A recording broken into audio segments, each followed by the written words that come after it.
Good morning and welcome to the Landmarks Preservation Commission's public hearing and public meeting of February 28th, 2023. We'll begin by taking attendance, and I'll turn it over to our General Counsel, Mark Silberman, to call the roll. Chair Carroll. Here. Vice Chair Bland. Here. Commissioner Chapin. Here. Commissioner Chen. Yeah. Commissioner Chu. Here. Commissioner Ginsburg. Here. Commissioner Goldblum. Here. Commissioner Jefferson. Here. Commissioner Lutfi. Commissioner Master. Here. Commissioner Holford Smith. Here. Good morning and welcome again to our public hearing of February 28th, 2023. This meeting is being held via Zoom and live streamed on our YouTube channel. If you would like to testify on any of the public hearing items, you may do so by joining the Zoom meeting at the estimated time for that item, which can be found on our public hearing agenda, which can be found on our website. And if you would like to just watch the proceedings, you may do so by going to our YouTube channel. So this morning, before we get started, I want to start with making some announcements. Today, we welcome 3 new commissioners, Mark Ginsburg, Angie Master, and Stephen Chu, whose varied experience will bring a wide range of perspectives to our work. Mark Ginsburg is a partner of Curtis and Ginsburg Architects with over 33 years of professional experience in planning, urban design, and institutional and housing projects. And in addition to working on historic buildings, he has been recognized for his work and expertise in affordable and mixed income housing, resiliency, and green design. Angie Master practices commercial real estate across New York City at the boutique firm Predomino Real Estate of Staten Island. She works with a wide variety of entities, including retail, warehouse, office, and religious and educational institutions.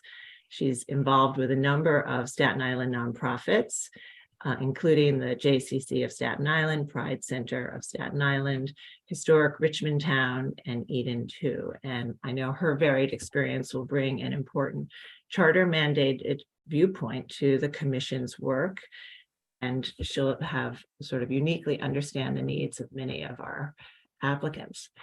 Stephen Chu is an architect and principal at NEAD Architects, a New York City-based firm renowned for its diverse civic work with an emphasis on cultural, educational, and diplomatic projects.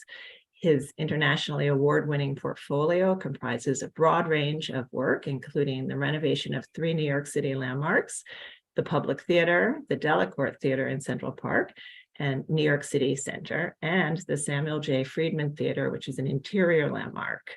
And the latter 2 received the Lucy G. Moses Award from the New York Landmarks Conservancy. So we welcome the 3 of you and look forward to our continued work together, and thank you for your service to the city. But it's also sort of a bittersweet day because this is the first day without 3 long-serving commissioners, Michael Devonshire, Adi Shamir-Baron, and John Gustafson. Michael Devonshire was appointed in 2010. Adi and John were both appointed in 2014, and they all volunteered their time, expertise, and supported the work of the commission for many, many, many years. And we're deeply grateful for their service. And I'm so grateful that I had the opportunity to serve alongside them and to benefit from their expertise. So we'll miss them and thank them for their service and welcome our 3 new commissioners today. So with that, I will turn it over to Kate Lemos-McHale, our Director of Research, who will take us through our first public hearing item today. Thank you, Sarah. Good morning, everyone, and welcome to our new commissioners. The first item this morning is a public hearing. Item number 1 is LP 2665, a public hearing on the proposed Linden Street Historic District in Bushwick, Brooklyn, located between Broadway and Bushwick Avenue, with boundaries described in the agenda and in this presentation. And presenting this morning is Marianne Hurley.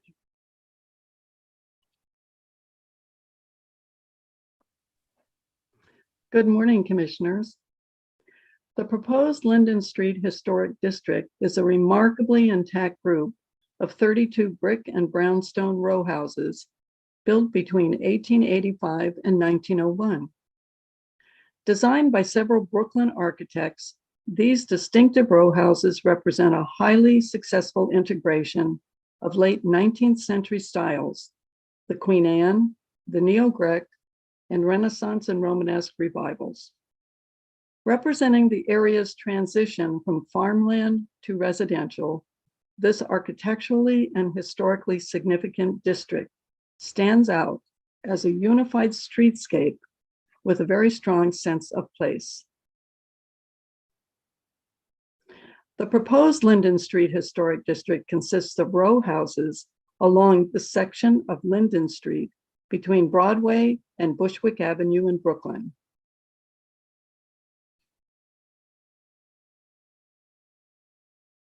The proposed historic district is in the southern area of Bushwick. Currently, there are 8 individual landmark designations in the vicinity, as shown in pink on the map, including the Doring Bohack House, the Huberty House, and the Ridgewood Masonic Temple. The Linden Street Historic District proposed today had been identified in agency surveys, and more recently, research staff has studied it carefully in the context of Bushwick Avenue and the neighborhood's late 19th century and early 20th century development. With its distinctive variety of row houses, united by the continuous nature of the streetscape, the proposed district exhibits a highly intact architectural quality, and it presents a strong historic character that distinguishes it within the broader Bushwick area.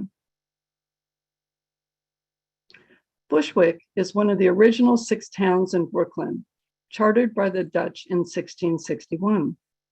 During the 18th century and early part of the 19th, Brooklyn remained mostly undeveloped, with early roadways serving small villages and farmland. This 1849 map shows Bushwick located inland from the river and at a crossroads of early east-west and north-south roads. In 1854, Bushwick became part of the city of Brooklyn.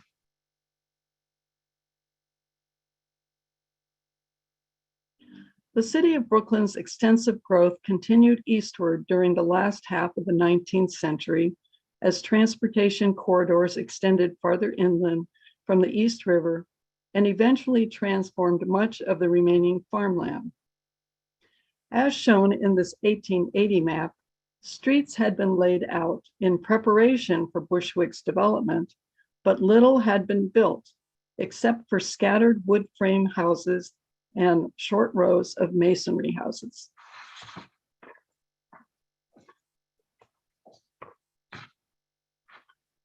By 1888, the Broadway Elevated began service nearby and is shown by the orange line along the left side of the 1898 map. This created the opportunity for a thriving transportation and commercial corridor, resulting in extensive speculative row house development nearby. 10 years after the elevated train began service, the neighborhood was almost filled with both masonry and frame houses. Most of the masonry buildings were concentrated along Broadway, Bushwick Avenue, and some blocks between them. The 1898 map shows the row houses along Linden Street, and by 1901, all of them were completed. Over the years, many of the houses shown on this 1898 map have been altered or replaced, but those on Linden Street within the dashed lines remain intact, and they stand out in the neighborhood.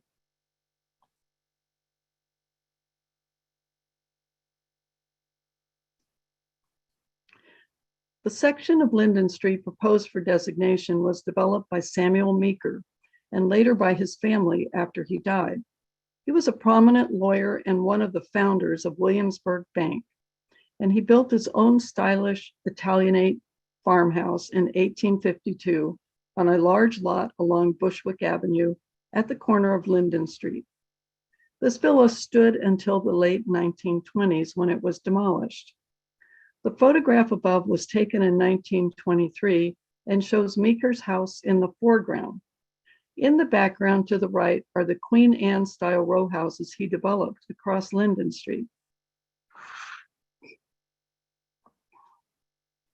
These Queen Anne style brick and decorative terracotta row houses that Meeker commissioned in 1888 represent an impressive section along the west side of Linden Street. These 10 houses are a sophisticated row, particularly notable for its high Victorian end house with mansard roof, 3 pedimented dormer windows, and roof cresting. These were designed by architect Frank Keith Irving, a Brooklyn architect during the 1880s whose work is also represented in Crown Heights North 3 and Prospect Heights historic districts. The photograph on the left from 1939 illustrates how these houses have not changed much over the past 80 years. The wide bands of eye-catching decorative terracotta, leaded and stained glass transom windows, and original ironwork are still in place. This view shows the entire row of these Queen Anne houses with continuous ornamental courses and with alternating cornice details that differentiate the houses. Immediately south are 8 mid-block brick and brownstone row houses designed in the neo-Grec style. Built in 1888, these were also developed by Meeker, but here he commissioned Edward F. Gaylor, also a Brooklyn architect, active from 1882 until the early 1900s. Another place Gaylor's work can be found today is in the nearby Bedford-Stuyvesant neighborhood. These row houses have all the typical neo-Grec details, such as incised, shouldered lintels, and bracketed seals, door hoods, and cornices. Shown here is number 35 Linden Street, illustrating how these neo-Grec row houses have retained those incised patterns on the window lintels, and they also retain the heavy cast iron railings and newel posts on the high stoops. On the same side of Linden Street, at the end closest to Broadway, are 3 brownstone row houses with Renaissance Revival details. These were built in 1901 and designed by Benjamin Finkencyper. He trained in his native Germany and immigrated to New York in 1881. His work is represented in other New York City historic districts with residences, factories, and commercial properties built during the 1880s and 1890s. These brownstone houses here consist of 2 with angled bays, flanking one with a rounded bay. Each has a tall stoop, rough-faced ashlar base, string courses, and a continuous cornice with decorative swag relief. Like the rest of this proposed district, these 3 1901 houses retain their historic character with few alterations. Across Linden Street is an intact row of 11 Renaissance Romanesque Revival style row houses, every other one with an angled bay window. These one-family houses were built between 1894 and 1896 for owner, architect, and builder Charles E. Palmer. This row is particularly notable for its distinctive rough-faced stone blocks on the facade and generously sized front yards. These photographs illustrate the same section of the row. All stoops, decorative cornices, and most of the ornamental ironwork remain in place. The historic character is retained along this row like the rest of the row houses along the street. All these were built between 1885 and 1901. The masonry row houses along this section of Linden Street include distinctive examples of a variety of late 19th century styles. They share common features such as their height, color, roofline cornices, slightly recessed entries, and similar window and door patterns. The houses retain excellent integrity since alterations have been minor over the years, consisting primarily of replacement double-hung windows and entry doors. The first residents along this section of Linden Street were predominantly middle and working class families employed within a variety of occupations, such as merchants, clerks, musicians, and tailors. After World War II, Bushwick's population decreased as many of the earlier residents moved away. And during the turbulent years in the 1970s and 80s, sections of Bushwick, like other areas of New York City, experienced decline and unrest that resulted in many lost buildings. Remarkably, this section of Linden Street has remained intact over the years, resulting in a consistent historic streetscape. And its residents reflect the diversity of the Bushwick neighborhood today.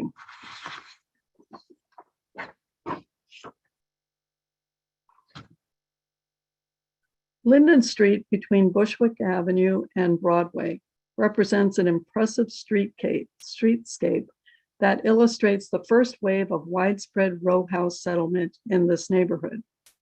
The intact architectural features and the various styles, architects, and time periods add a pleasing variety while maintaining the continuity of scale and materials along the street. The proposed district stands out as one of the architecturally and historically significant residential areas in Bushwick. Thank you. Thank you, Mary Ann. All right, commissioners, do we have any questions for Mary Ann or Kate? Okay, I don't see any questions, so let's move to public testimony. If you're in the meeting and would like to speak on this item, please raise your hand so we can identify you. And as always, we'll start with anyone who signed up in advance and then get to everyone else. And I will now turn it over to Sonia Gior to take us through the testimony. Thank you. So we do have a number of people signed up in advance, and our first speaker will be Lucy Levine of the Historic Districts Council. So I'll be promoting you to panelist now. And if you can please unmute your line and state your name, you'll have 3 minutes to speak.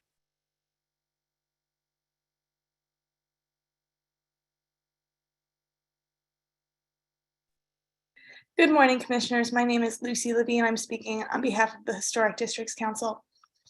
As the citywide advocate for New York's historic neighborhoods, HDC enthusiastically supports the designation of the Linden Street Historic District. This year, HDC plans to work more closely with advocates in Bushwick to preserve important historic, cultural, and architectural sites in the neighborhood. We are thrilled that Linden Street will be Bushwick's first historic district, and we are pleased that the Commission has recognized this row of 32 turn-of-the-century row houses as a standout block. The buildings in this district stand out not only as a remarkably intact row, but also because they represent several strands of local history. Largely developed by Samuel M. Meeker, who lived on Bushwick Avenue and founded the Williamsburg Savings Bank, these new row houses were part of a spate of speculative development that followed the arrival of elevated rail service in the neighborhood along Broadway. Materially, the buildings in the Linden Street Historic District stand out as some of the earliest masonry homes in a neighborhood built up with wood frame houses, and sport some of the earliest and most intact iron and terracotta ornamentation in Bushwick. The Linden Street Historic District is just one of many meritorious blocks and historic resources in Bushwick. We are thrilled that Linden Street is the first such block to be designated in the neighborhood, and we hope that the Commission will continue to prioritize designations in underpreserved areas historically underrecognized by the LPC. We urge the LPC to recognize many other significant architectural and cultural sites in Bushwick, including sites the community has already identified and requested, such as the townhouses on Moffett Street between Central and Evergreen Avenues, which are a special area of focus for neighborhood preservationists. Thank you. Thank you. Our next speaker will be Kelly Carroll, and I'll be promoting you to panelist now.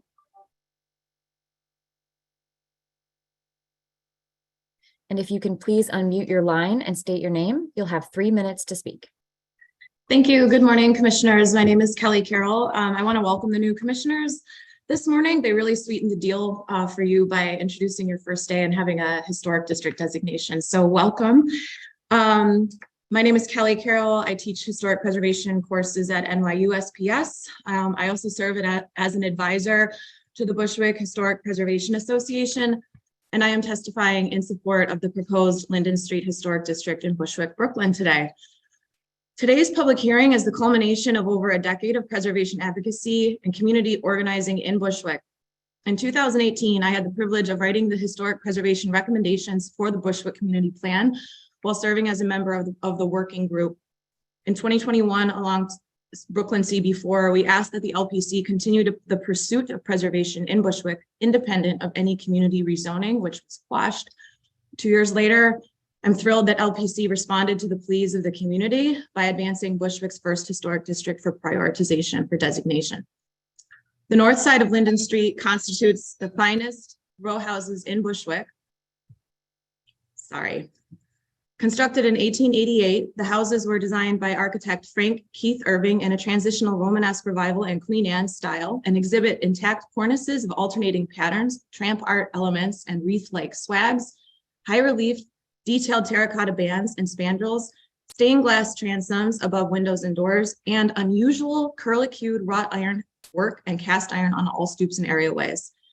That such high level of craftsmanship and stylization was applied to these middle-class, modest two-story houses makes them all the more unusual and rare.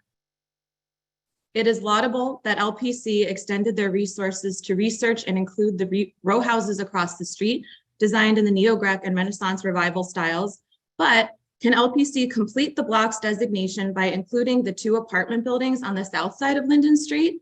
These 2 apartment dwellings are deferential to their row house neighbors, and they share both a classical architectural vocabulary and traditional building materials of brick and stone. As evidenced by the new apartment buildings along Bushwick Avenue and elsewhere in the community, stylistic nods no longer occur in Bushwick. Considering most New York City historic districts reflect built environments spanning decades, a push into the 20th century to include these 2 buildings has precedent and is a simple research lift, as it is only 2 structures. Thank you to the LPC staff and commission for making Bushwick's first historic district a reality, and we look forward to working with the agency to prioritize other meritorious blocks, especially ones that share design and development history with Ridgewood's 3 historic districts. Thank you very much. Thank you. Our next speaker will be Deborah Hicks, and I'll be promoting you to panelist now.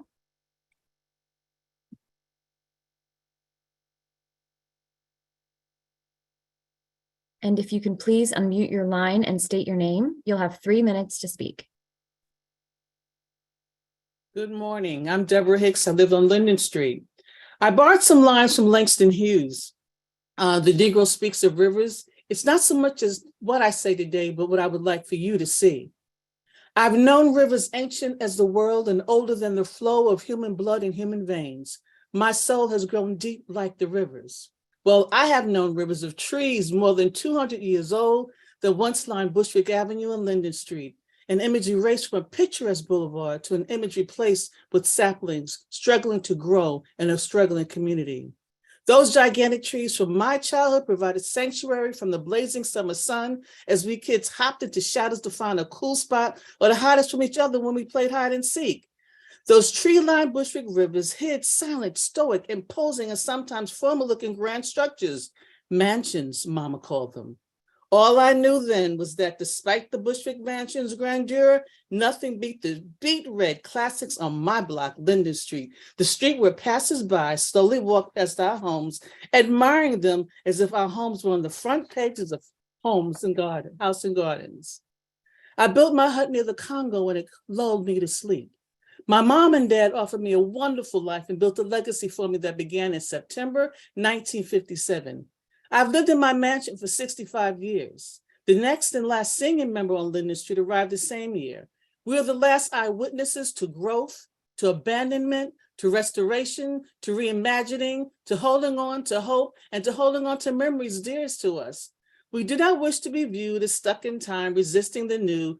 We just do not want our past, our endeavors, and our endurance and persistence to fade like the colors of leaves during the fall transition to winter. We residents of Linden Street and Bushwick just want to remain relevant, unforgotten, and included in the timestamp of historic districts. I've known rivers, ancient, dusky rivers. My soul has grown deep with the rivers. Thank you for listening. Thank you. All right, and I do just want to remind everyone on the hearing that if you are interested in testifying, please make sure to raise your virtual hand in Zoom so that we can see you. And then if I know there is somebody who is on the phone, and so if that person is interested in testifying, please hit *9, and that will raise your hand if you're interested. Okay, so our next speaker will be Christopher Rodriguez, and I'll be promoting you to panelist now. And if you can please unmute your line and state your name, you'll have 3 minutes to speak.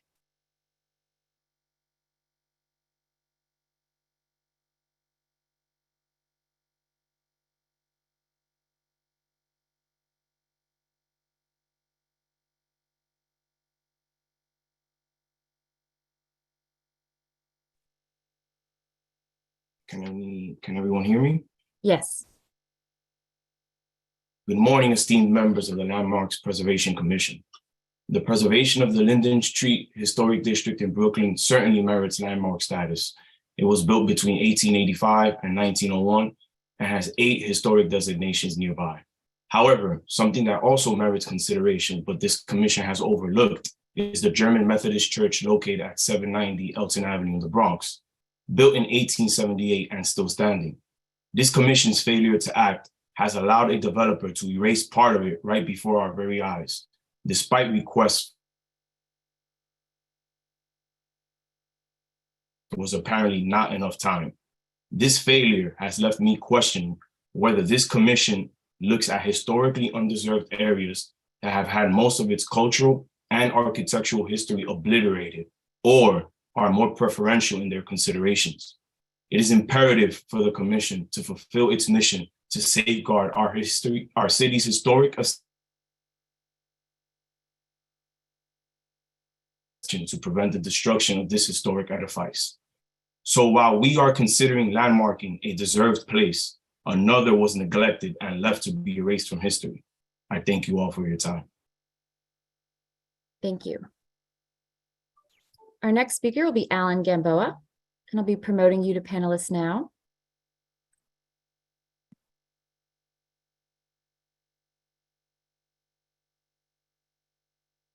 And if you can please unmute your line and state your name, you'll have 3 minutes to speak. Hello, can everybody hear me? Yes. Oh, hi, my name is Alan Gamboa. I am the owner of 35 Linden Street, along with my wife, Sophie Duncan. And I just wanted to be in attendance for this meeting today. I would like to thank the Preservation Society for taking a look at our block. And I agree that there are many buildings that are on this block that are worth preserving. And so overall, I'm in favor of this proposal. My one large concern is that I've been told that it can potentially put a limit on solar paneling. And I think that that is something that the Preservation Society should, the Landmarks Preservation Commission should strongly consider whether it might be an appropriate time now to re-examine that position and to create specific exemptions for anything that might be related to green infrastructure or climate change, as I think that is one of the most important problems that the world is facing right now. And I know it's not the intention of the Landmarks Preservation Commission to be a factor in that subject, but when they are limiting the amount of solar panels that people can place on their houses, that could be the unintended byproduct of historic districting. I've been saving up money for a while now, hoping to install solar panels soon. And if I'm told by the historic district that I'm not allowed to, or that I have to scale them back such that they don't provide sufficient electricity for the whole home, then I will be very disappointed in that. I would strongly urge the Landmarks Preservation Commission to do away with any restrictions to solar panels or green infrastructure in the face of the climate crisis, which is not coming, but is already here now. And New York is not only close to the water, we don't have to wait for the waters to rise. Lots of parts of the world are becoming uninhabitable, and there's immigrants and refugees that are already coming our way, and New York is going to be a recipient of a lot of those. And I know solar panels alone are not going to stop that, but really anything that is an impediment to green infrastructure should be done away with, and we should really be allowed to have any kind of solar panels that we need. Thank you for those beautiful presentations and for all the research that you've done, and thank you for hearing us today. Thank you. Our next speaker will be Laura Paris. I'll be promoting you to panelist now.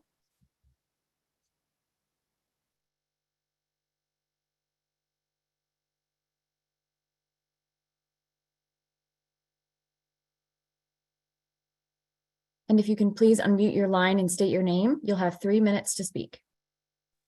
Hi, everyone. Thank you so much for the opportunity to speak.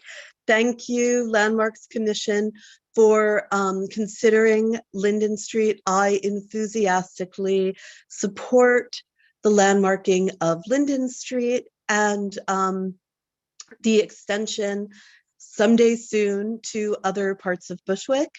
I am a homeowner around the corner on Bushwick Avenue and a member of the Bushwick Historic Preservation Association. And the entire group is really excited. And, thank you, LPC. We're just so delighted that Bushwick is finally getting its day in the sun. And yes, we believe that these buildings are of great historic importance, and also that landmarking larger parts of Bushwick is absolutely essential to maintain Bushwick's character and maintain its beauty. So thank you so much, LPC. I found it interesting what the previous panelists said about solar panels, and I agree. And my understanding was actually that landmarking would not interfere with having solar panels. But anyway, we will investigate that. And yeah, I'm just here to say, yes, please, thank you, and more, because Bushwick needs even more landmarking, and we are so appreciative of this move. Thank you so much. Thank you. Our next speaker will be Eric Nilsson, and I'll be promoting you to panelist now. And if you can please unmute your line and state your name, you'll have 3 minutes to speak. Hi, everyone. Can you hear me? Yes. Thank you, LPC and your commissioners, for give me time to speak today. My name is Eric Nilsson. I'm a member of Open New York, and I live in the neighborhood around the corner on Evergreen. And I'm testifying today in opposition to the historic district designation. New York City is in the middle of an acute housing shortage, housing crisis. Bushwick especially, rents around the neighborhood are soaring. And as pointed out earlier, this block is next to a major commercial district. It's next to mass transit with the Gates JZ and several bus lines stopping around there. And I find it unconscionable that during this housing crisis that we would cordon off sections of the neighborhood to new development, especially so close to mass transit. I myself, being a native New Yorker, only became a homeowner in this neighborhood because of construction of these so-called featureless new buildings, particularly new condo construction. And I would not want to prevent other people from having the same opportunity that I would. So I'm not really, unfortunately, I have to oppose this historic district designation as well as any other historic district designation in Bushwick. Thank you for your time. Thank you. Our next speaker will be the phone number, the 917 phone number. So I'll be allowing you to speak now. And if you can please state your name, you'll have 3 minutes to speak.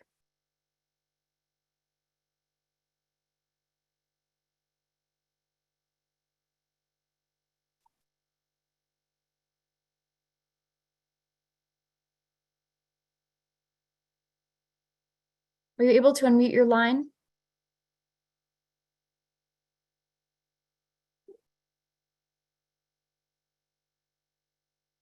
Okay, we'll move on to the next speaker, and perhaps that person can unmute at a later time.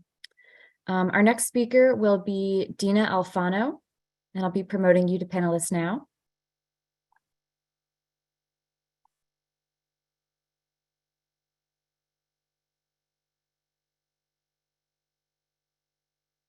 And if you can please unmute your line and state your name, you'll have 3 minutes to speak.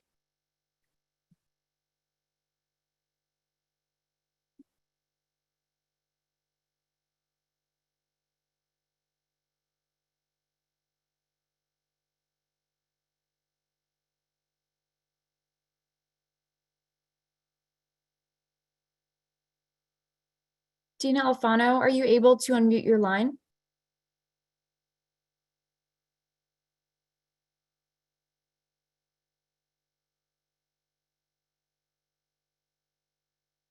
All right.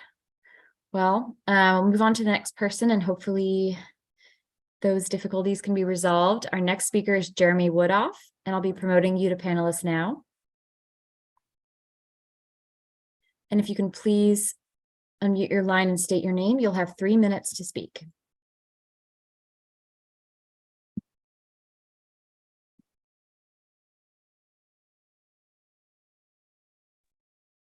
Good morning, Commissioners. My name is Jeremy Woodoff, and although I'm not authorized to speak for the Victorian Society New York because we didn't review this proposed designation, I'm certain that if we had, we would enthusiastically support the designation of this small historic district, especially in a neighborhood that has relatively few designations. Thank you very much. Thank you. All right.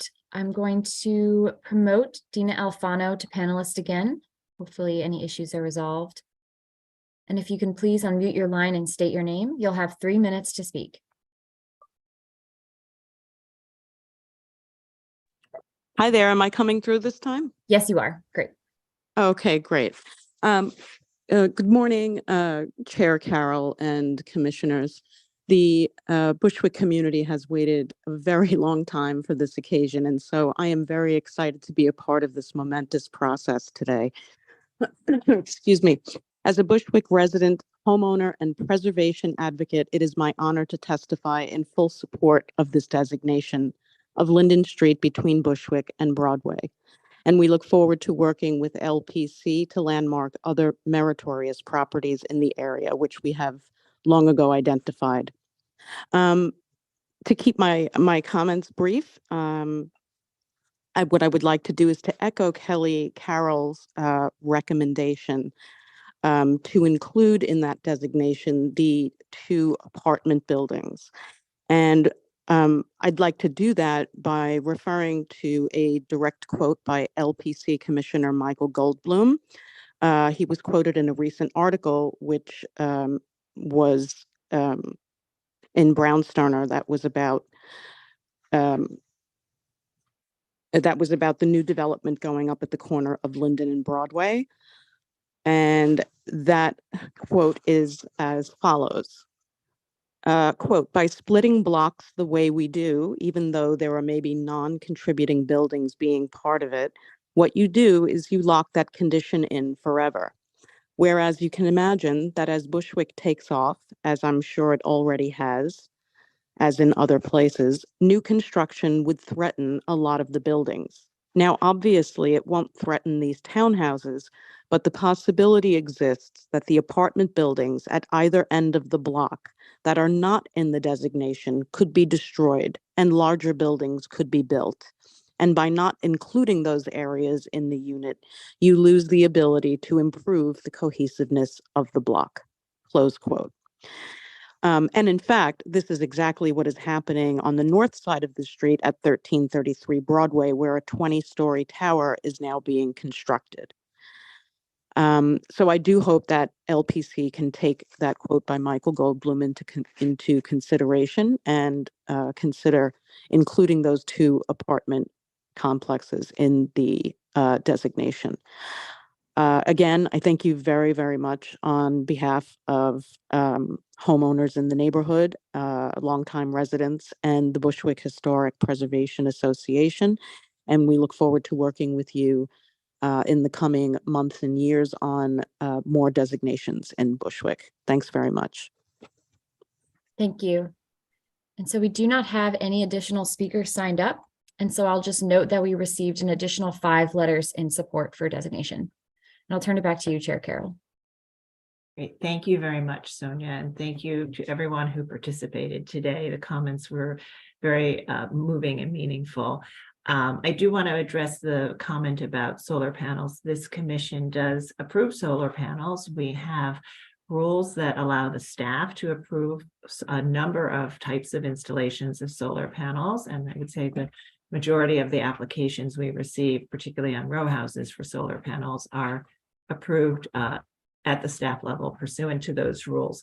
And when the proposals don't meet the rules, they come before this body, this full commission, for a case-by-case review. And this commission as a body has really wholeheartedly embraced the idea of solar panels and found ways to install and approve solar panels that don't detract from the significant architectural features of the building or the district. So we're happy to talk to any owners who have questions or concerns about how to do that. And we can reach out to you, or please feel free to reach out to us through Sonia or Gregory Kala.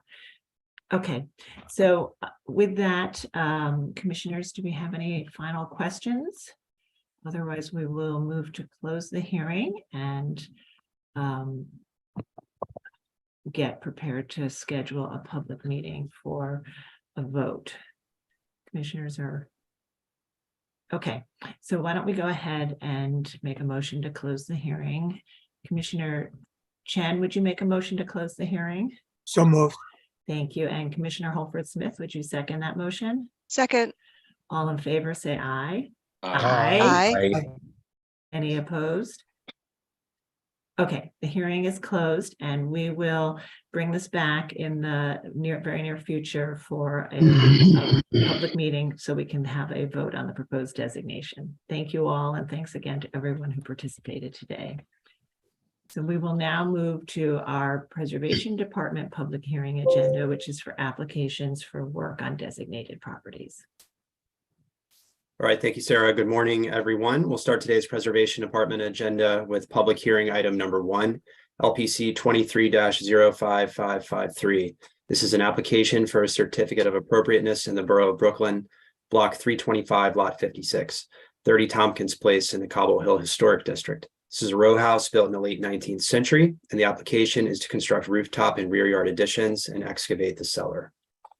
Hey, commissioners, the applicants have entered the hearing and the staff will take you through the presentation.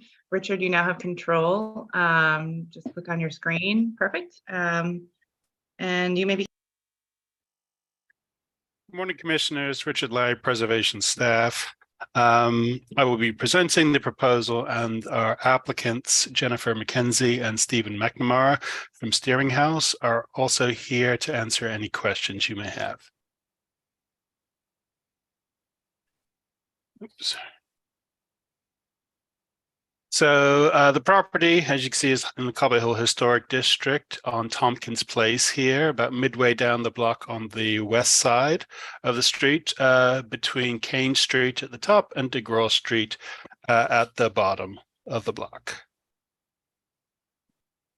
From the block plan, you can see that the predominant pattern in the donut is 1- and 2-story rear additions. And part of the proposal would be to extend an existing 2-story rear addition approximately 4 feet to align with the neighboring rear addition at number 32. Another part of the proposal is to construct a rooftop addition. As you can see from the aerial, from the subject property going south, prevailing pattern of the adjacent buildings is a sort of pitched roof with non-historic material. So it's white painted sort of roof asphalt and so forth. Now from the axon sketch here, you may remember this block, some of the commissioners from last year at number 26, where the commissioners did approve a rooftop addition.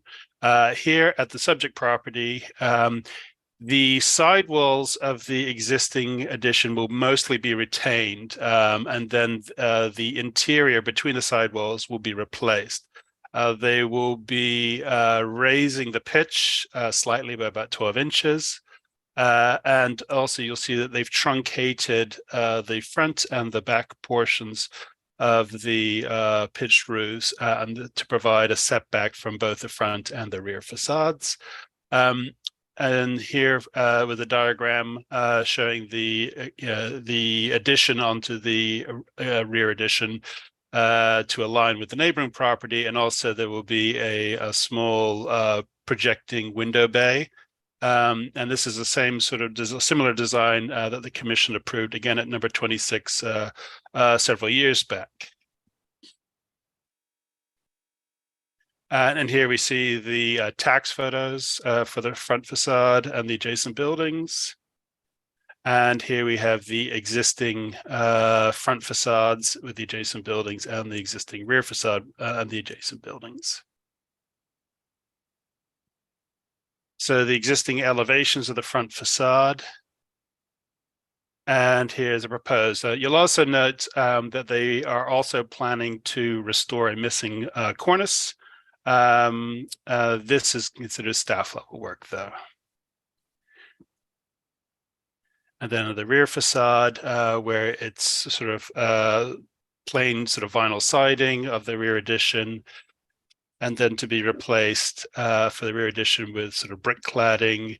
And then you see the projecting bay, a small landing and stairs from the parlor floor. They are modifying two windows at the rear facade. At the very top floor, they are enlarging this window opening to align with the size and configuration of the adjacent windows at the upper floor. And they will be enlarging one of the windows at the second floor to create a single door in line with the bay above it. However, this is also considered staff level. And then also you can see some of the flue extensions that we're providing at the neighbor's chimney and at their chimneys. And we'll go into that in a bit more detail. And then just a quick photograph with the sort of a mock-up, also a render photo montage showing some of the visibility of the front. And then there's the existing section. And then the proposed section showing the sort of three elements of the roof, the rear, and the excavation.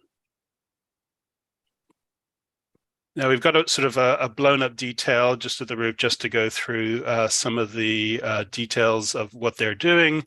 Of the dotted line, you can see so the existing pitch of the roof, and then the setbacks involved, raising the sort of center ridge a little bit to align with the position, if not the height, of the adjacent buildings. The neighbors' chimneys are these quite tall existing brick masonry chimneys with low terracotta flues, and they will just simply be adding the requisite height of terracotta flues for here and here. This is, again, you see from the previous slides, showing the visibility of this extension. And now for their own needs, they are proposing to put in a vertical sort of vent, and then a vertical with an angled top flue extension at the front. And again, those are some of the visibility issues that you've seen in the previous slides. And then just a sort of a sightline section with a visibility line. And here are some of the visibility shots along Tompkins Street, just to the south, and the north, and in front of the building. This is just a mock-up that we could see again from the rear yard. And again, further up to the north at the junction of Kane Street and Tompkins Place, the visibility of the flue extensions.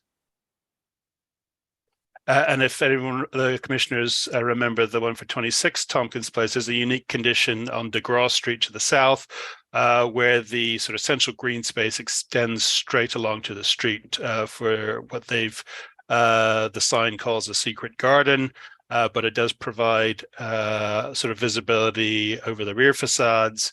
And here with the so the winter weather and the leaves off the trees, we're getting a sort of our best case for visibility from DeGraw Street.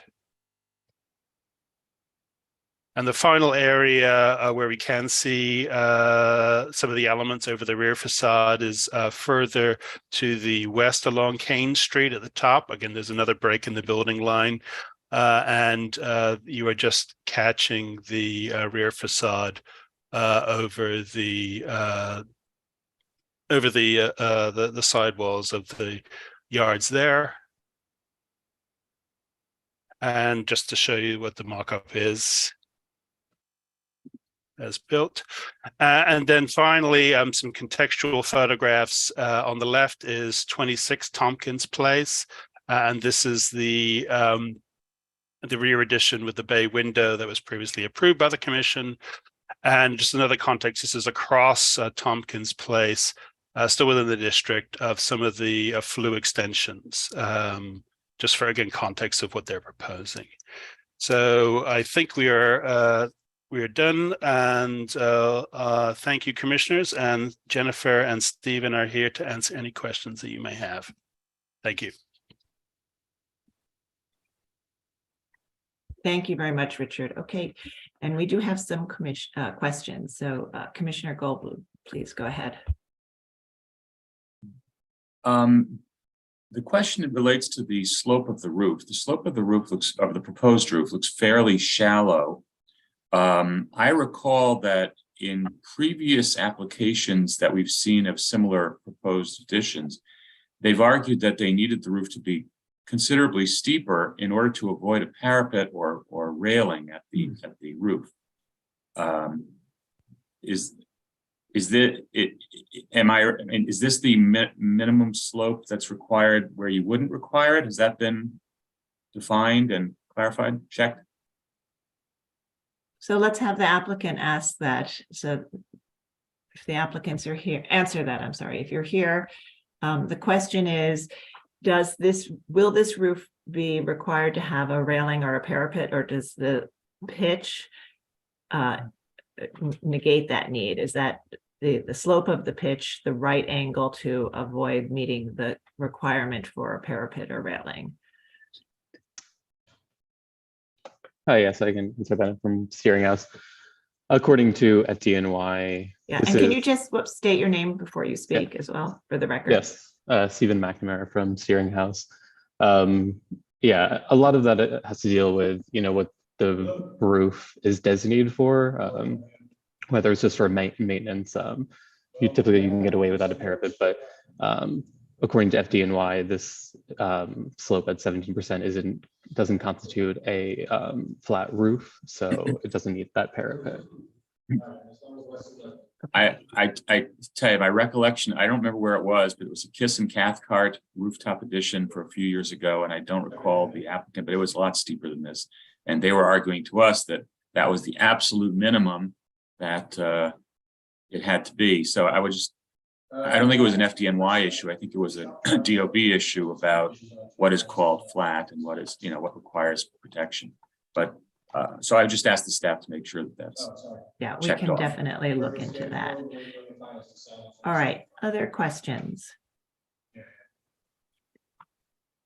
All right, I don't see any other questions at this time. So let's see if we have any public testimony. If you're in the meeting and would like to speak on this item, please raise your hand so we can identify you, and I will turn it over to Gregory Kala to take us through the testimony. Thank you, Chair Carroll. We received one sign up in advance for this item, so we will be hearing from them first. That person was Lucy Levine from Historic Districts Council. So I will be promoting you to panelist now. And if you could please unmute your line and state your name for the record, you will have 3 minutes to speak. Thank you. Good morning, commissioners. My name is Lucy Levine. I'm speaking on behalf of the Historic Districts Council. HGC finds this proposal generally appropriate and supports the rear yard addition and the front roof alterations. The raising of the pitch of the rear roof, however, is inappropriate and violates the roof and cornice line of the adjacent houses to the project south. Perhaps some sort of shed dormer could be employed to create more head height for the end user. Thanks. Okay, thank you so much. I am looking through our attendee list and do not see any further hands raised. So I will note for the record that Brooklyn Community Board 6 recommends conditional approval so long as the fenestration enlargement on the rooftop be reduced in size. And I'll bring it back to you, Chair Carroll. Okay, thank you very much. So I'd like to ask the applicant if they'd like to respond to any of the comments we've heard.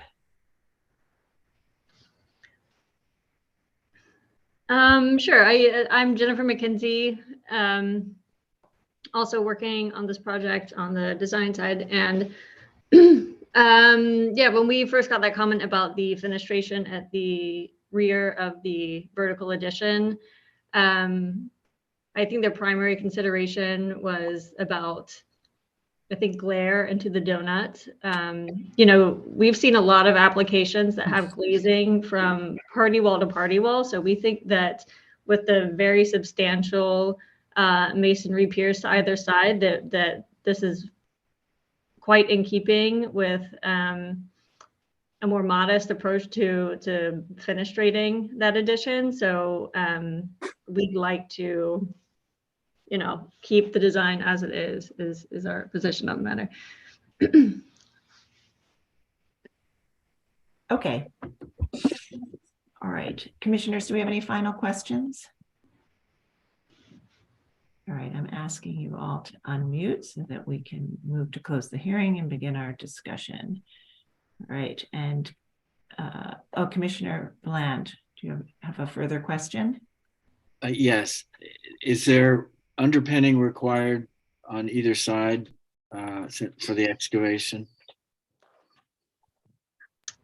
There is, yes. Okay, thank you. Okay, so Commissioner Holford-Smith, would you make a motion to close the hearing? So moved. Thank you. And Commissioner Chapin, would you second that motion? Oh, she just froze. Okay. Okay, all in favor, say aye. Aye. Any opposed?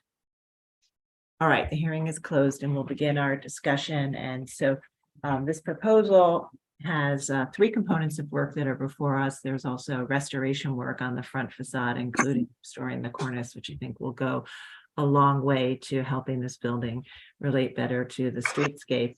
And beyond that, what we'll be discussing is the rooftop addition, which and the commission, as Commissioner Goldblum has pointed out, the commission has approved rooftop additions with a pitched roof to minimize visibility and visibility of potential railings or parapets.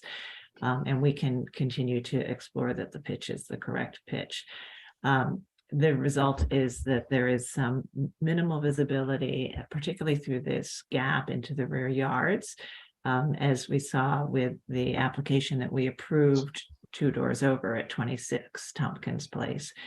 There is also some visibility of the flues, the extended flues, which is also something that the applicants have provided context to show other flues that are in the block and in the surrounding area. And as we know, the commission has also approved some minimal visibility of extended flues to accommodate rooftop additions. And so the second component is for the rear yard addition.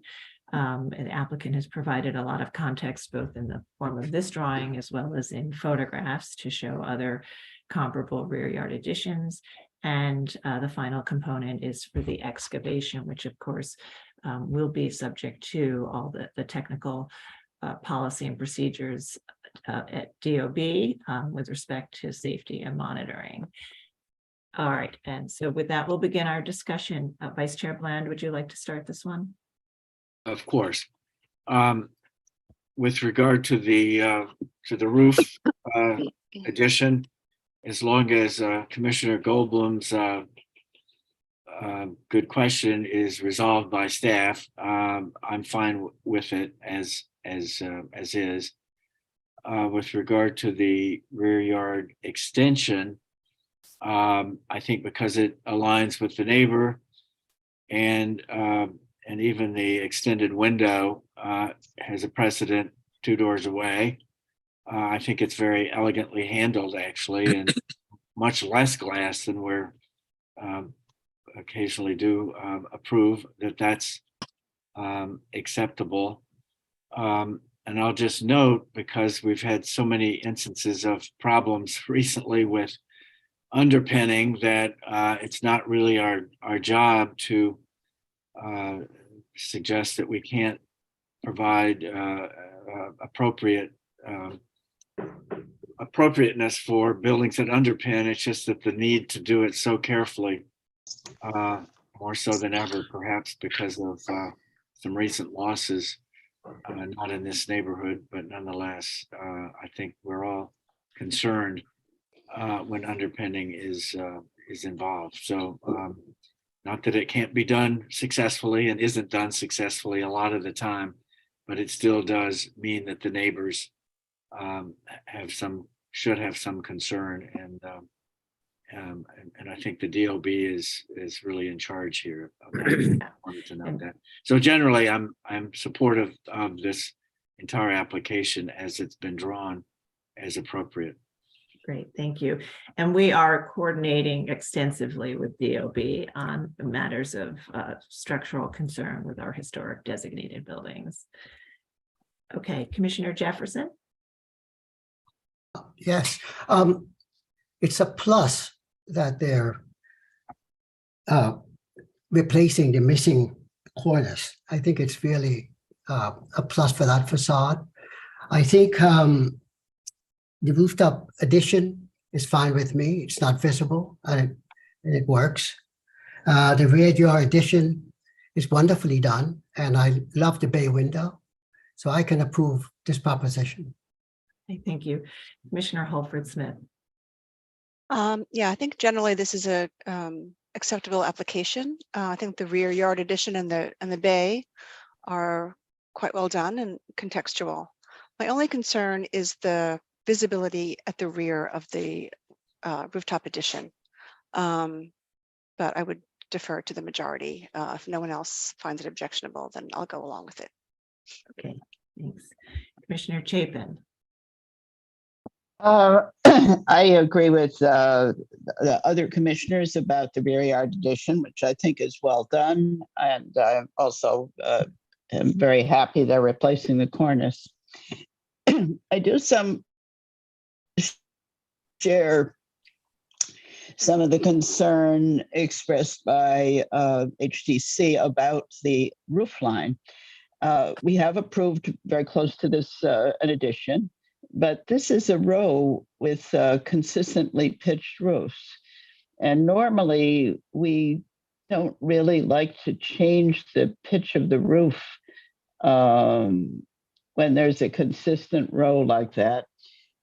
So I'm feeling troubled by that. I mean, maybe because it's not visible, the pitch could be just indicated by a change of material or color or something, rather than, but it seems to me almost that they could have done an addition and retained the main pitch of the roof. But I'm interested to see what anyone else has to say about that element, but that is giving me some concern. The rest of it is just fine. Okay, and I will say, you know, that we have, when we have federal buildings with steeply pitched roofs, we have treated those as significant features and have asked for additions to be pulled in to read more like shed dormers. This, you know, this diagram, I think is a little unclear, but these roofs on these houses are not that kind of steeply pitched roofs that you find on a federal building. And so I think from the staff's perspective, this is not one of those significant features. And the diagram, again, is misleading. It makes it look like something's just being added to it. But in fact, it's actually going to be a new addition like the one we approved 2 doors over. And Corey, I don't know if you want to add to anything I've said about the pitched roof and the condition here. No, nothing other than to just agree with you that again, there is a much steeper slope generally when we've been more protective and consider them to be a feature. Often those types of roofs are even visible from the street themselves. I believe these are not, at least from the front over those buildings with cornices. So staff again would agree that this is in the category of being a pitched roof, but not the significant feature steep pitched roof. Sarah, I did, a relative of mine actually owned a house on this row, so I'm quite familiar with the pitch of the roof, Sarah. Okay. It's just that it's part of that row that was giving me some concern, not so much the pitch. Thank you. Okay. All right. And I think, the visibility for me from that, looking through the side into the rear yard, I think is from such a great distance that I don't think that you'll sort of be able to really perceive the massing change in what you're looking at. All right, Commissioner Chen. I'm sort of waiting to see what Michael Goldblum will say about the pitch of the roof. But I agree with the rest of the commissioners about I can find it appropriate. Okay. All right, Commissioner Goldblum. Okay, feeling the burden. Yeah, my initial thought was like what Diana had said, that and it was driven by this particular view, that the better way to do it would be to set these in as shed dormers, as you had said. And I looked at the section, and it looked to me like the rear slope was more pronounced than the front slope. Yeah, there you go. And I think as long as staff can verify that it's not visible from any point, I would be okay with the application as proposed. The rear yard addition is lovely, as others have said. The modifications to the windows are totally no big deal, normal. But for me, the rear slope, if it is visible from the courtyard, I would say that they should then make that aspect of their project not go the full width. Okay, thank you. All right, Commissioner Chu. I would agree with all the comments that other commissioners have made. I think the rear yard extension is appropriate. I think the cornice is a huge plus to bring that back, and it actually, in fact, hides this addition more. I will say that I think the rooftop is appropriate. However, I share the concerns, aesthetic concerns, as well as just to point out that there will be a lot of messy waterproofing conditions and having a slightly offset and different pitches on the sides of the addition that could be also unattractive. That I think the side views of this, although you do not see it from the sidewalk, so I would say that the proposal is appropriate. Okay, thanks. Yeah. Commissioner Master. Yes, I agree with the comments of the other commissioners. In terms of the rooftop addition, it looks like we've done something similar. So we have precedence. And I would find this appropriate. Okay, thanks. And Commissioner Ginsburg. I agree with most of the comments of the other commissioners and find this appropriate.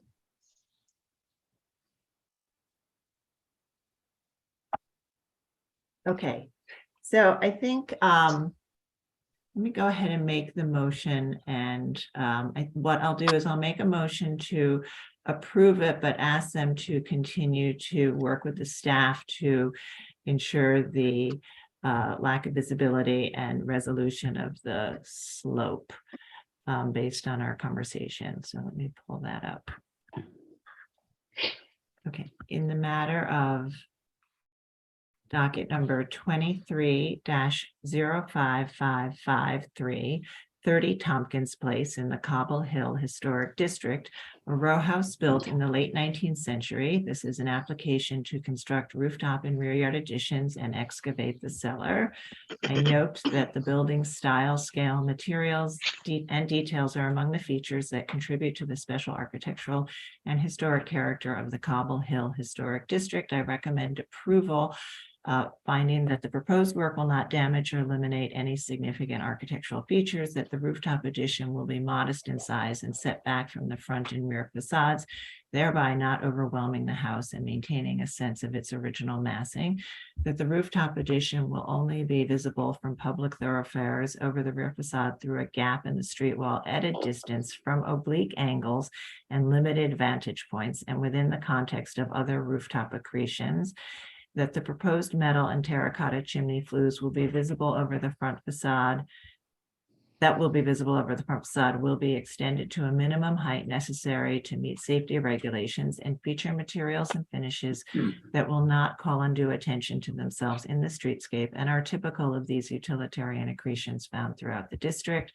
that the proposed rear yard addition will not be visible from a public thoroughfare, that the addition the two-story height of the addition will retain the top two floors, thereby preserving the building's relationship to the others in the row, that the two-story addition will be consistent with the depth and height of other rear yard additions found within this green space, that the design of the addition featuring brick cladding and punched masonry openings and a projecting wood clad bay will feature a level of articulation, materials palette, and ratio of solid to void that is consistent with other rear yard additions found at other buildings of this type within this historic district, and that the excavation will be done in compliance with the Department of Buildings regulations under the supervision of a licensed professional engineer to protect the building's facades and the adjacent buildings, and that the proposed work will not detract from the special architectural character of the building or the Cobble Hill Historic District. However, I recommend that the applicant continue to work with the staff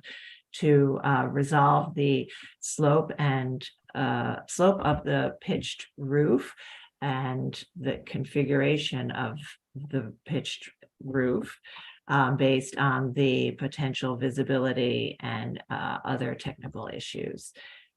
Okay, so Vice Chair Bland, would you second that motion? Second. All right, and Mark, will you call the vote? Chair Carroll, Aye.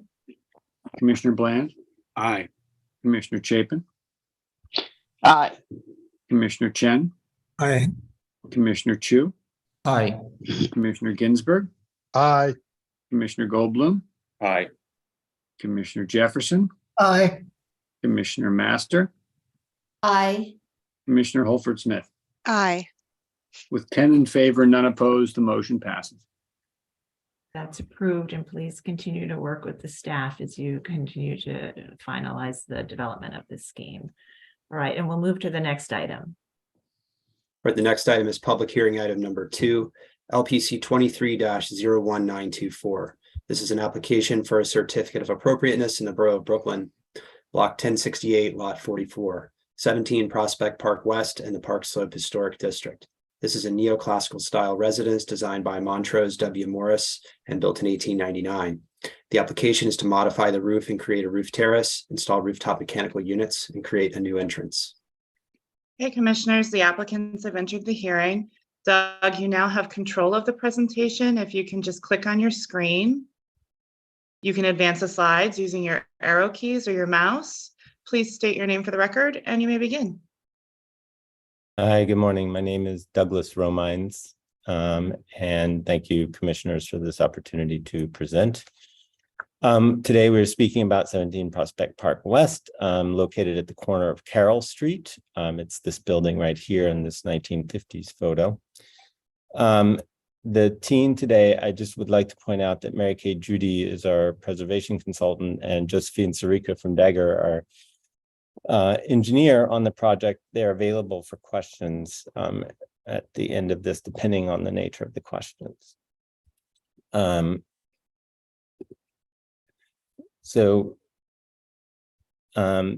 17 Prospect Park West falls within the district here, not far off from Grand Army Plaza. And I will say that, we did do a considerable amount of research about the project. I'm going to sort of move through that quickly. Here, I'll just point out that our building is roughly contemporary with the 14-story building next to it. And just to say that, Prospect Park West as a street is a very different scale and diversity of roofline than the mid blocks of the donut, as one can also see in these photos. These are the tax photos, 1940, 1980 on the right. Montrose Morris, mostly known for his residential large-scale multifamilies in Brooklyn, but also designed these a series of townhomes here along Prospect Park West. Here you can see the elevation of Prospect Park West and sort of the diversity of scale that one encounters there. This is our project within that. And again, a really varied roofscape. And within the block, we are here on the corner, and the yard is open and visible through then into the yards.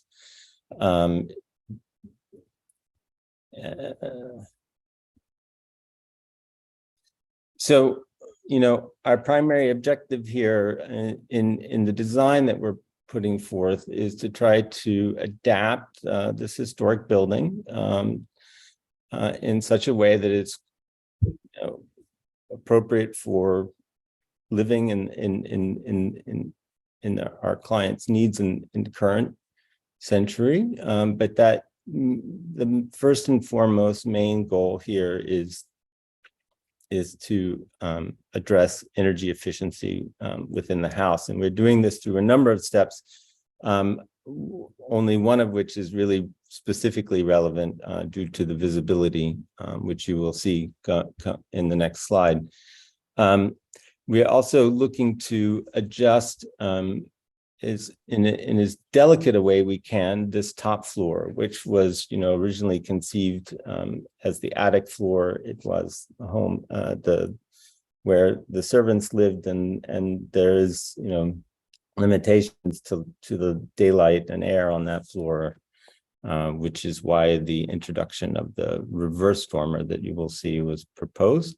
And then the last item that's specifically on the topics today is an entrance that occurs in the yard side, which you'll see down the road in a later slide. So existing condition, dormers facing Carroll Street, different scale to the dormer facing Prospect Park West. The existing boiler that resides in the attic floors, flues are visible. Our intent proposal is to get rid of that boiler and to move it to air source heat pump to water, so that will create hot water for the existing distribution systems through the house.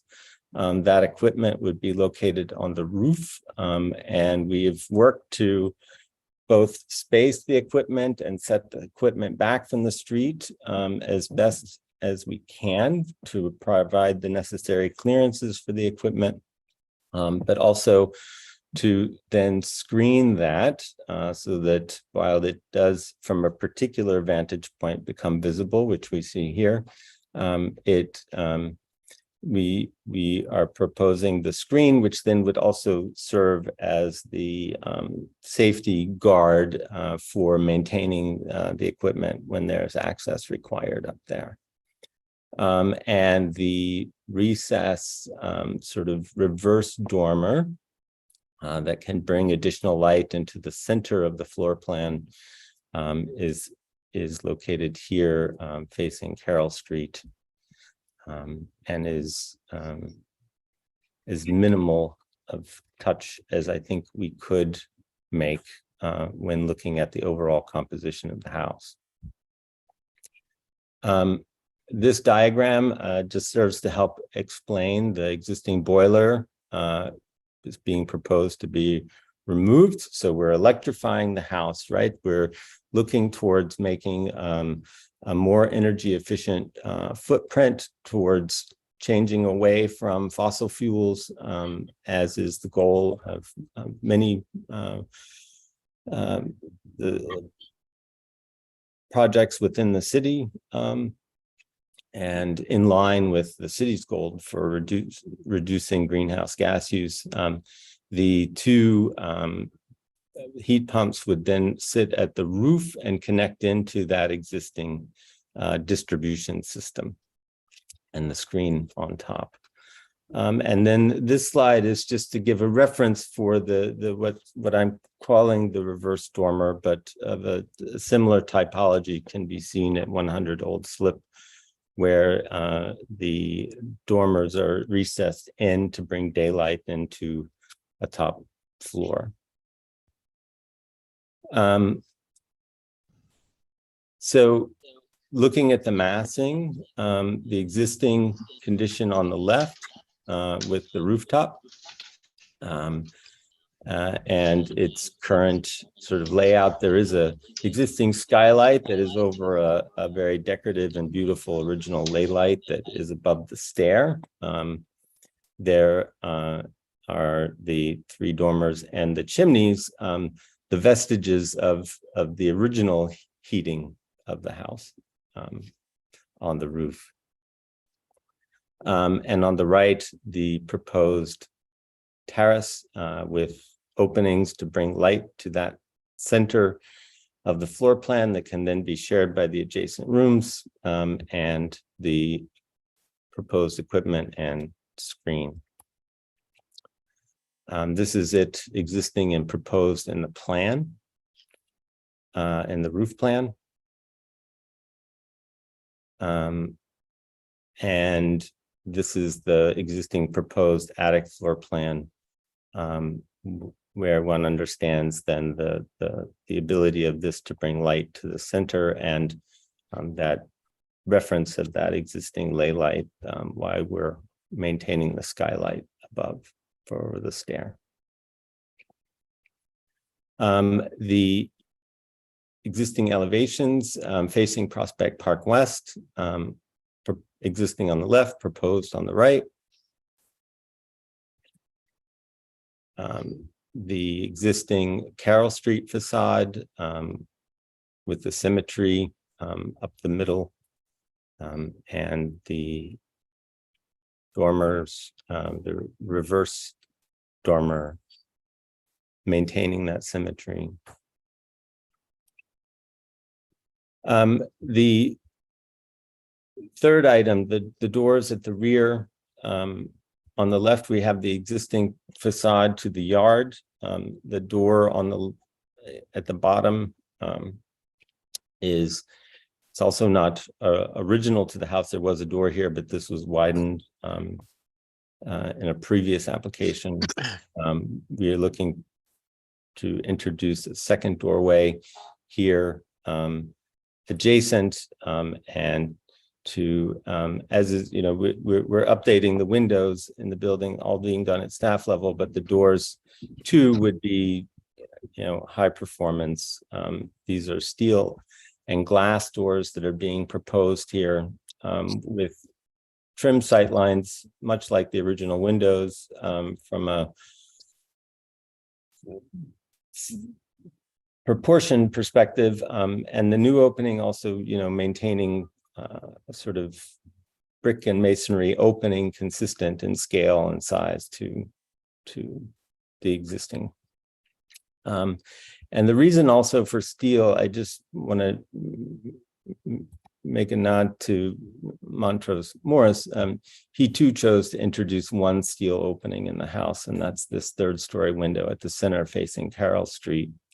And that seemed to us to pair well for these doors with the ironwork and the iron fence that face to Carroll Street at the yard. Moving on, just looking at sightlines directly across from Carroll Street, we've worked to, make sure that the sightlines there, that it won't be visible.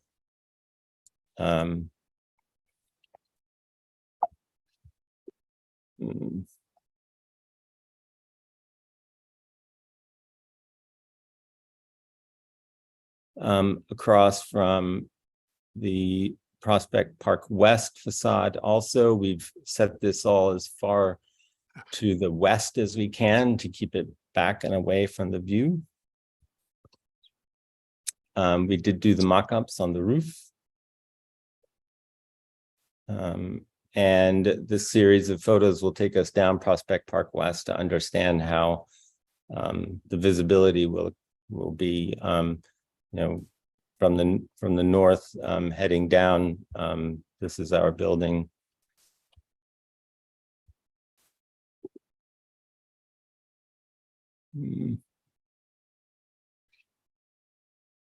This is directly across on Prospect Park West. This is as we're at the corner of Carroll. And as you go further south, the visibility begins to sort of show up here. But you're also moving, further and further away when that visibility really becomes where you have the sight line. And, sort of to the original point, we have a very varied in scale and diverse roofscape on Prospect Park West in general. This is from Carroll Street.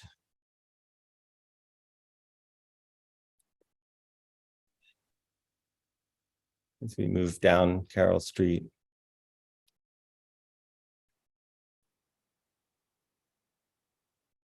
So, and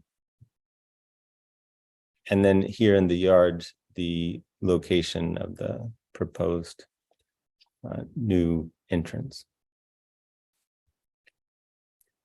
I'll just quickly go through this. We have some details for the door, for that screen at the roof, for the area of the terrace and the reverse dormer. We're proposing to use copper for these rooftop elements because it seems appropriate to the construction, and copper is there generally in some of the detailing that exists. And this is just a diagram again for support. And with that, I will say that I appreciate the time. Thank you. Great, thank you. All right, commissioners, do we have any questions? Okay, I don't see any questions at this time, so let's move to public testimony. Oh, wait, we do have a question. Commissioner Ginsburg, please go ahead. Yes. With the new system, are you getting rid of all fossil fuel in the building? Yes, we're intending to remove the gas stoves. We're removing the gas dryers. We're getting rid of all mechanical equipment that uses gas. Thank you. Okay, any other questions?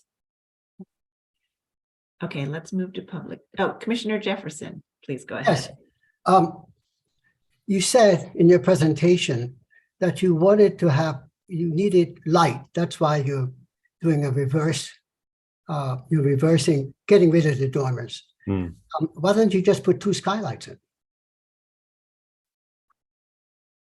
So the skylights too would be visible, and to place them, I think let's see, someone else is driving here.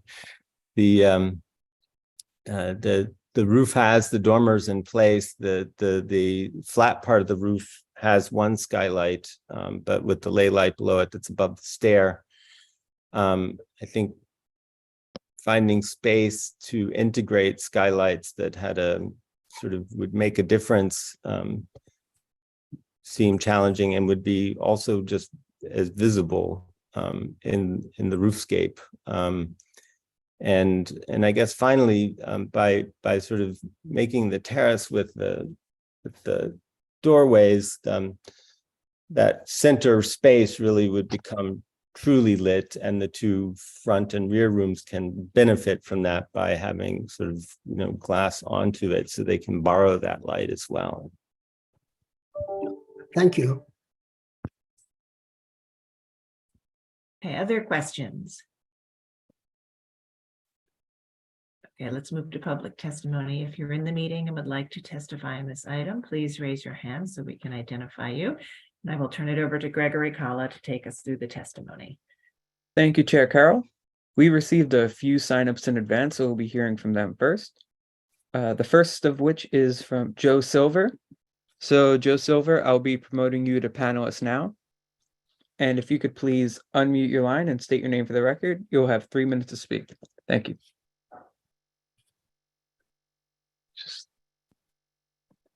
Morning, everybody. Thanks for having me. My name is Joe Silver, and I'm testifying in support of the electrification of 17 Prospect Park West. I have a master's in urban sustainability from the City College of New York, where I completed a capstone thesis on decarbonizing heating in New York City with a focus on passive house style retrofits of residential housing. I've worked at the Building Performance Lab, a research institute at the City University of New York's Research Foundation, focused on building energy efficiency technologies. I spent 5 years at the Urban Future Lab, a climate technology incubator at New York University's Tandon School of Engineering. And I was a senior specialist on Con Edison's non-pipeline solutions team, where I developed incentive programs focused on disconnecting New York customers from the gas system by fully electrifying their heating systems, as well as their stoves, clothes dryers, and other appliances. In order for New York City to achieve its climate goals, it's critical that properties electrify their heating systems. Modern cold climate heat pumps are over 3 times more efficient than heating with gas. Even with the current emissions intensity of the electric grid, heat pumps represent a significant greenhouse gas reduction compared to gas and oil heating systems. This reduction will only increase over the useful life of the equipment. And as the grid decarbonizes with the introduction of offshore wind energy, upstate hydropower via new transmission lines, and the increasing amount of local distributed rooftop solar and energy storage being developed around New York City. These projects necessitate modest changes to the external facades and rooftops of the buildings. And these changes are necessary to ensure that these historic landmarks that make New York so special are still around in a livable city and planet for generations to come. Retrofits like the one proposed for 17 Prospect Park West will help to future-proof the property, reduce local air pollution, increase air quality within the home, and represent a model for beneficial electrification across the 5 boroughs. That's all I got. Thank you for your time and consideration. Great. Thank you so much for that. And next up, we'll be hearing from Jeremy Woodoff from BSNY. So Jeremy Woodoff, I'll be promoting you to panelist right now. And if you could please unmute your line and state your name for the record, you will have 3 minutes to speak. Thank you.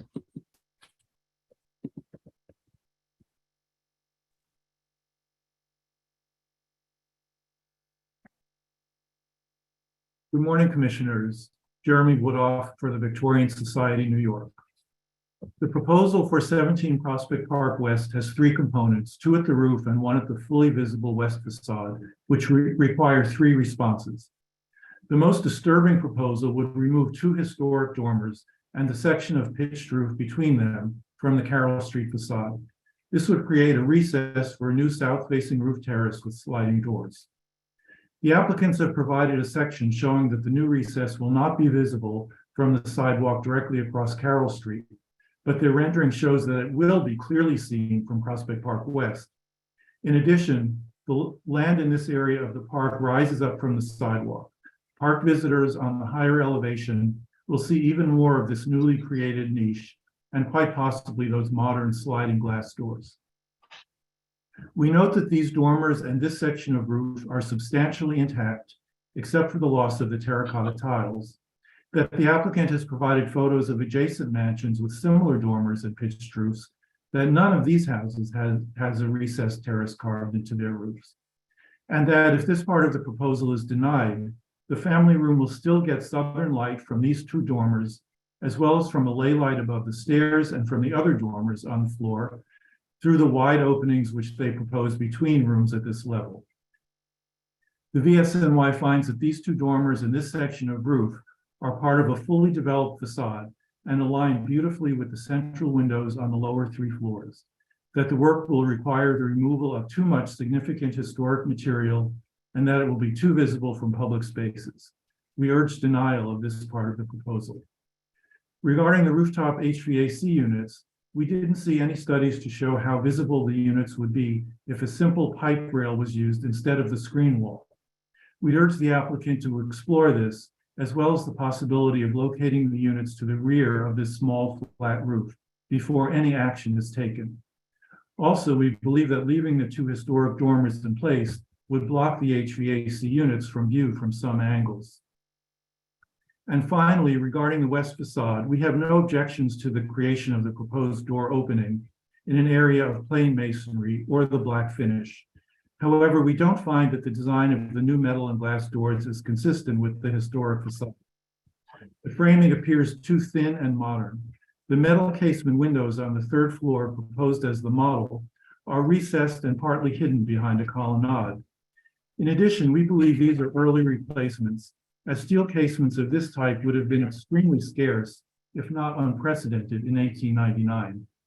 We urge the applicant to use French doors whose framing members match the greater width of the framing members of the historic wood windows still in place at this building.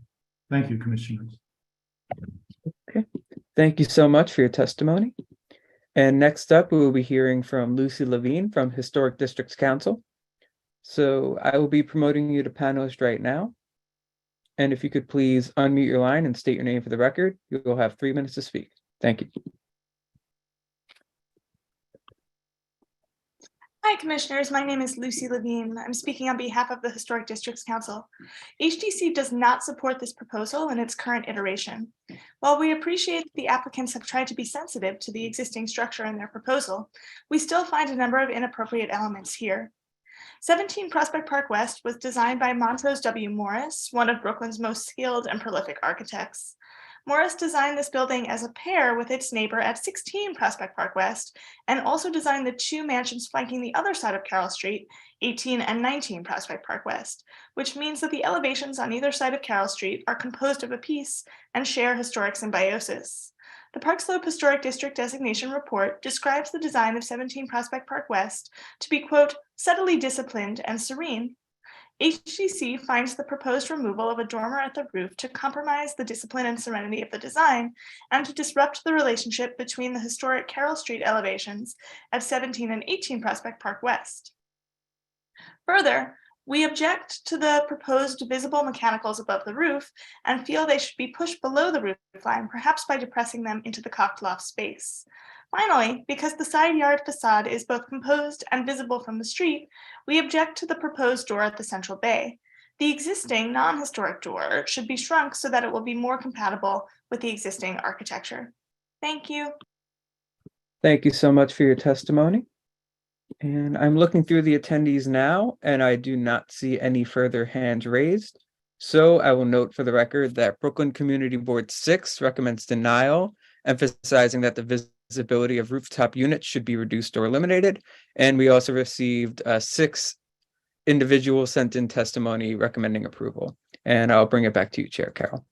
Okay, thank you. So I'd like to ask the applicants if you'd like to respond to the comments we've heard.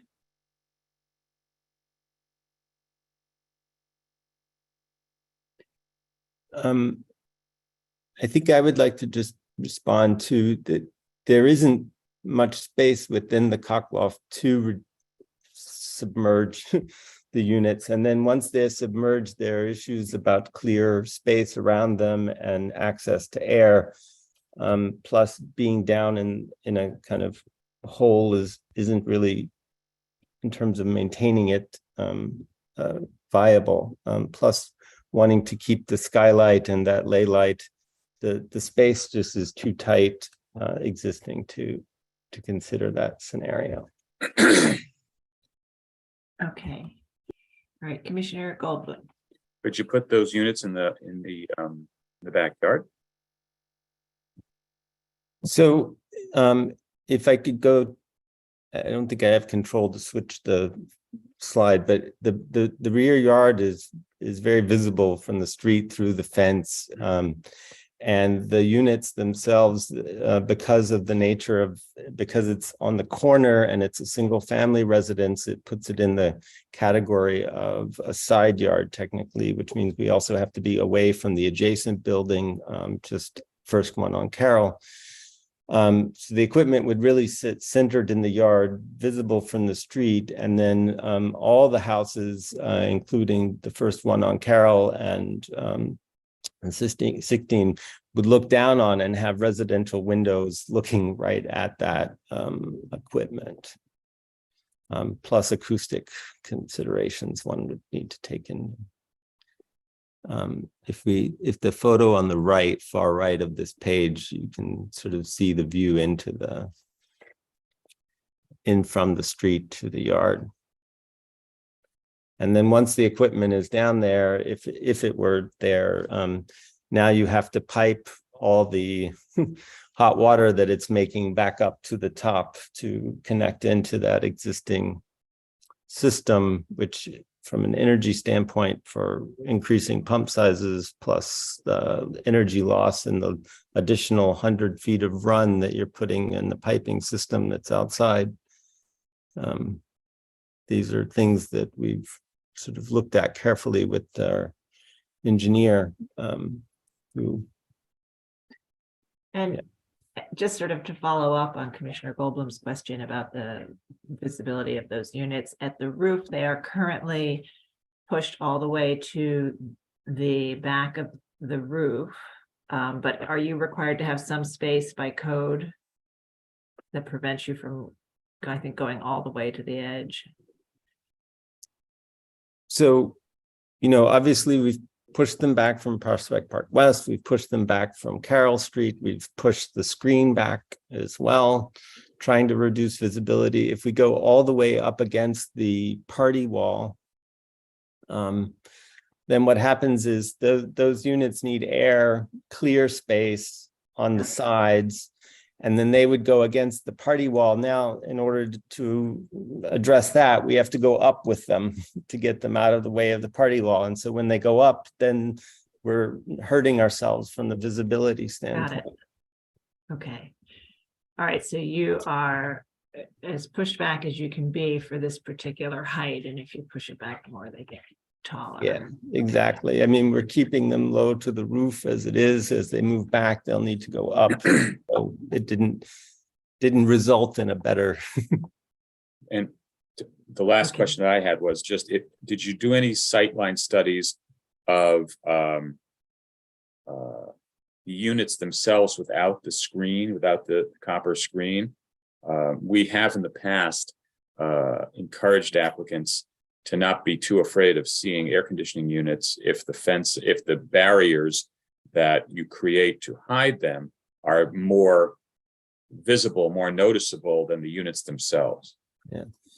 So we did indeed do those studies, and particularly the unit, closest to Prospect Park West, and because of the position at the corner, becomes very visible, which is why we, and plus we're going to need the rail, and so the screen was sort of seemed like a better holistic approach than just seeing the equipment, because it is very visible, particularly that one. The one sitting further west it's not as egregious. Thank you. All right, Commissioner Holford Smith. It's a related question. I'm sure you looked at this, but what is the effect if you rotate the units 90 degrees so that the shallow side is facing Carroll Street? Could that then shrink the overall fenced in area? So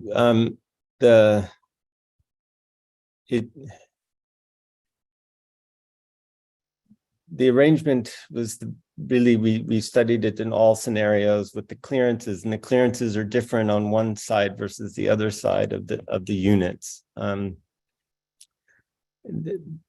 And plus the access to the units. So, I mean,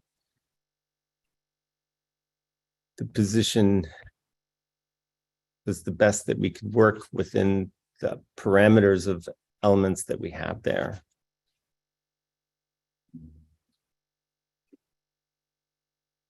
Yes, Commissioner Jefferson. What about a single unit? One single unit, would that be less visible and push? It's a good question. I mean, I think the issue was the size then, and the one unit gets much bigger. We're also bound sort of within the technology range of, this particular type of system in terms of what's available for purchase.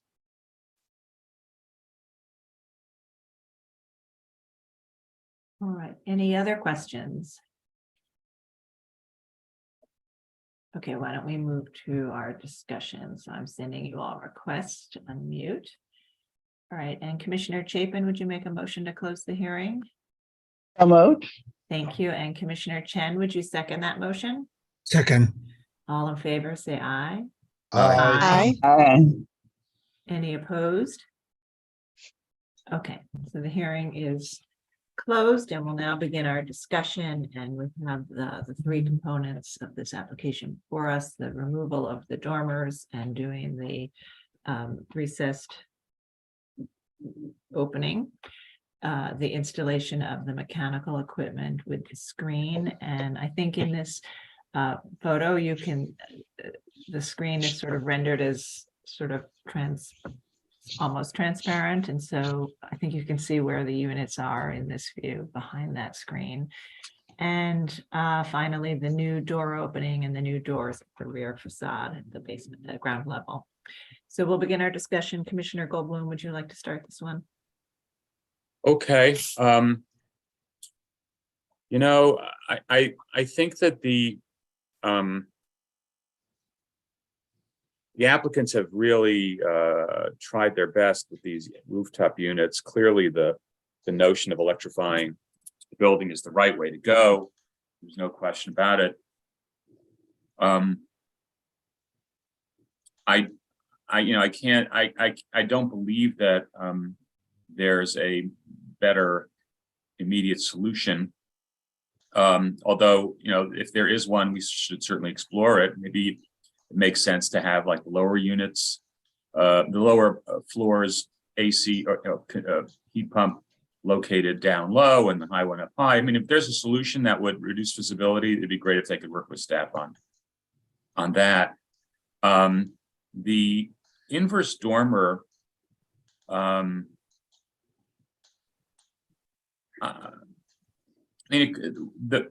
way I would start to think about it is, were the dormers that are there now part of the conscious aesthetic design of the exterior of the building or not? If they were just kind of functional things that were stuck there because the service had to have some windows or some space. But the fact that they were done symmetrically, I think that it's a big change to the way the house looks, to the design of the house that is visible from everywhere. I think that Everardo's idea about skylights would be a more successful way to go, and or shed dormering in between the two dormers if they needed that space. I just don't think that the removal of the dormers, which seem to be spaced in a very conscious aesthetic way, is the right way to go. Okay, thank you. And the doors at the back? No problem. Okay. All right, Vice Chair Bland? Pretty much similar, I think. I was impressed and could not remember until the applicant showed us the former home of the Landmarks Preservation Commission, of course, on Old Slip, of the inset so-called dormers there. I was almost persuaded. On the other hand, I think the dormers on this house add a lot to the house, and removing them would be inappropriate. So I think to get more light in there is laudable. I understand the reasons for it, and perhaps skylights could help at least in that regard. I also thought lowering, of course, the equipment would, as we've done in so many other cases, would be a good solution, and it would be here, except you'd ruin the use of the room below it. So I don't think that's completely viable. And I think it's troublesome to some degree to see the units on the top, but I think others have suggested ways by which the staff can work with the applicant to reduce the visibility, including perhaps, as was suggested, even eliminating the screen itself and just seeing the equipment. I'm happy to go with the staff on that one. And the doors in the back are fine. Okay, thank you. Commissioner Jefferson. Yeah, the equipment, if you look at this elevation and the screen is the problem, because it adds another architectural element, a plane to this roof. I think if they just took the screen away, painted the units to make them look like a rooftop addition, like a chimney flue, it would vanish. We wouldn't see it as much. And if they use one large unit horizontally, you wouldn't see it as much. I think the screen is the main issue of this. And that could be explored. I think let me see,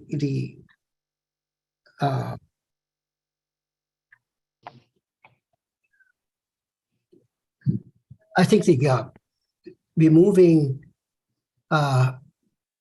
removal of the inset, what's it called? My mind is going. The inverse dormer. Inverse dormer doesn't work. I think the comments that my fellow commissioner said, that it seems that they were placed in a symmetrical way and they were thoughtfully placed. We should keep that. And skylights, I think, would work. And the door at the back, this is a corner building that has 3 elevations. This one has on the ground, on the pedestrian level, you can see the door. And I'm questioning whether you need the door. Could they put it somewhere else? It's just that blank wall. If you go to that image, that blank wall is so powerful, that rear elevation. Yeah, to go back. The blank wall in the rear. That blank wall, that's, I mean, it's just really nice. And to put this door, that proportion of door, to me seems, if you could find a better place for it, would be better. Commissioner Holford Smith. Yes, I applaud the applicant for electrifying this building. I think it's a great advancement. But I also agree with the other comments of the previous commissioner's comments about trying to reduce the visibility as much as possible. I think the screen might be, as Everardo said, really what is the culprit, and just seeing the units might actually make them much less visible. I also agree with Everardo about the door, since we're on this slide, that locating it in this really prominent, very strong masonry bay is not the place for a new door. And for the dormers, I think that they are an architecturally significant part of the house and should be maintained. Commissioner Chapin. Yeah, this is, I think, just a beautiful building in great condition that could really qualify as an individual landmark, and it's in a very prominent location on the corner. So while I do support the need to make the meet environmental goals, I really can't support the removal of those dormers. I think they're a significant part of the building. And I think that the rooftop addition is necessary. So I can support it, but I agree we should work with the staff on, what they could do to improve the visibility situation. And I personally agree that probably the removal of the screen and just putting up the equipment in whatever configuration is least visible is the best alternative here. It's going to be visible, but I think making it clear that it's just, some kind of rooftop accretion is much better than having something that affects the look of the roof in the way that the screen does now, which is an, unfortunate, result of their trying to do their best to minimize it. On the door issue, I guess I'm somewhat conflicted. I don't like the idea that it's interfering of it on the strong masonry, but this is kind of their backyard, even though it's visible. But I think it's less visible because of the fence and the angle, and that normally we would permit something like this. And so I think I support the view of other commissioners that that the doors and down here are okay. So my real only issue is the main issue is the dormers and not changing those. Okay, great. Thank you. Commissioner Chen? Yeah, I'm sort of in agreement with most of the comment, such as Diane's. I think that the applicant should work with the staff, whether it's the screen and minimizing it. I don't think the dormer should be removed. And I would defer to the majority on the door in the back. I think Commissioner Bland and Michael has spoken. Okay. Commissioner Chu? I agree about the dormer. I think that removing them and having the recessed balcony feels actually like a void of something that was taken away, because I see the existing one to the side. I also think there was a composition made here that reflect the elevations of the chimneys that flank them as well. So they seem unusually tall, this one now without the dormer there. I think that a solution can be found for the penthouse enclosure. It is relatively minimal. And I do echo I feel uncomfortable about the door at the bottom of the masonry wall, because these are traditionally masonry solid load bearing walls, because that's where the chimneys went down the whole house. Systems have changed, but there's something strange about putting a big opening at the bottom of a heavy, very clean vertical plane. Okay, thank you. Commissioner Master? I agree with the other commissioners regarding the dormer. I think that's a very significant feature of the building. In terms of the door, the rear door, I'm fine with the door because it is in their rear yard. And I agree with the other statements regarding the mechanical units on the rooftop, reducing the visibility in some way. Okay, thank you. And Commissioner Ginsburg? I first want to compliment the applicants on electrifying the building and note that you don't want to lower the condenser too much, or if we ever have snow again, it won't function as well. If there can be things to be done to reduce the screening, that would be great. I agree with everyone else on the dormers, and I'm fine with the doors in the rear yard or side yard. Okay. All right, great. So I think that we have had some very helpful comments, and thank you to all of your comments on the various aspects of this. I think where we land is we have enough votes to approve two components of this application: the rooftop mechanical equipment, with the condition that they continue to work with the staff to explore reducing the visibility by eliminating the screen and or studying the location and size of those units. And I think we have 6 for the door as well. And then we will take no action on the dormer in case I think we don't have any support for removing the dormer, but if the applicant wishes to come back with a skylight, we'll give them that opportunity. So we'll leave that piece of it open. So Commissioner Goldblum, could you make a motion to approve the other 2 components and ask them to explore the visibility with the staff? Okay. Regarding 17 Prospect Park West in the Park Slope Historic District, the application is to modify the roof, create a roof terrace, install a rooftop mechanical units, and create a new entrance. I note that the building's style, scale, materials, and details are among the features that contribute to the special architectural and historic character of the Park Slope Historic District. And I recommend approval with modifications, finding that the mechanical enclosure at the roof will be simply designed, limited in height, and finished in a terracotta color that will blend with the roof and is located at the flat portion of the roof where it is least visible from the street. That the new entrance at the designed west facade will be partially screened by the wrought iron fence and planting beds, which will help it remain a discrete presence. That the proposed basement entrance is in keeping with the size and position of other entrances found on this secondary facade. That the scale, finish, and articulation of the new steel and glass doors will blend harmoniously with the building's rear fenestration. However, I recommend that the demolition of the dormers and construction of the roof terrace be eliminated from the proposal, and that the applicants work with the staff to reduce visibility of the rooftop mechanical enclosure by either rearranging the units, moving them, consolidating them, or reducing the visibility or eliminating the screening altogether. Thank you. All right. And Commissioner Ginsburg, would you second that motion? I second the motion. Great, thank you. Mark, will you call the vote? Chair Carroll, Aye. Commissioner Bland, Aye. Commissioner Chapin, Aye. Commissioner Chen, Aye. Commissioner Chu, Aye. Commissioner Ginsburg, Aye. Commissioner Goldblum, Aye. Commissioner Jefferson, Aye. Commissioner Master, Aye.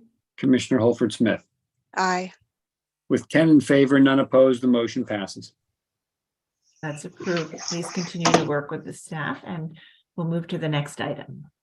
The next item is public hearing item number 3, LPC 23-07268. An application for a certificate of appropriateness in the Borough of Brooklyn, block 1222, lot 70, 857 St. Mark's Avenue in the Crown Heights North Historic District. This is a Romanesque revival style row house and an associated stable building designed by Montrose Morris and built circa 1892. The application is to replace roofing. Okay, commissioners, the applicants have entered the hearing and the staff will take you through the presentation. You may begin. Good morning, commissioners. Marcello Pacheco, preservation staff. The item is 857 St. Mark's Avenue, which is located between Kingston and Brooklyn Avenues in the Crown Heights North Historic District. The proposed scope of work is to replace slate roofing with a substitute material. These first couple slides show the existing conditions at the building, as well as some of the neighboring buildings in the row, which include 851, 853, and 855. The building is located toward the southern portion of the district, across from the Brooklyn Children's Museum and Brower Park, shown by the red arrow. The applicant has documented some of the conditions at the interior due to deteriorated conditions at the roof, particularly along the east portion of the building. And this next slide shows some deterioration at the underside of the roof structure.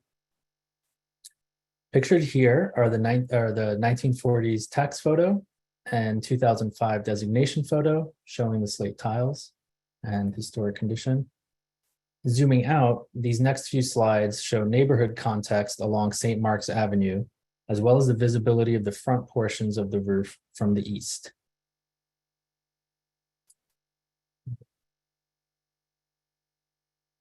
The applicant has documented some of the materials found at other buildings along St. Mark's Avenue, including asphalt shingles at 873 and 875, as well as 865 as shown in these photos. This slide shows the proposed substitute material, which is an asphalt shingle in a slate tile shape and finish, and some examples from the manufacturer of how these shingles will be installed at the cupola. The applicant and contractor are here and will now give a brief statement and answer any questions. Hello, everyone. My name is Jeanne Markowitz. I am the homeowner. I'm here with Glenn Josie, my architect from CoSart and Gary. So I have lived in this house since the 80s. It's my family home. I'm currently here with my husband, my small child, and my mother, who is a senior. We would like to use the asphalt slate line shingle for numerous reasons. It's affordable. The majority of the homes on my block have asphalt shingles. Even though my house I think was designed as a pair, our roofs are not even the same color and have some different materials now on them. And I also have a carriage house behind my house that I would like to restore. And since I've lived in this house since the 80s, there aren't any tenants here. This is a single family home. I've maintained practically all of the historic details in the interiors. And so obviously the roof is important because now my interiors are being damaged. And the only way I really will be able to, continue to maintain my home as well as work on my carriage house is if we use an affordable material on the roof. And I'll turn everything over to Glenn. Good morning, Commissioners. Yes, Glenn Josie, Casa Gary Architects, and we've also assisted with the contractor and assisting with getting the contracting done for the roof. The issues that were coming up is with the slate roof, as Johnny, the homeowner, stated, is that the costs were just becoming astronomical to replace the roof on the main house as well as the carriage house, which actually, if you see right now, if you could go back to the previous slide. I'm sorry, if you could go back to slide 6, you could, or slide 5 or 8, I'm sorry. It seems to be going in the opposite direction. You can see a portion of that of that carriage house in the back. So we've looked at other materials, and over the time period that we've been working on this, the house has started to deteriorate even further, which is now starting to cause some structural damage. So in order to get this done quite quickly and to avoid further deterioration to the house, we want to stay in contact with other buildings within the neighborhood and even in the block and in this context of 4 buildings, and replace it with an asphalt shingle that would still keep with the characteristics of the house and be maintainable for the homeowner. And we have also received, we've also spoken to both the community board and the Crown Heights Historic District, and which have also given their support for this. All right, thank you. Commissioners, do we have any questions? All right, I just had one question. So your roof has the dome that we see in the forefront of this photo, and then it has the side of the gable and a mansard, I think, between there. So there are portions that are planar, right? The dome has sort of this faceted shape, and would you be able to replicate that with the asphalt? We are, well, we've been working and speaking with the manufacturers, and if we go to the last slide there, so far this is what the manufacturer has said that we are able to do. And so we are continuing to speak with them and see if there's ways that we can keep the faceted component of it. Okay. Other questions? Yes, Commissioner Goldblum.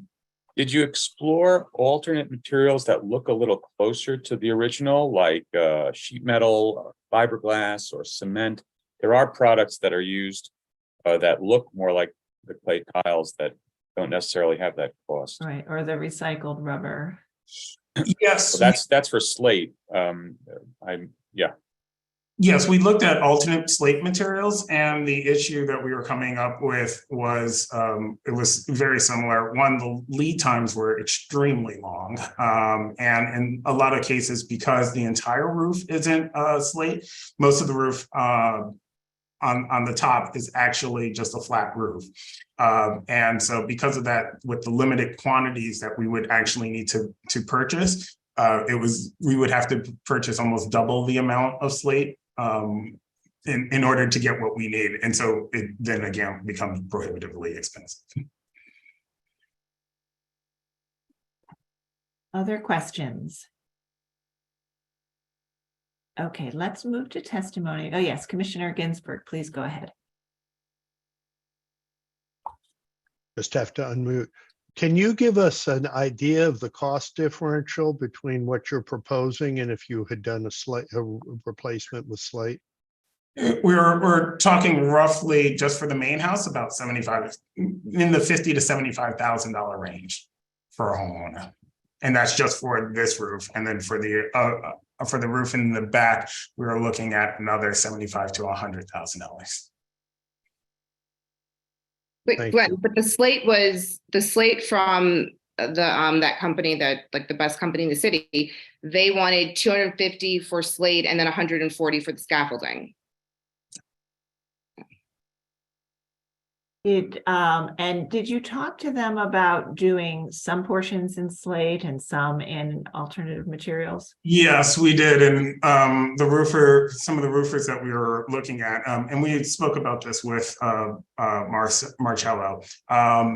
The problems that they were having is they were saying, well, how do we make these connections? And they were starting to get into issues of warranties and saying, well, now you have this material coming into this material.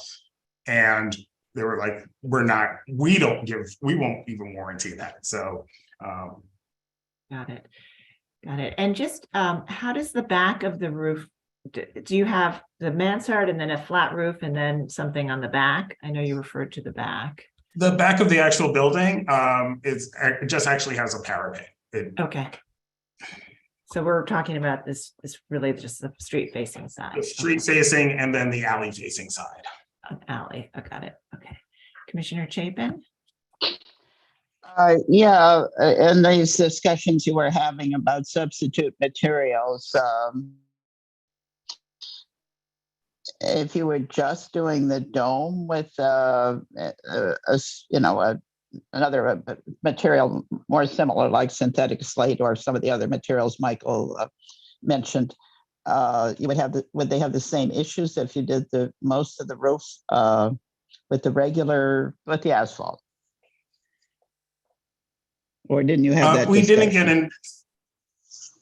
get into the specifics of exactly where we were going to make those connections, but the issues came up of how do we bring the two materials together, and then how do we start dealing with the warranties between the two materials, and that the joint and the connection between materials would end up being the weak point, and that's where the contractors have said that's where they find that to be problematic. But we didn't specifically speak. Thank you. Okay. Thank you. Other questions? Yes, Commissioner Ginsburg. Could that issue be resolved with a flashing, which would be visible? I realize may have issues, but could be painted so that the two materials never touched, but were connected by flashing? It could. There's a possibility that we could do that on one side. I think on the back side of the dome, it becomes a little bit more difficult.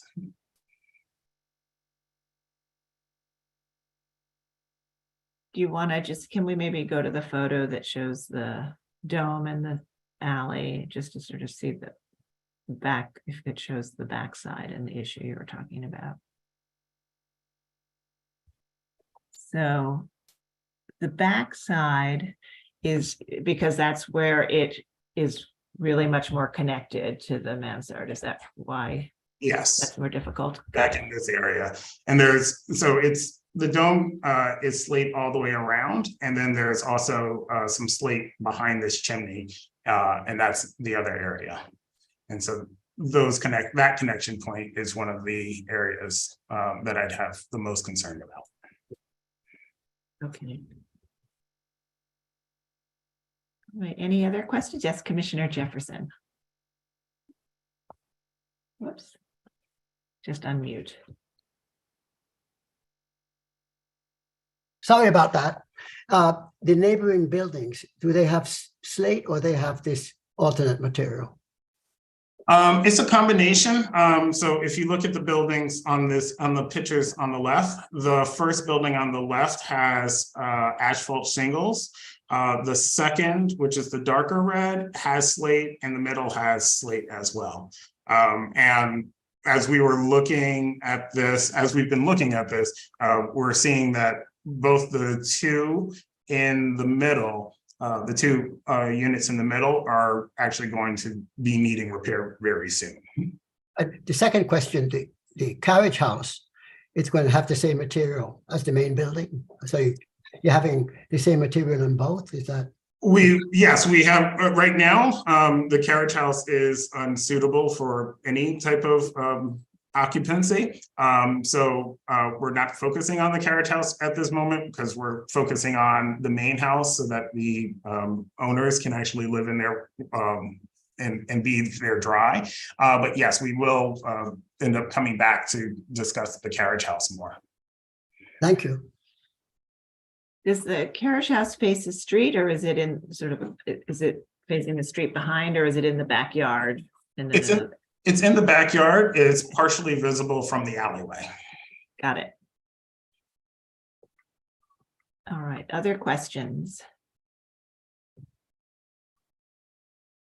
Okay, let's move to public testimony, and we may have more questions after that.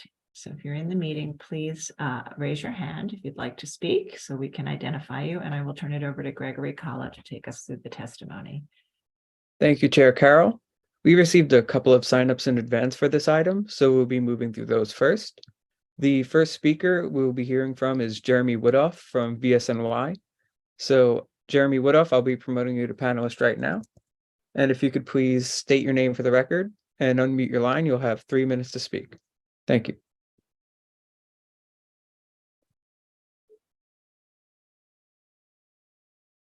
Good morning, Commissioners. Jeremy Woodoff for the Victorian Society, New York. Founded in New York City in 1966, the Victorian Society in America is dedicated to fostering the appreciation and preservation of our 19th and early 20th century heritage. The New York chapter promotes preservation of our historic districts, individual and scenic landmarks, interiors, and civic art. It's always disappointing when we look at a proposal coming to public hearing and realize it isn't complete. Unfortunately, that's the case with 857 St. Mark's Avenue. The proposal posted on February 22nd didn't include basic information which should be provided to the public for comments before any decision is reached. The proposed asphalt shingle substitute was finally posted yesterday, but informed testimony from the preservation community requires timely posting of presentations with all necessary details. The day before doesn't seem timely to us. Although some substitutes for slate may be appropriate, VSNY does not find asphalt shingles to sufficiently replicate the appearance and detailing of natural slate. Because the adjacent house and most of the row retain their slate roofs, this change would be especially evident.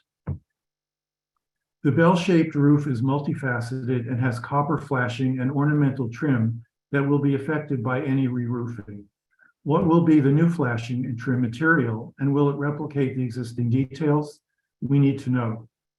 The applicant has provided pictures showing water damage at the cornice, but hasn't given any information on the extent of the damage or how it will be corrected. That bell-shaped roof is a complex framing job. There should be a dimension drawing showing the extent of the rotten wood that will ensure that if a large amount of historic material must be removed, the bell-shaped roof can be rebuilt to match. Thank you. Okay, thank you so much for your testimony. And next up, we'll be hearing from Lucy Levine from the Historic Districts Council. So I'll be promoting you to panelist right now. And if you could please unmute your line and state your name for the record, you'll have 3 minutes to speak. Thank you.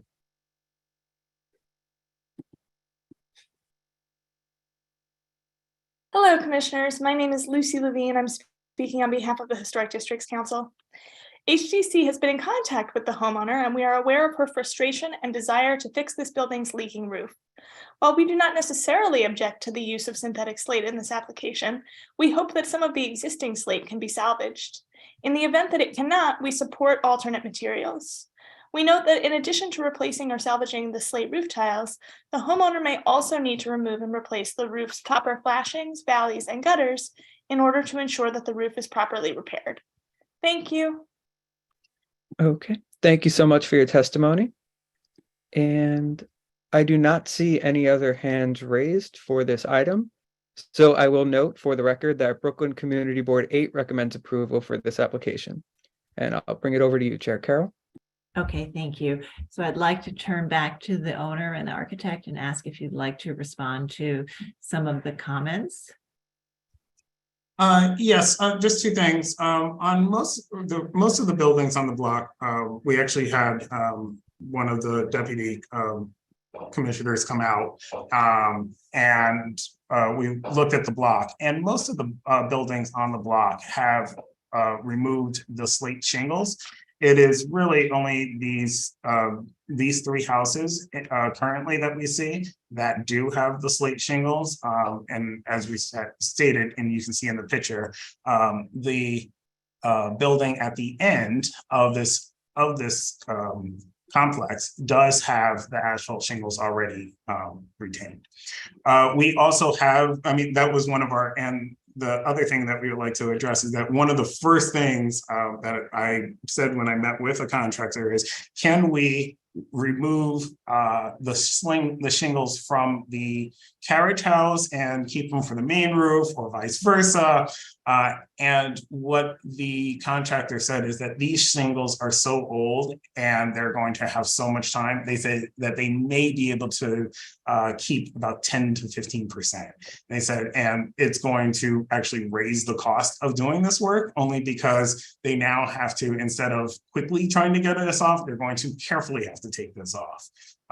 And so they, at that point, and we spoke with 3 different contractors on this, and they all just recommended starting over from scratch.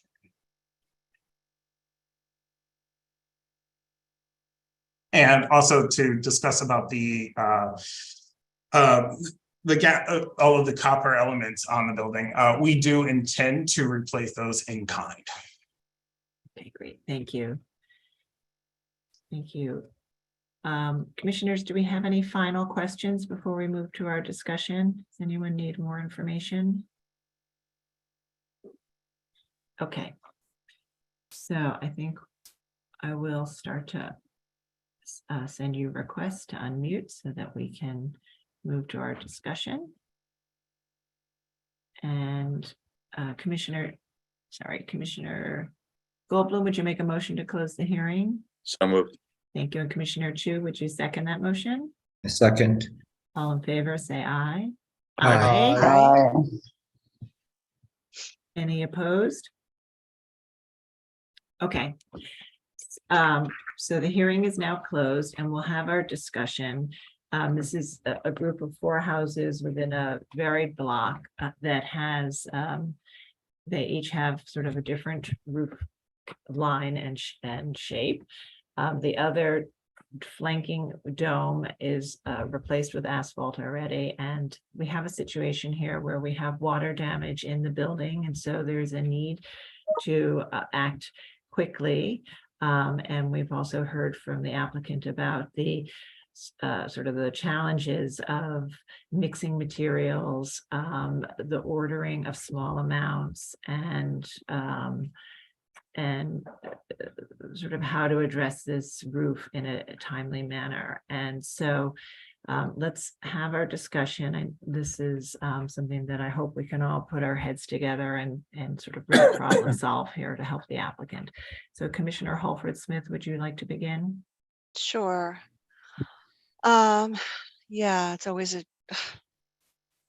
tricky with a slate roof that needs to be replaced. I mean, I think that I could find the asphalt to be appropriate, but I think that the trick really will be in the details. You know, when looking at the photos of the other tower, the conical roof at the far end, which is just a cone, and they seem to have done it in like pie sections and then put like a strip along each, and I think that would not be an acceptable way to finish this roof. So if there's a way to, I don't know, somehow fold the asphalt to create that appearance of the ridge, to create the bell shape. I And I think if they're replacing the copper in kind, that will last for another 75 years, and the asphalt won't. So it could be that in the next time they go to replace this roof, they can do slate, which would definitely be more appropriate. But I understand trying to get it done. I would advocate for them to try to remove as much slate as possible and salvage it, because I don't know. I think that slate should last for quite a long time, and I would think that more than 10 or 50% would be salvageable. But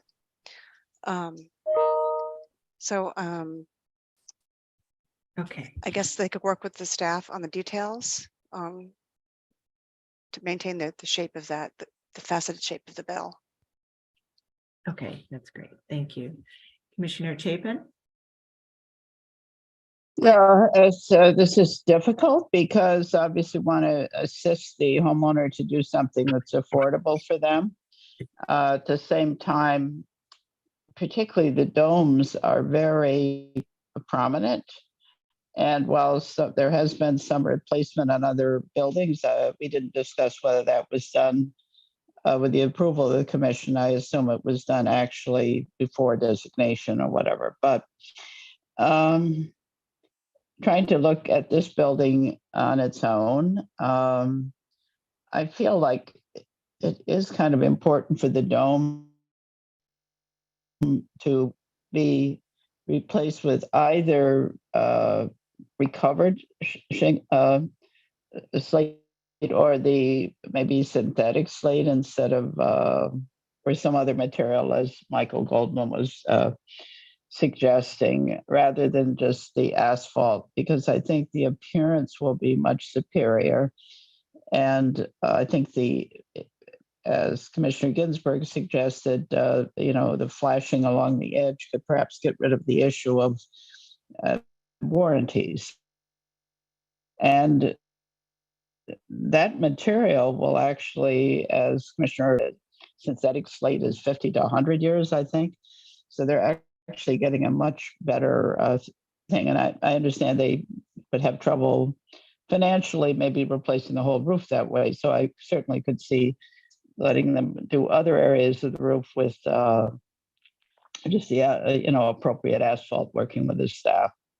So that's kind of where I'm at. Okay, all right. And I think they did say, though, that they have problems ordering a small amount of the synthetic slate, so that it may not be as helpful to say that they could do the synthetic slate on the dome and the conical roof and then asphalt elsewhere.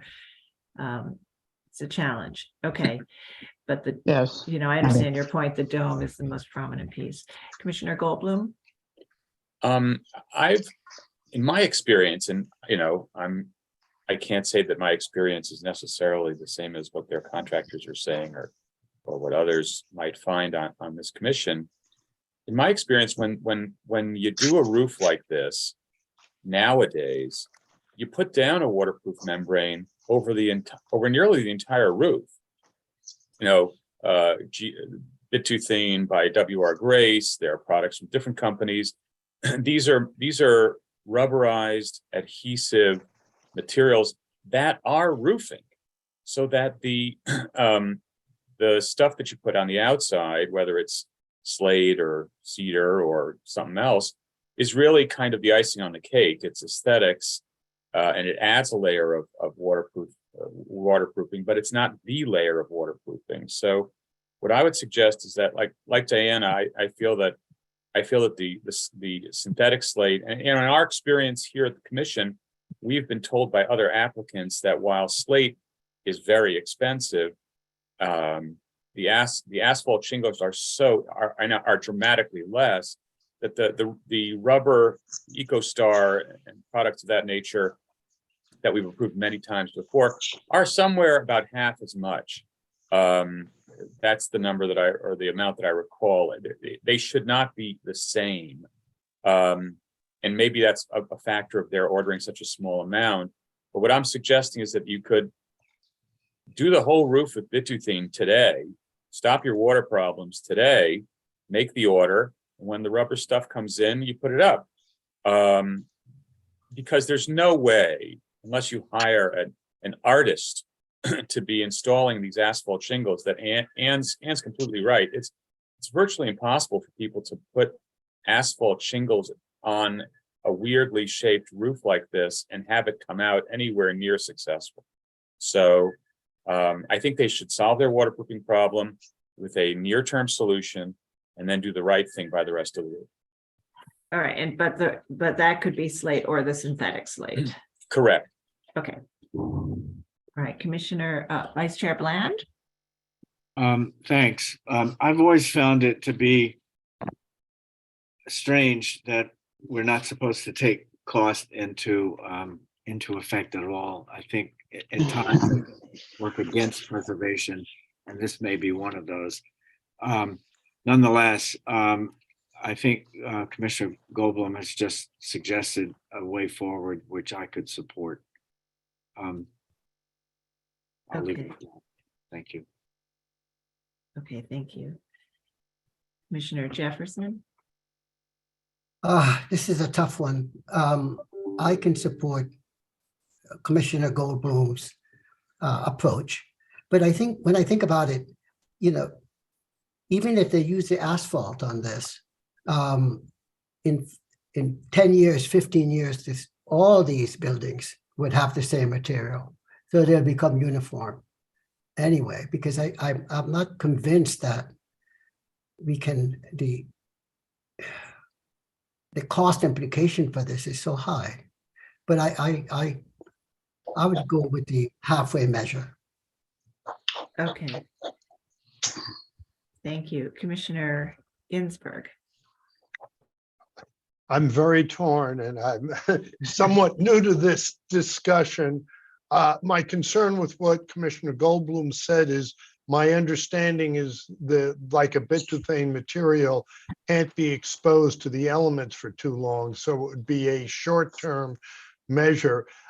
I think if you could get the asphalt shingles with the joints on the dome, that might be all right, but I'm not sure. Typically you can't bend shingles, so I'm not sure what the right answer is, and I hope the applicant could work with the staff, because I'm not sure there is a good answer that can be done in a reasonable time in a somewhat affordable manner. Commissioner Chu. I agree with Commissioner Michael's comments. I think that the roof here is so important that I would also accept different material for other roofs. In terms of the way the design of these tops are, they're so individual as they are in character as it is. But it is really the most important. One of the most important aspects of this facade is that shaped rooftop. The asphalt shingles will be like paper mache, trying to put them on a shape that doesn't accept it. And I think that in itself may create some issues from a construction perspective. Okay. Commissioner Master. Yeah, I'm going to agree with Commissioner Goldblum's discussion. He seems very knowledgeable. So I agree with what he proposes. Commissioner Chen. Yeah, this is a tough one. I think, I can see Commissioner Ginsburg. By the way, welcome to all the new commissioners. Didn't get a chance to say hello. But I tend to lean toward Commissioner Chu and Commissioner Goldblum and Fred Bland's direction. Commissioner Goldblum, did you want to add something? Yeah, I just looked it up. The GAF or ice and water shield, for instance, is a 60-day exposure.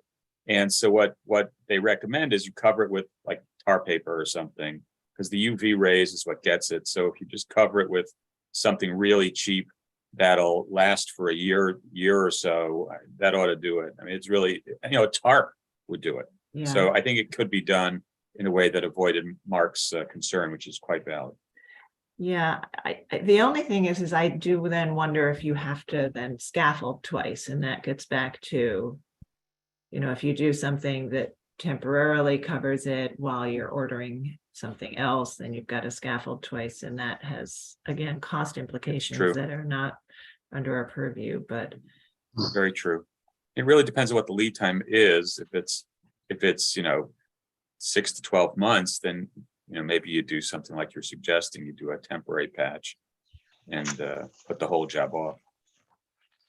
I think Henry products make something that's longer lasting than the bituthane that you can leave on longer. Just that it's bright blue.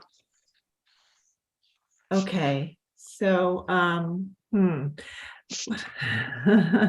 want to be solution oriented and give the applicants and homeowner sort of a path forward. But I think, it is challenging, and I'm just trying to think how we can put together, based on this discussion, a motion that could get them going so they can address the emergency needs here. And then, but, should conditions or explorations not yield a certain result, they could always come back to us. So perhaps we could make a motion to support replacing the roof and support replacing the roof with a synthetic material, provided that that material can match the details and appearance, and that they explore an interim measure that would allow for lead times and the logistics necessary to get that ideal match, which may not be, an identical match, but at least a closely a close match, particularly on the dome. So Commissioner Holford Smith, I don't know if you can sort of take what we have and build on that. Would you feel Yes, comfortable with that? Okay, great. Are we saying that we're looking to do the synthetic slate only at the dome, and that the asphalt shingles are okay at the flat mansards or gables? I think can people kind of nod their heads if they'd be comfortable with that? Yeah, sounds like that's okay. I'll try. In the matter of LPC 2307268, 857 St. Mark's Avenue in the Crown Heights North Historic District, a Romanesque revival style row house and an associated stable building designed by Montrose Morris and built circa 1892. The application is to replace roofing. I note that the building's style, scale, materials, and details are among the features that contribute to the special architectural and historic character of the Crown Heights North Historic District. I recommend approval with modifications, finding that the deteriorated condition of the historic slate roof warrants replacement, that replacement of the roof will aid in the long-term preservation of the building, and that the use of a substitute roofing material does not preclude the future restoration of the historic roofing material, that another building in the row has had its roof replaced with asphalt, and those that retain their historic slate show varying degrees of discoloration, resulting in a roofline that does not reflect the original. Therefore, a substitute material in a slightly different color would relate harmoniously with the adjacent buildings. That the roof is not readily seen adjacent to its immediate neighbor due to a prominent gable between them. Therefore, an alternate roofing material will not detract from a uniform continuous roof condition. That because of the complexity of the architectural features of the roofline, including steep mansards, a corner domed turret with intersecting gables and prominent chimneys, portions of which are not visible from the street, the actual roofing material is less prominent than the form of those features, and that the historic slate is relatively uniform in color, profile, size, and thickness. Therefore, a different material could recall the texture and shadow lines of the historic slate roof. However, I find that the multifaceted dome is a prominent and significant architectural feature, and the proposed use of asphalt shingles with ridge covers at each of the numerous seams will call attention to the installation, will not recall the historic condition, and that the feasibility of repairing the existing slate, I'm going to leave that off. Yeah. Therefore, I recommend that the applicant work with staff to look at a substitute roofing material that better recalls the historic slate, with careful attention to the seams for use at the corner dome while selecting an asphalt shingle for the less visible or prominent portions of the roof, and that the applicant work with staff on developing an interim solution to solve the immediate waterproofing problems while the solution to the substitute material for the gable roof, for the domed roof is agreed upon. Great, thank you. All right, and thank you very much. Commissioner Ginsburg, would you second that motion? Seconded. All right, Mark, will you call the vote? Chair Carroll, Aye. Commissioner Bland. Can you leave? You may have left. He did have to step away. Yeah. Commissioner Chapin, Aye. Commissioner Chen, Aye. Commissioner Chu, Aye. Commissioner Ginsburg, Aye. Commissioner Goldblum, Aye. Commissioner Jefferson, Aye. Commissioner Master, Aye. Commissioner Holford Smith. Aye. With 9 in favor and none opposed, the motion passes. Right, that's approved with some modifications. So please continue to work with the staff. They're a resource for you and can continue to help you as you figure out these solutions to managing the waterproofing issues and the roof replacement and the long-term preservation of your building. Thank you so much. Okay, we'll move to the next item. The next item is public hearing item number 4, LPC 23-06119. It's an application for an advisory report. It's in the Borough of Brooklyn, block 1117, lot 1. Prospect Park, the Lower Vale, Vale of Cashmere scenic landmark. This is a naturalistic park designed by Frederick Law Olmsted and Calvert Vaux, built in 1866 to 73, and the application is to install fencing. Okay, commissioners, the applicants have entered the hearing. Svetlana, if you could unmute yourself, I will give you control of the presentation.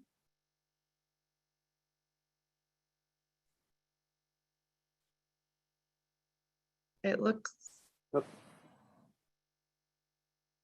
Svetlana, if you could unmute yourself, I will give you control of the presentation. Great. Good morning, thank you. Hang on a second. So Svetlana, if you could just click on your screen, you will have control of the presentation. You can advance the slides using your arrow keys or your mouse. Please state your name for the record, and you may begin. My name is Christian Zimmerman from the Prospect Park Alliance. And the project we're showing you today is changing the fencing that's existing in the restoration of this project from a welded wired mesh to steel panel. I'm getting background. I'm sorry. If I can do anything about that. Next. The location of the project is in the northeast perimeter of Prospect Park, adjacent to Flatbush Avenue. Next. This is the Lower Vale, Vale of Cashmere, sometimes called the Children's Pool. This is the existing conditions. Next. It was part of the original design by Olmsted and Vaux. We have 4 panels here that show the various changes that took place. Our focus is on the Olmsted Vaux and the Minkin White era. Next. This is the existing conditions. It is in poor condition, but the bones are there. Pieces of the Minkin White walls and piers. Next. The plantings clearly have overgrown. And also in the fence that we're looking at replacing is this welded wire mesh fence. It's connected to rebar. Next. As part of the restoration, we are overlaying the 2 historic layers of Olmsted and Vaux, which is the interior you see of the yellow dotted lines, and then the Minkin White area, which is surrounded it. Next. So the focus here is the bringing back the balustrade, that's the red lines. That would be part of the original McKim-Eden white era material. And then where you see in the yellow line, that is where all of the welded wire mesh fence currently is. It is there to protect the plantings. This is a very small, intimate landscape. And that's why we would like to take that down as part of the restoration, but bring back another fence to protect the plantings. Next. This is what we're proposing. It's a low steel picket fence, so 2'10". It's understated. It is taking off on a Parks Department standard detail fence. We're not adding ornamentation. We would like it to just disappear. We will be setting it back within the landscape on the back side of the piers, as you can see, and then planting heavily in front of it. Next. Balustrade that you see now does not exist, so we would be bringing that back. We're working with the LPC staff in coordinating the restoration efforts between the two different layers. This is the only place where the balustrades are. This is another view, so bringing back the soft edge of the shoreline, which was part of the original Olmsted box and McKim-Eden white eras. The cobble that you may have seen in one of the earlier images came later in the WPA era, but we would be having it restored to this manner. This is an overall site plan that shows you the number of things that we're including. It is pretty much a straight restoration plan, and the only elements that we're adding new would be this new fence.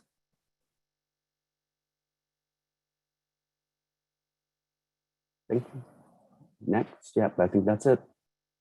Okay, thank you. Commissioners, do we have any questions on this one? Okay, I don't see any questions at this time, so we'll move to public testimony. If you're in the meeting and would like to speak on this item, please raise your hand so we can identify you. And I'll hand it over to Gregory Kalla to take us through the testimony. Thank you so much, Chair Carroll. We received a few signups in advance for this item, so we'll be going through those first. The first name that we'll be hearing from is John Graham from VSNY. So John Graham, I'll be promoting you to panelist now. And if you could state your name for the record, you'll have 3 minutes to speak.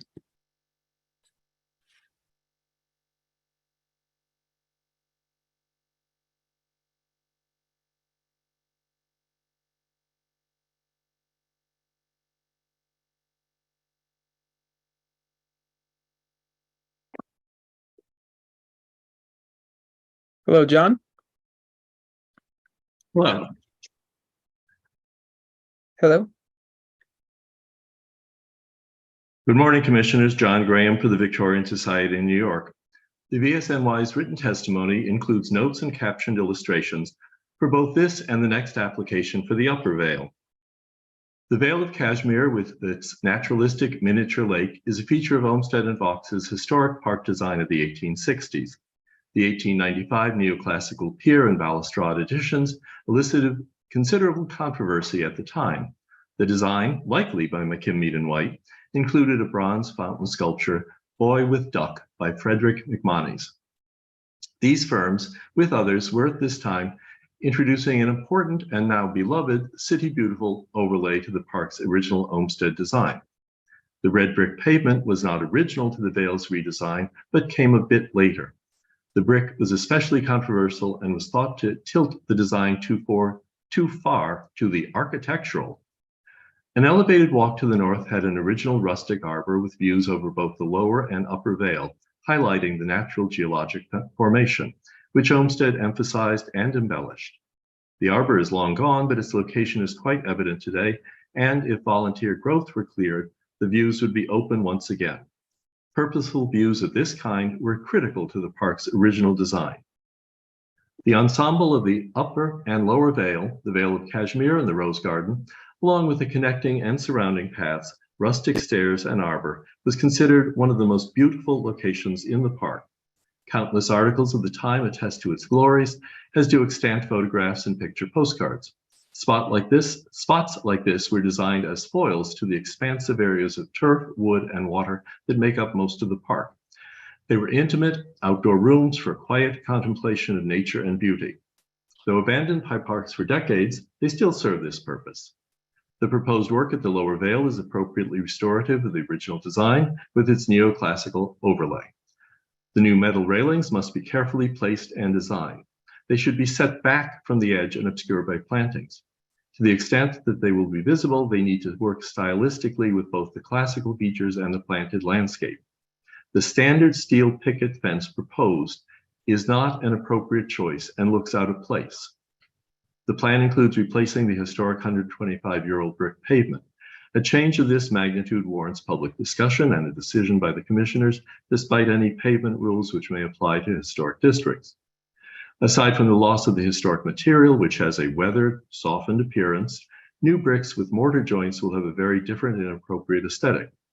The existing bricks should be reset with soft joints. Otherwise, we urge that the pavement revert to what existed both originally and during the early years of the classical editions, a stabilized earth surface.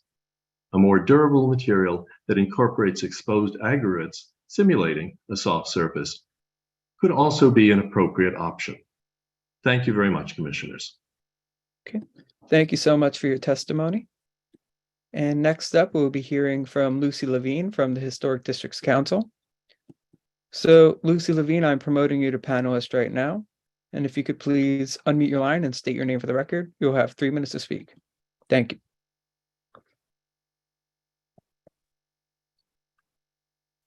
Hi, Commissioners. My name is Lucy Levine, speaking on behalf of the Historic Districts Council. HDC is surprised by the contrast between this proposal and the one for the Upper Vale. We are pleased that the applicants have treated the Lower Vale as a restoration project instead of as a blank slate, and commend the sensitive touch applied to this beautiful place. Thank you. Thank you so much for your testimony. I will also note, if you are in the hearing and you have signed up to speak, please raise your virtual hand so I could call on you.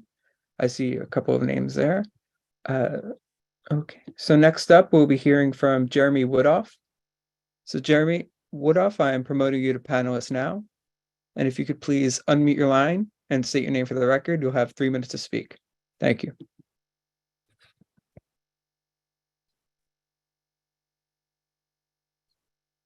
Good morning, Commissioners. My name is Jeremy Woodhoff, and I'm speaking for myself on this project.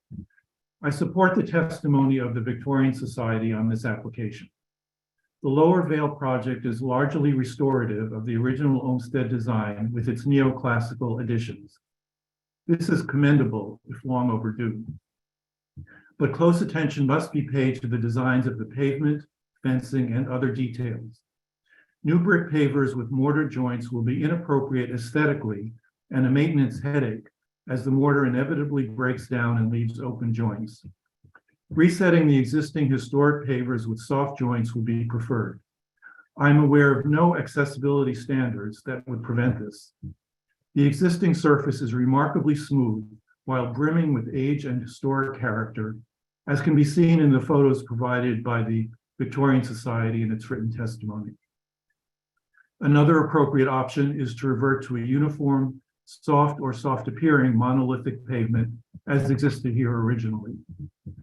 The missing McMonnies fountain sculpture should be replicated, a perfect donor opportunity. Another casting of it is in the Metropolitan Museum collection. This would return this site to the successful collaboration of McMonnies with McKinmead and White that is seen at several park entrances. In 1867, just at the time Olmsted and Vaux were designing Prospect Park and its Vale of Cashmere, an African-American painter named Robert S. Duncanson completed a Hudson River School painting called Vale of Cashmere, now in the Cleveland Museum of Art. The painting depicts a grand landscape that has surprising references in Olmsted's miniature version. Many buildings surrounding the actual Vale of Cashmere in India are in regional picturesque styles of the kind Olmsted and Vaux felt were critical to the design of buildings in Prospect Park. Prospect Park was modeled on the kind of slightly mysterious landscape seen in this painting, as well as in the typical domestic works of Hudson River School artists and the natural American landscapes they painted. Every component of the park, from buildings to shelters to benches, signs, drinking fountains, pavement, and of course planting, was designed to support this vision. It will be important as the design for the Vale is developed that these details remain true to that vision. Thank you, Commissioners. Thank you so much for your testimony. And next up, we'll be hearing from Tony Simon. So Tony Simon, I'll be promoting you to panelist right now. And if you could please unmute your line and state your name for the record, you'll have 3 minutes to speak. Thank you. My name is Tony Simon. I'm speaking as a bird watcher. I feed the birds in the Vale, I'd say every other day. I think the photographs presented were extremely misleading. The Vale is beautiful as it is in its age. It's a refuge for birds because there's a wind block there, and the birds come through on migration, and they're there all winter, and we feed them. This plan to make it more public would drive away the birds who come through Prospect Park. I would wish that you just leave the Vale, Lower Vale alone. It's wonderful the way it is, secluded, quiet. It seems like this plan will destroy that seclusion. It's unnecessary, and you could spend your money elsewhere much better. Thank you very much. Okay, thank you so much for your testimony. I see that we have a call-in hand with their hands raised, so I will be allowing you to speak just momentarily. Okay. So if your number is 212, final three numbers 373, you'll please state your name. Yes. Please. This is Theodore Grunwald. Good afternoon, Commissioners. I agree with my colleagues at the Victorian Society, the Society for the Architecture of the City, and landscape architect Michael Gotkin and others that today's application should be substantially modified, because many elements such as the fencing and the redo of the herringbone brick paving, an echo of Central Park's Belvedere Terrace, are being presented incorrectly as in-kind replacements. The public and commissioners do not and will not have enough information on decisions which are to be made at staff level, including lighting, seating, and plantings. Moreover, the Upper Vale's history richness, layering, and complexity is being literally bulldozed to create a puritanically sanitized, single-purpose monocultural space for children who have many other ample dedicated park spaces. This outcome is partially a result of the secretiveness with which the Alliance has managed a series of invitation-only visioning sessions with selected community members who nonetheless raised significant objections to the plan, including incorporation of the visually inappropriate pavilion and the Upper Vale with its kitchen, incompatible with the peacefulness and seclusion of the Vale. Instead, advocating for restoration of the Vale's historic features and better maintained plantings and water features. No community boards bordering the park have weighed in on this proposal, and the voices of other stakeholders, such as citywide residents who love the Vale, including admirers of Olmsted and Vaux, members of the LGBTQ and BIPOC, that is Black, Indigenous, and People of Color communities, who have, over half a century, used the Vale as an informal meeting and trysting place, have neither been heard from nor consulted. This top-down park administration-driven plan bulldozes the Vale's decade-long hidden history as an unregulated social space for African American and Latino gay men, together with 125 years of park history, and ignores millenniums of geological history.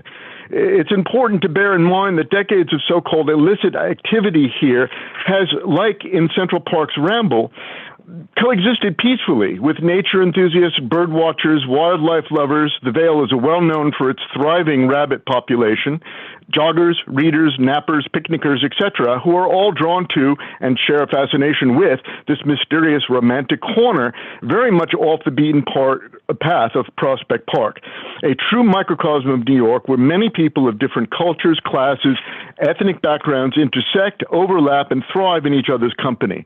Tony Roma, the respected head of Columbia University's Department of Photography, noted the Vale's delicate balance of intersecting cultures in his acclaimed 2015 photo book In the Vale of Cashmere.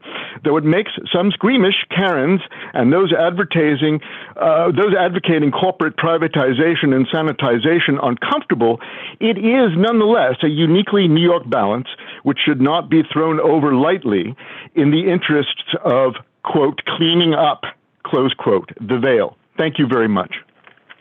Okay. Thank you so much for your testimony.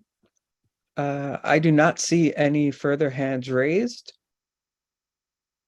So I will note for the record that we received a written testimony from Council Member Crystal Hudson recommending approval, Council Member Shahana Hanif recommending approval, the Brooklyn Borough Board recommends approval, and we also received testimony from Prospect Park the Community Committee, Prospect Lefferts Garden Neighborhood Association, the Caribbean Cultural Center, the New York City Audubon, Brooklyn Bird Club, Prospect Heights Neighborhood Development Council, all recommending approval.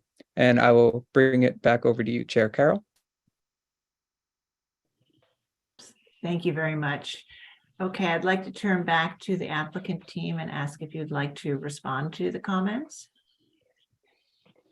I would. I really apologize regarding the brick pavement. I didn't speak to it because we're actually, if you look, we're restoring that. We want to keep it. We just need to make it ADA accessible. So we are removing and resetting it, and we're proposing installing it on Romex. It's the setting bed material that's porous, but we had no intention of removing it or eliminating it. It is not original. It's not. It came early after the Kim Mean one, about the 1920s. It is well loved, and it seems to be fitting within that area. So I'm not quite sure. We didn't mean to misrepresent that. That's why the focus was just on the fencing. Yeah, and if I could just jump in for the moment. So my understanding is right that the restoration of the missing balustrade between the plinths, the resetting of the pavers, and removing the masonry at the perimeter of the island are all restorative and being handled at staff level. So this application before us right at this particular moment is simply for the fencing. Yes. Maybe if you want to address the comments regarding the fencing. Christian? We're trying to just use a simple fence. It is contemporary. We don't want to mislead people into thinking that it's a Olmsted and Vox fence, or it's replicating, which we don't have, or a McKay-Meaden white era fence. We wanted to just have it go away. And we are planting heavily. And it's 2 foot 10 inches. It won't stop everyone, but it tends to keep people out of our plantings. But we do feel it needs to be in place because these are small plantings and they're delicate. Okay, do you want to just quickly go back to the slide that shows the fencing? Okay, so there, and it's 2 foot 10, so it's lower than the plinth, and we're working with the staff to figure out the exact location. We're pushing it back as far as we can, like to the back face of those piers. Okay. All right, great. Okay, commissioners, do we have any other final questions? All right, not seeing any questions. I think we can move to our discussion on this application. Okay, so Vice Chair Bland, would you make a motion to close the hearing? So moved. Thank you. And Commissioner Jefferson, would you second that motion? So second. All in favor, say aye. Aye. Aye. Any opposed?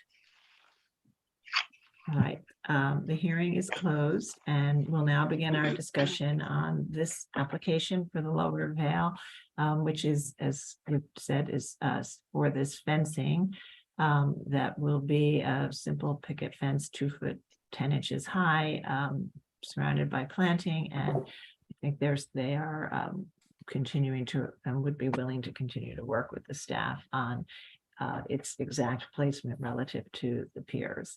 So we'll begin our discussion on this one. Commissioner Chapin, would you like to start this one? Thank you, Sarah. Thank you also for the clarification as to what we're actually covering, that we're not looking at the brick replacement, which is a later, not original, and other features. I think in this case that first of all, I applaud that they, as others have, that they're trying to restore some of the soft edge of the original Olmsted and Vaux design. I do think that this is an appropriate solution, this fence. You need to have something to keep the public from going into the area, obviously, but you want to have something that's as unobtrusive as possible. And they will be using plantings in front of that low fence to try to further sort of have it sink into the landscape. And given the pillars that exist, it's hard to imagine exactly what else you could use that would be more appropriate, like a rail fence or something. I don't know, but I think given the purpose and the location and the masking with vegetation, that it's an appropriate solution. Thank you. Commissioner Goldblum? I agree. I think it's appropriate. Commissioner Chen? Likewise, yeah. Right. Vice Chair Bland? Appropriate. Okay. Commissioner Jefferson? Appropriate. All right. Commissioner Holford Smith? Appropriate. Commissioner Chu? Appropriate. Commissioner Master? I agree that it's appropriate. And Commissioner Ginsburg? Appropriate. Okay, great. I think we have a consensus, and I also think that the low height will really allow it to be obscured by different kinds of plantings, and it will be below the piers, and I think really read as a secondary installation here. So Commissioner Chapin, would you go ahead and make the motion? Thank you, Chair. In the matter of an advisory report, Borough of Brooklyn, LPC 2306119 Prospect Park, Lower Vale, Vale Cashmere, scenic landmark. A naturalistic park designed by Frederick Law Olmsted and Calvert Vaux and built in 1866 to 1873. Application is to install fencing. I recommend that the commission issue a positive report finding that the proposed work will not eliminate or damage any significant historic or architectural features, that the installation of the proposed fences limiting access to the peninsulas will help support the preservation of these environmentally fragile areas, that the fences will be simply designed low in height, typical in material, and dark in finish, and will feature thin framing, helping the fences to remain a discrete presence which will not detract from views of the pond and landscape, and that the proposed work will support the significant scenic and historic character of the scenic landmark. Thank you. And Commissioner Master, would you second that motion? Whoops. Let me switch that. Vice Chair Bland, would you second that motion? Second. All right, thank you. Mark, will you call the vote? Chair Carroll, Aye. Commissioner Bland, Aye. Commissioner Chapin, Aye. Commissioner Chen, Aye. Commissioner Chu, Aye. Commissioner Ginsburg, Aye. Commissioner Goldblum, Aye. Commissioner Jefferson, Aye. Commissioner Master, Aye. Commissioner Holford Smith. Aye. With 10 in favor, none opposed, the motion passes. So that's approved, and we'll now move to the next item. The next item is public hearing item number 5, LPC 23-06118. This is an application for an advisory report in the Borough of Brooklyn, Block 1117, Lot 1. The Upper Vale, Vale of Cashmere, Prospect Park Scenic Landmark. Again, this is a naturalistic park designed by Frederick Law Olmsted and Calvert Vaux, built in 1866 to 73. This application is to construct a new building, arbor, and retaining/seating walls, reconfigure pathways, replace paving, and install fencing, play equipment, and furnishings. Hey, commissioners, the applicants have entered the hearing. They now have control of the presentation. Please state your name for the record. You may begin. Good afternoon, commissioners. I'm Svetlana Ragalina, Senior Landscape Architect at the Prospect Park Alliance. These projects for both the site and the building are funded by the mayor's office and include about 5 acres.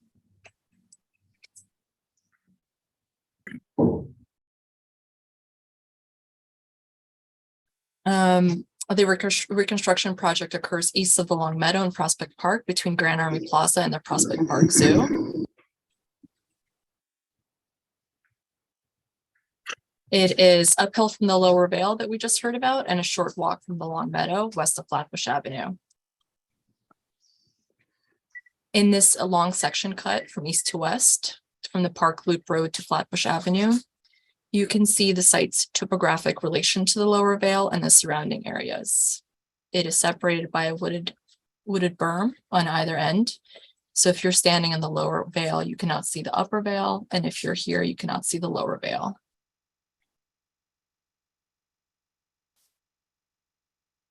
The site went through 3 design changes in its history. In 1868, Frederick Law Olmsted first designed the area as a playground. It was an open area with play equipment. Later, at the turn of the century, during the City Beautiful movement, it was converted into formal water lily basins and a rose parterre garden by McKim and White and also Park Superintendent Ulrich.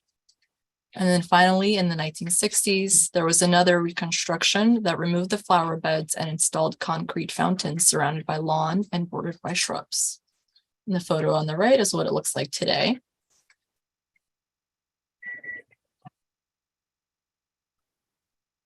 I apologize, but this is actually not the presentation that we had prepared for today. Can you swap it out, please? This is what's on our website, and this is what the public has seen. So, all right. Sorry. Okay. Thanks.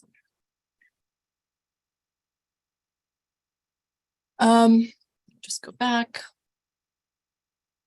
So this is the site design from 1874 showing the site when it was a children's playground.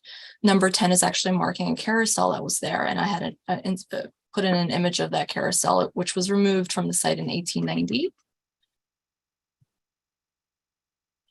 At the turn of the century, in 1895, the firm McKim White were hired to redesign the space into a rose garden. They installed 3 stone water basins with exotic planting, an axial crushed stone pathway, and also rose beds. When learning about the design proposal, Olmsted wrote a letter to Commissioner Squire and complained about McKim White's proposed architectural changes to, quote, the dell, which had been absurdly named the Vale of Cashmere.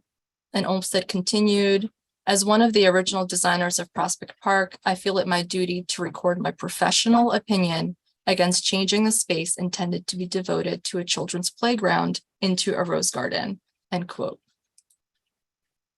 This next survey is from 1935, and we see the addition of a pump house right here, a small structure that powered the fountains.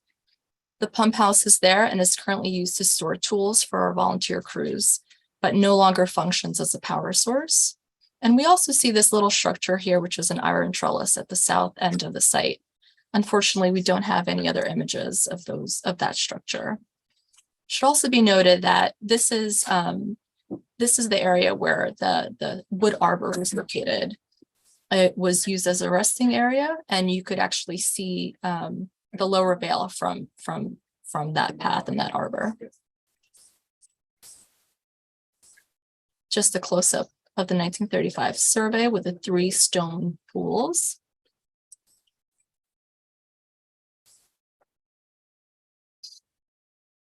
So this is a photo on the left of that water lily pond, and you see the parterre rose gardens around.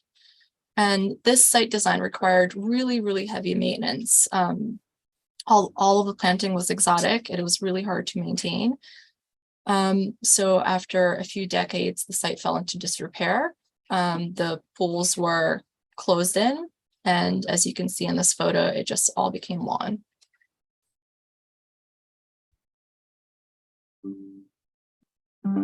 So nearing the park's centennial in the 1960s, another firm was hired to redesign the space again.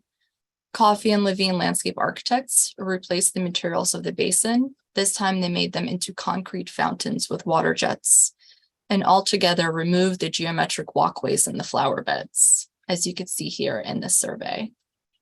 Shallow concrete steps were installed in the lawn in between each fountain. The benches were now located at the perimeter of the site and bordered by low yew shrubs. Chess tables and drinking fountains were also installed here. Unfortunately, this redesign also required intensive maintenance, and in order to sustain the fountains, and the yew shrubs that were meant to frame the space were left to overgrow, and those are the same shrubs that we see today, looking very much like tall evergreen trees. This is a photo showing you of that installation, probably an opening day where supposedly the fountains only worked for a short period of time. And this is the current site condition, just empty concrete basins surrounded by lawn and overgrown yews. These are those same shrubs that in this photo are very short. Now just for some existing site photos. These are stone steps. They're original to Olmsted.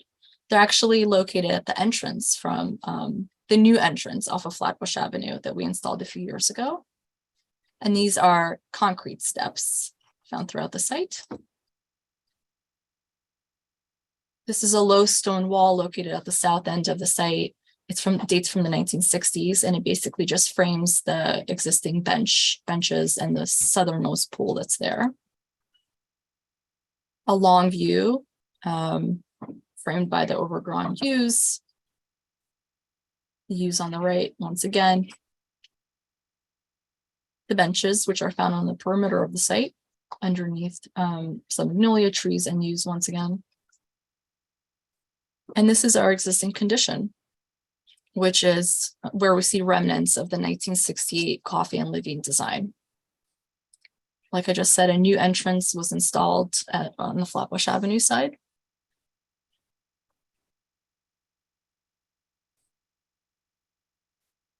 So this is our proposed schematic plan. Sorry, it's out of order, but basically what we have tried to do with the design is to make the site a lot more accessible. We've removed a lot of the steps.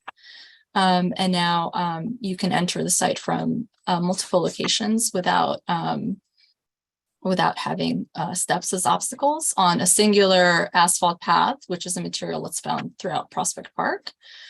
And the singular path weaves from one side to the other, opening up various views and experiences.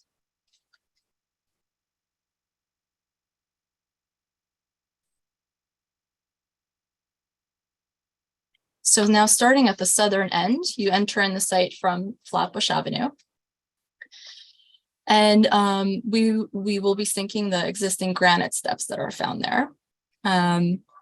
In order to retain the slope and prevent damage to the root zones of these really large, beautiful trees, we're actually going to retain soil on either side by a very low granite wall.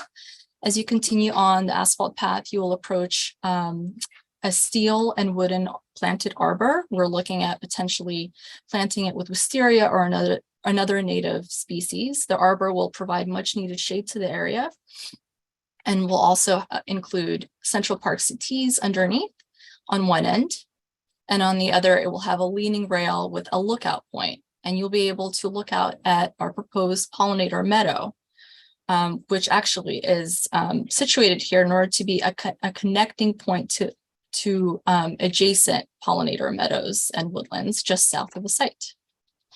This is also very close to the location of the trellis that was in the McKim-Mead and White plans. This area right here is actually level and where all 4 paths come together. So it's an appropriate location to situate this arbor. This is that approach from Flatbush Avenue. You could see the arbor in the distance and the pollinator meadow to the right. Just a long section through that meadow. We're proposing to install 4-foot-high black mesh fencing, which is found throughout the park. It is also approved by LPC already, but we're proposing to install it further back just so that it's hidden by planting in the foreground. And this is our very rudimentary concept for the arbor. In a little bit, you're going to hear from our senior architect, David Young, who's going to speak about the structure, the restroom in the site. And our arbor is going to take a lot of the elements from that structure. We hope to be in union there. Basically, it's going to have a wooden beam canopy with steel supports that we will develop once we, enlist the structural engineer who's going to look at different load conditions. Sorry about that. This is a view of that arbor being planted. This is actually an existing woodland trail that we're hoping to link up to as well. And then if you keep going through the arbor, one path will turn to the right and proceed to the natural exploration area, and one will turn to the left and lead you down to the lower Vale. On the right, you're seeing a leaning rail with a pollinator meadow beyond. Another section through the meadow and the arbor. This is the existing condition of the next area that I will discuss, which is the natural exploration area.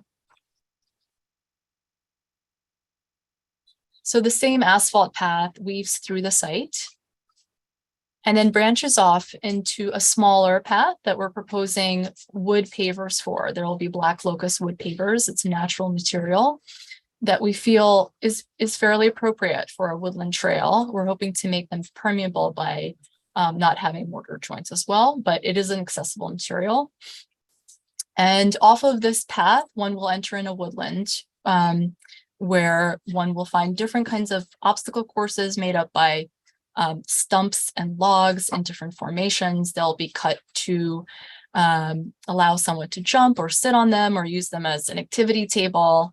There's also going to be stone boulder outcroppings or very small low to the ground scrambles, and also a small depression filled with sand and bound by logs.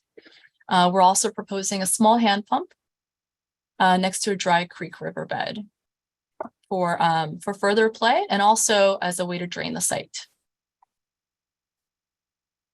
So as I said, this will be a woodland planting. We're going to transition from a meadow into more understory planting made up of shrubs and a few canopy trees.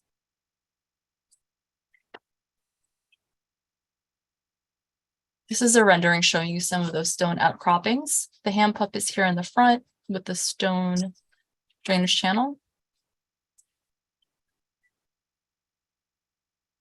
This is showing you the sand area with a sand table for accessible play.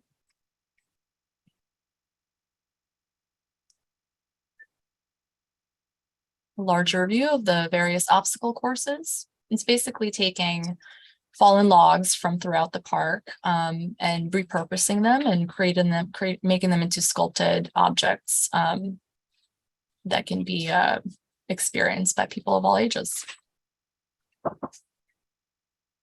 Just a long section through the natural exploration area, or NEA.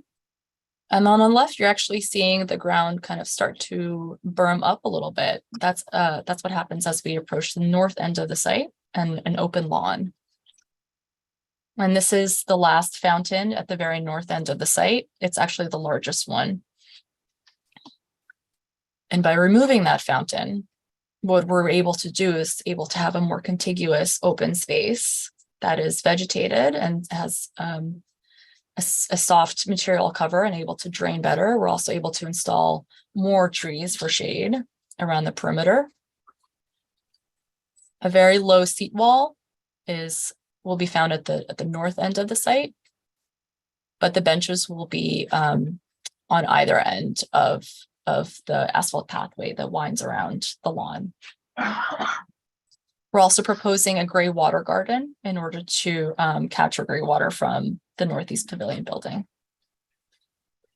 Just a bird's eye of that approach.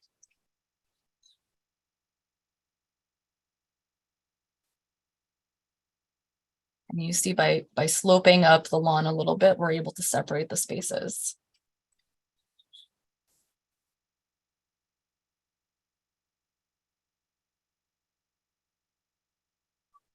This is a materials palette for our site. All of these materials are found throughout Prospect Park and are approved with the exception of the black locust pavers that we're proposing to use in the natural exploration area, and also the smooth river rock, which we're proposing to use around the hand pump. Just wanted to show you the evolution of the wood pavers. As they age, they will become grayer and more muted. The black locust material and some furniture that we'll be installing on site. All of this is also found in Prospect Park and approved with the exception of the leaning rail that we would like to etch braille on the underside of. That is to be used when looking out at the meadow planting. So I'd spoken about the low mesh fence that we'd like to install in order to protect the gardens. And I just wanted to share this diagram with you that's showing its exact location. So around the garden, but also right at the edge of the site where the site becomes very steep. So it's in order to protect the planting, but also to keep people from creating desire lines. Just a few of our planting. We're actually working very closely with our landscape management and operations crew, who've installed many other meadows throughout the park and trying to create this pollinator corridor.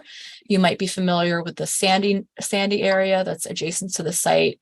It's one of those berms between the upper Vale and the lower Vale. It was a Sandy grant.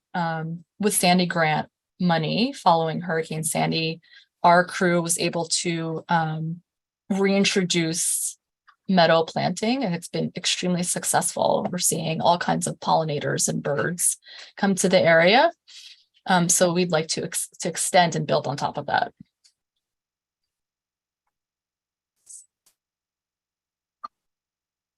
Collection of trees, natives.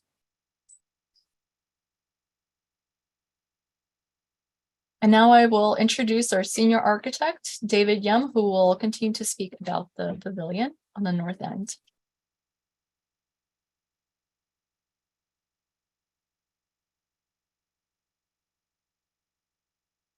David? Hi, I'm David Yum, a senior architect at Prospect Park Alliance. Am I on? I am on. Okay. Terrific. This is the approach of the pavilion when you're coming from the natural exploration area. So the view is mostly of the upper terrace level, which is open to the view beyond. You see a line of the floating green roof, but it's mostly going to be the dense backdrop of trees beyond and the canopies that extend well above the roof line. Next slide.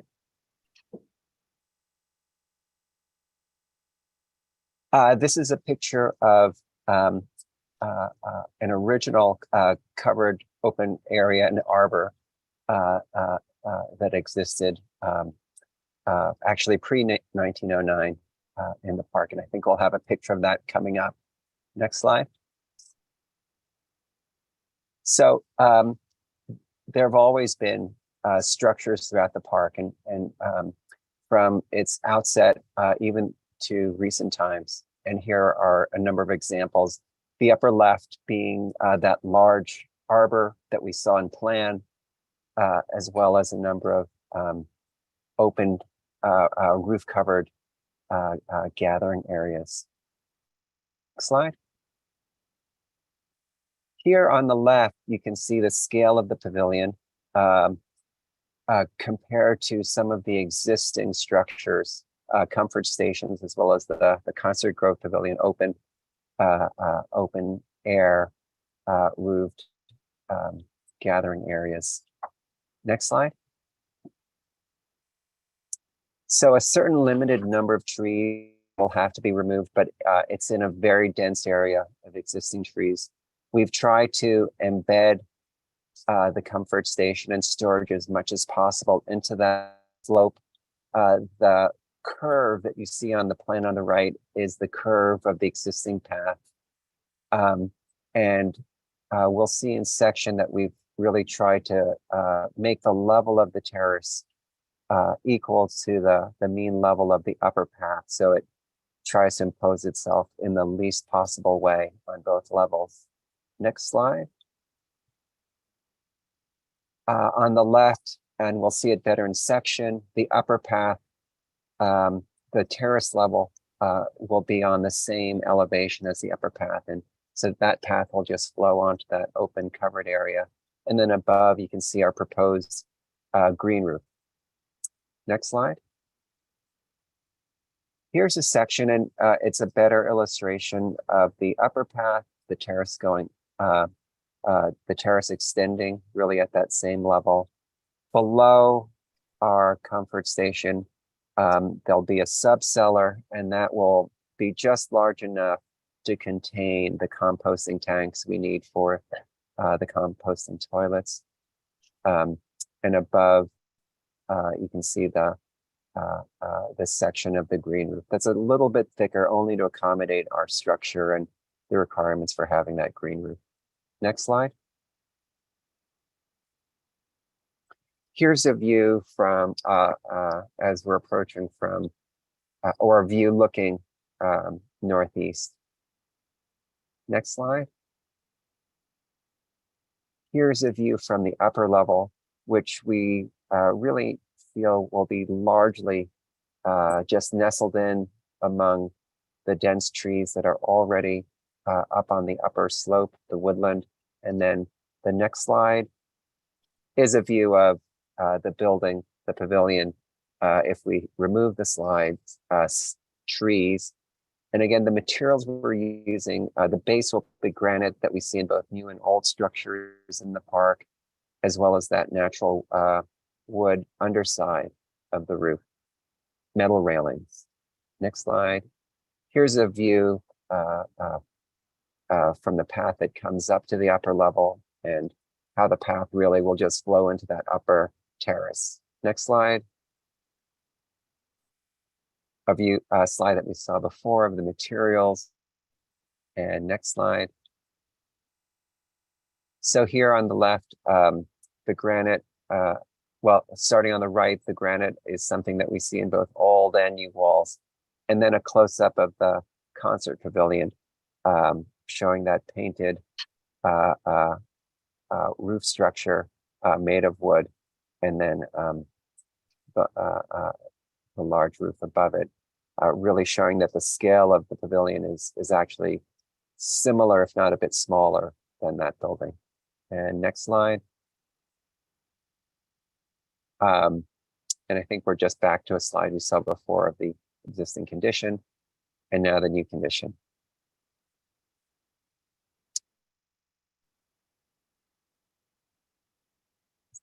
Okay. Great, thank you very much. Okay, commissioners, do we have any questions? All right, I don't see any questions at this time. Commissioner Chapin, please go ahead. Yeah, I wonder if you could just speak for a moment about the design decision to create a canopy, which is, somewhat more, I'd say, a little heavy and angular compared to the arbors originally overlooking the lower Vale or the low water arbor, which are similar to those that you see in Central Park. which have a very naturalistic form. Just, talk about your thoughts about the direction you took in bringing it together. I think probably bringing it together with the lower building.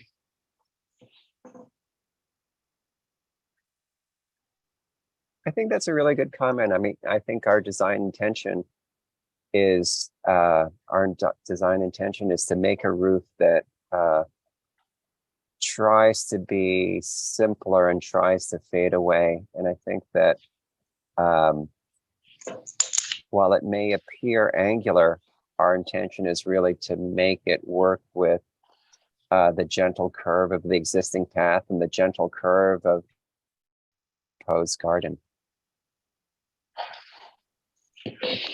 Thank you. All right, Commissioner Goldblum, please go ahead.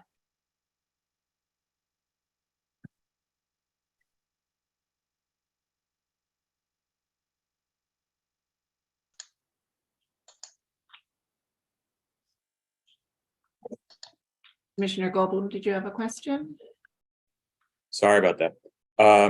Yeah, could you take a look at page 9 of 68 or 10 of 68? It's you're labeling it page 8 and page 9. The nature of the landscape. Great, thank you. It seems like the intent of the original design and the intent of the McKim White version, and even the the later one. All right, but yeah, perfect. Was that these were considered, this space was considered as a kind of a unified space, whether it was a unified play space or a unified formal space. It was a space where you could see from number 10 to number 9. Help me understand why, from an appropriateness perspective, it's okay to break up the space into what basically will become 3 spaces, right? The pollinator garden, the discovery area, and the new lawn. Why is that, from a historical preservation perspective, the right choice to make? Thank you for that question. I'm not sure if this response will satisfy a historical perspective, but I know that we really tried to make the space accessible. And in order to do that, we weren't able to just, keep the lawn and the steps. So we had to create a path. And we wanted the path to reach multiple areas throughout the site, or the entire site. So by creating the path, we were already splitting it, so to speak. We have basically created 3 different programs in the site. And the way that came about was by looking at the existing tree canopy that was here. Aside from the yews that are low shrubs that look like trees, beyond them, there's actually really, really large trees that we hope to preserve and maintain here. And so we're not really able to move around those. And so just those 2 factors, I think, contributed to the sort of layout of the spaces. One is accessibility and making sure we have, the right slope with that path in order to go from one side to the other. And then we were confined by all these tree root zones that border the spaces. Thank you.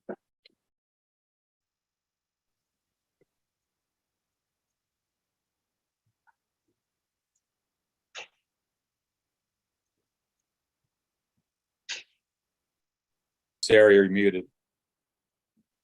Oh, I apologize. Vice Chair Bland, followed by Commissioner Jefferson. Simple question. Why do you need to cover the pavilion at all? Why does it need a cover? Why can't it just be a belvedere, for instance? Thanks for the question. So the roof coverings really, we showed precedent, but also it was, I think, more importantly, a response to a lot of the community surveys that were done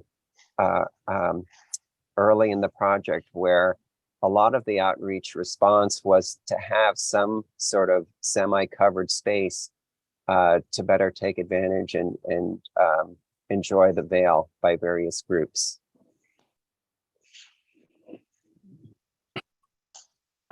Commissioner Jefferson? Yep, my comment is on the same issue. The canopy, the structure is so heavy. Why not just cover part of it so that you have the belvedere and a covered portion? I think that I agree with your comment that our design intent and how we look at this and how we'll develop this will be to have an expression that lightens up that roof.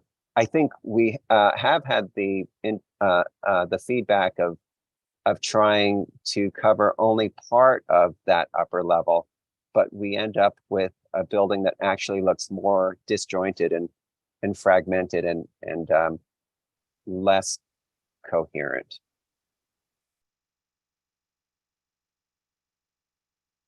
Okay. Thank you. Okay, any other questions? Okay, we'll move to testimony. We may have more questions after that. If you're in the meeting and would like to speak on this item, please raise your hand so we can identify you. And as always, we'll start with anyone who signed up in advance and get to everybody else. And I'll turn it over to Gregory Kalla to take us through the testimony. Thank you, Chair Carroll.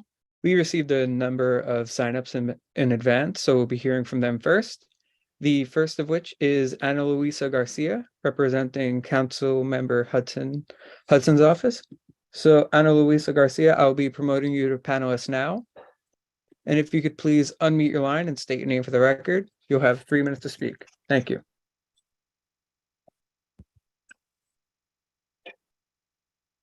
Hi, good afternoon. Thank you so much for the opportunity to testify this morning, now afternoon. As mentioned, I am I'm reading a statement on behalf of Councilmember Crystal Hudson.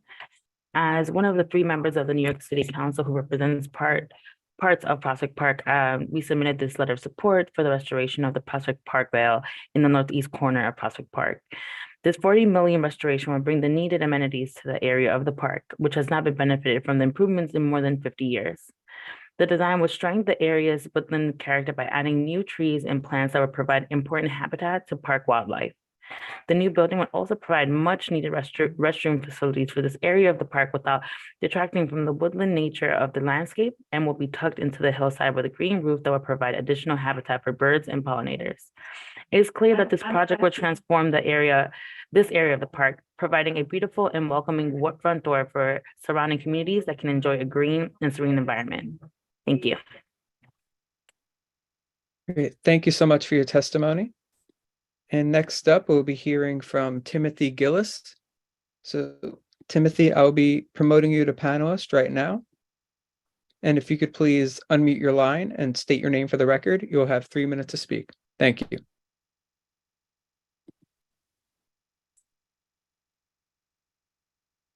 Thank you very much. My name is Timothy Gillis. I'm the current president of the Park Slope Civic Council. The Civic Council was formed in 1896. It is the oldest and most prominent civic association in the Park Slope neighborhood.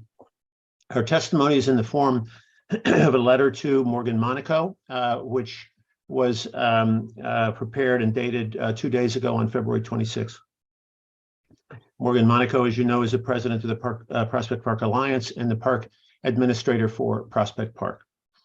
Dear Ms. Monaco, the Park Slope Civic Council wishes to express its enthusiastic support for the restoration of the Prospect Park Vale and for the design that has been recently released. Several of our trustees attended the press conference in 2021 when Mayor de Blasio announced $40 million in city funding for the Vale restoration. And other trustees attended and have since reviewed the January 11th webinar, during which the design was presented and questions were answered. And as you know, we are active members of the Prospect Park Alliance Community Committee. We commend the Alliance and the Parks Department for the openness and transparency of the process to date and the careful consideration of community input. The trustees who have reviewed the specifics of the design are extremely enthusiastic about the plan, citing in particular that key elements of the existing Vale will be restored rather than demolished, and that the new pavilion seems particularly well thought out. The pavilion appears to be attractively and sympathetically designed so as not to take away from the predominantly woodland character of the site. The compostable toilets are an important advance in sustainability and will bring about much needed restroom facilities to this area of the park. This restoration will bring needed amenities and the opportunity for important public program activity to an underused area of the park that has not seen significant improvements in more than 50 years. Based on the recommendation of the trustees who have been engaged, the Civic Council is delighted to endorse the design and the entire restoration plan. Very truly yours, and I have signed it as president. Thank you very much.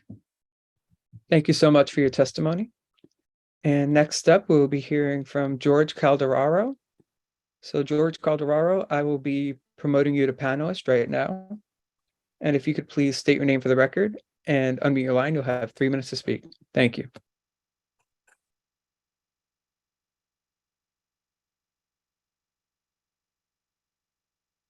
Good afternoon, Commissioners. George Calderaro for the Victorian Society, New York. The Victorian Society's written testimony includes notes and captioned illustrations for both this and the preceding application. The Rose Garden, referred to by the applicant as the Upper Vale, isn't an original feature, but dates to 1895. It fits into a small, narrow, open space, which was an original feature that was called the Children's Playground. The playground was little used and unsuccessful. By 1893, the park's annual report stated the lake of aquatic plants upon that arid waste near the Vale of Cashmere, known as the Children's Playground, but where children never go to play, would complete and improve Prospect Park. That vision became the 3 fountain pools and flower beds of the Rose Garden. The garden was designed by Rudolf Ulrich, Park General Superintendent.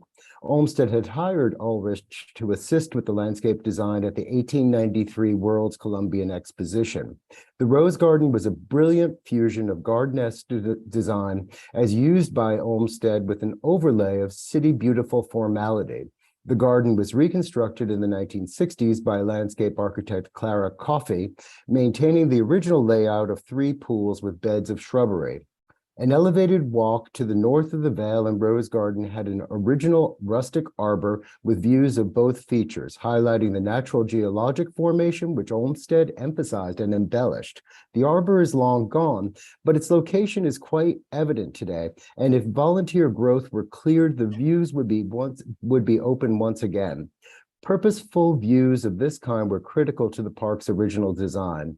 The ensemble of the Vale and Rose Garden, or Lower and Upper Vale, in both their original and late 19th century configurations, along with the connecting and surrounding paths, rustic stairs, and arbor, was considered one of the most beautiful locations in the park. Countless articles at the time attest to its glory, as do extant photographs and picture postcards. Spots like this were designed as foils to the expansive areas of turf, wood, and water that make up most of the park. They were intimate outdoor rooms for quiet contemplation of nature and beauty. It is a tribute to the genius of Olmsted and Vaux that today, despite decades of literal abandonment by the Parks Department, these spaces can still inspire. They're filled with wildlife, utterly isolated from the urban setting and blissfully quiet. Amazingly, they still serve their historic purpose of quiet contemplation of nature and beauty. Part 2 of our testimony will address the proposed design. Thank you. Okay, thank you so much for your testimony. And next up, we'll be hearing from John Graham from VSNY. So John Graham, I'll be promoting you to panelist right now. And if you could please unmute your line and state your name for the record, you'll have 3 minutes to speak. Thank you.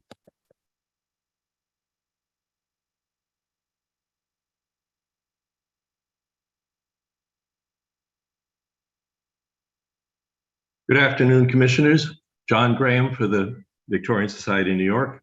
Continuing the Victorian Society's testimony on the Upper Vale or Rose Garden proposal, we strongly object to sweeping away, without a trace, the 125-year-old Rose Garden design that was once a highlight of the park.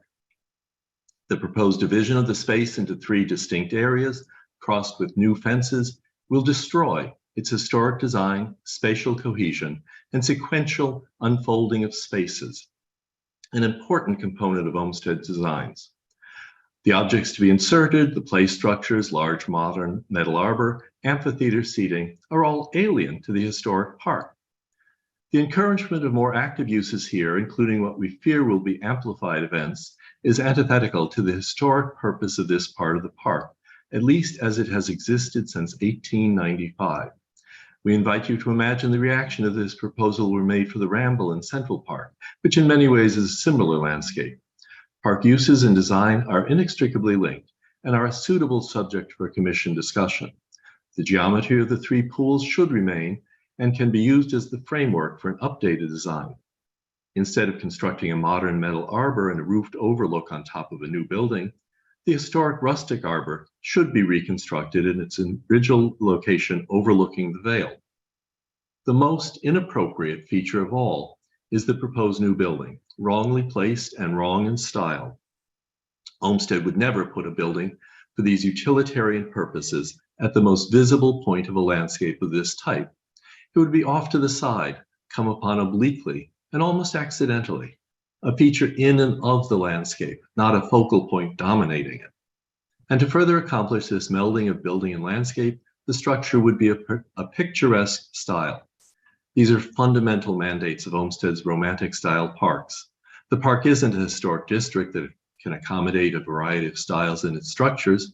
The park is a single work of art, Olmsted said, continuing, and as such, subject to the primary law of every work of art, namely that it shall be framed upon a single noble motive to which the design of all its parts shall be confluent and helpful. Protecting this work of art and promoting its restoration were the reasons for the scenic landmark designation. The key to appropriateness of any landscape restoration and the introduction of any new facility is to understand and accept the park's stylistics imperative and the way in which the designers approached the placement and design of its features originally. The proposed building, with its prominent placement and unpicturesque harsh angles, high blank walls, ribbon windows, and heavy flat roof terrace, meets none of these criteria. Thank you, Commissioners. Thank you so much for your testimony. And next up, we'll be hearing from Lucy Levine from the Historic Districts Council. So Lucy Levine, I'll be promoting you to panelist right now. And if you could please unmute your line and state your name for the record, you will have 3 minutes to speak. Thank you.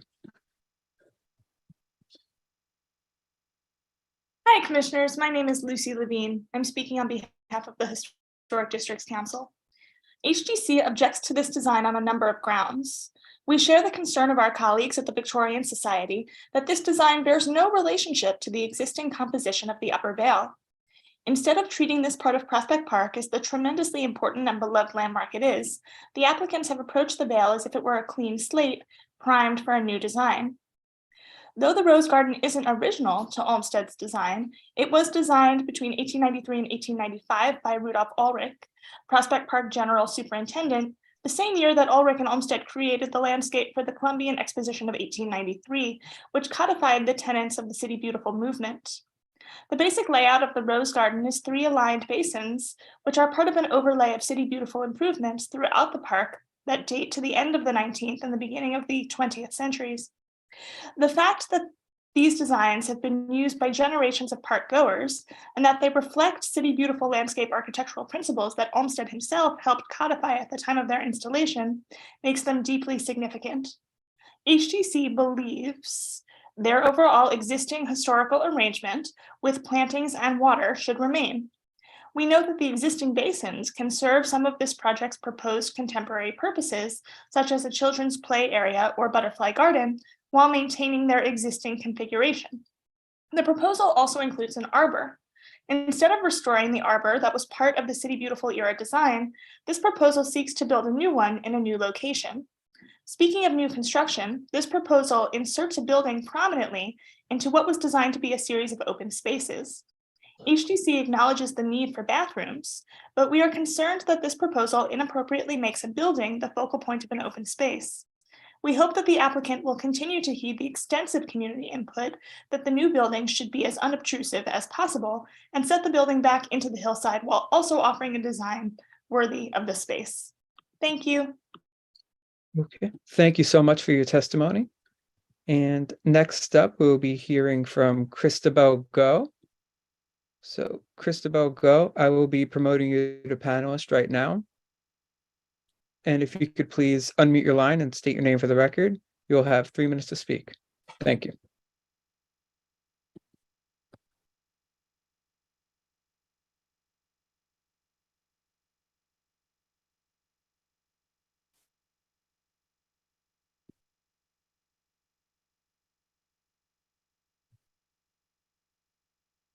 Hello, Christabel, go. Are you with us?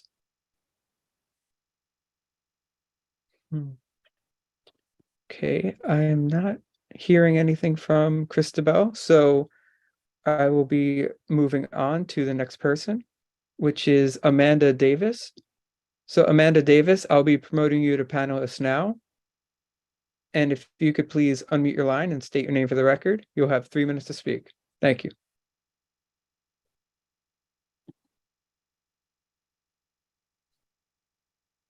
Great. Good afternoon, Chair Carroll and commissioners.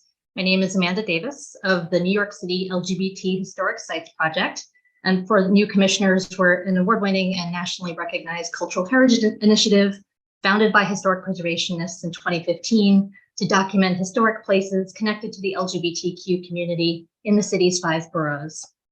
The project joins with our colleagues at the Victorian Society of New York, Historic Districts Council, and other advocates in expressing our concerns over the proposed modifications to the Vale of Cashmere, particularly to the Upper Vale and Rose Garden. These changes would irreparably alter the look, feel, significance, and use of this landscape that was designed as a place of natural beauty, with later City Beautiful elements and for passive activities. The proposed new building is especially inappropriate. In the 1970s, if not earlier, the Vale of Cashmere became an important cruising, recreational, and social gathering space for the LGBTQ community, particularly for the Black queer community. It is imperative that the Prospect Park Alliance conduct immediate outreach with these 2 communities and that the process be far more transparent and inclusive so that this socially significant LGBTQ landscape is preserved and interpreted rather than erased from the history of Prospect Park. Thank you. Okay, thank you so much for your testimony. And next up, we'll be hearing from Jeremy Woodoff. So Jeremy Woodoff, I'll be promoting you to panelist right now. And if you could please unmute your line and state your name for the record, you'll have 3 minutes to speak. Thank you.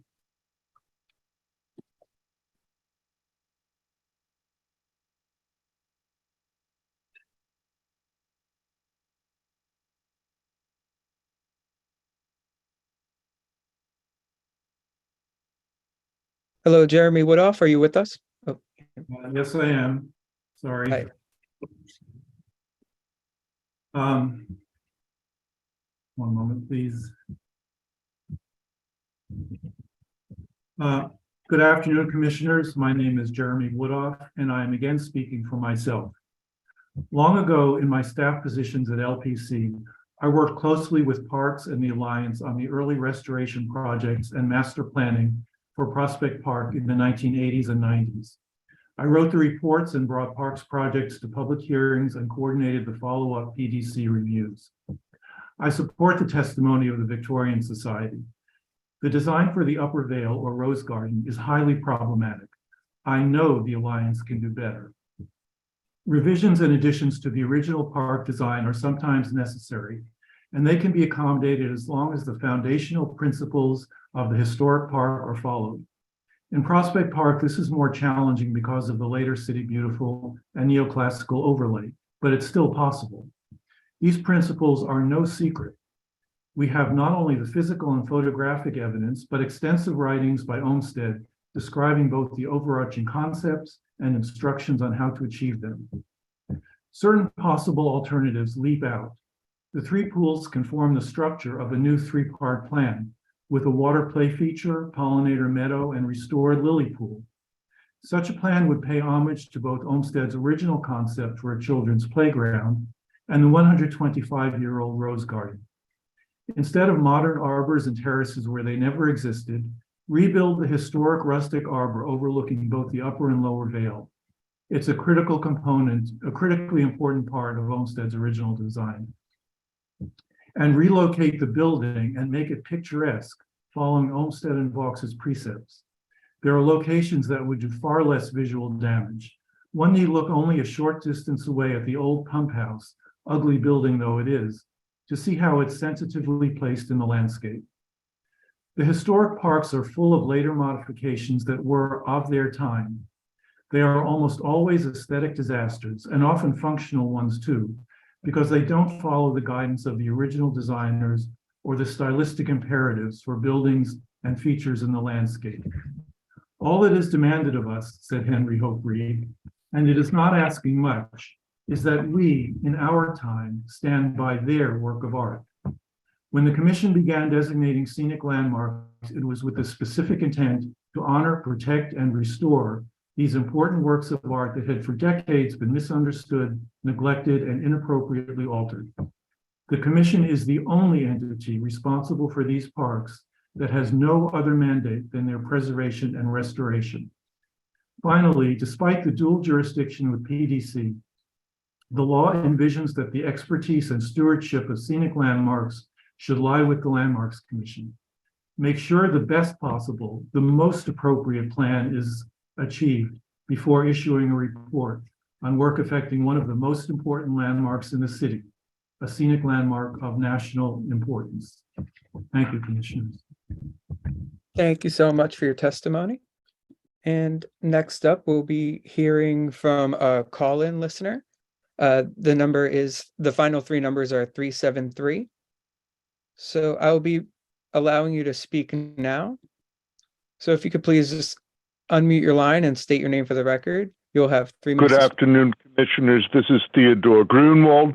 104 years ago, in April 1918, the 23rd annual report by the American Scenic and Historic Preservation Society to the New York State Legislature stated, quote, that it was originally intended to create a children's playground on the Flatbush Avenue side of the park near the Vale of Cashmere. The ground here is shaped like a bowl, and being at all times surrounded by banks of foliage is always warm in summer, and at all seasons is protected from the winds. It was finally determined to be undesirable for use as a playground and was consequently converted into a rose garden, close quote. The Vale's microclimate of moist, hot air settling into the low elevations of this unique geological feature of kettle holes eroded by ancient melting glaciers, which traps muggy, humid air and intermittent fog, rendered the children's playground a failure 100 years ago, and the playground left the Vale behind for sunnier, breezier, more open park locations. In a move remarkably identical to discredited mid-20th century urban renewal, today's applicant is seeking a radical regrading and reconstruction, sweeping away 125 years of landscape history and knowledge into the trash, under the rationalization that the Vale is underutilized, and are tactically using a combination of stranger danger and gay panic to repeat the same mistakes of 125 years ago by reimagining this natural geological hollow, a secluded, quiet, and poetic corner, unlike any in New York, into a busy, activated, kid-safe hub to chase away, quote, undesirables and blight, close quote. This radical re-landscaping plan is especially galling as the ragged, unkempt condition of the Vale is entirely due to years of New York City deferred maintenance.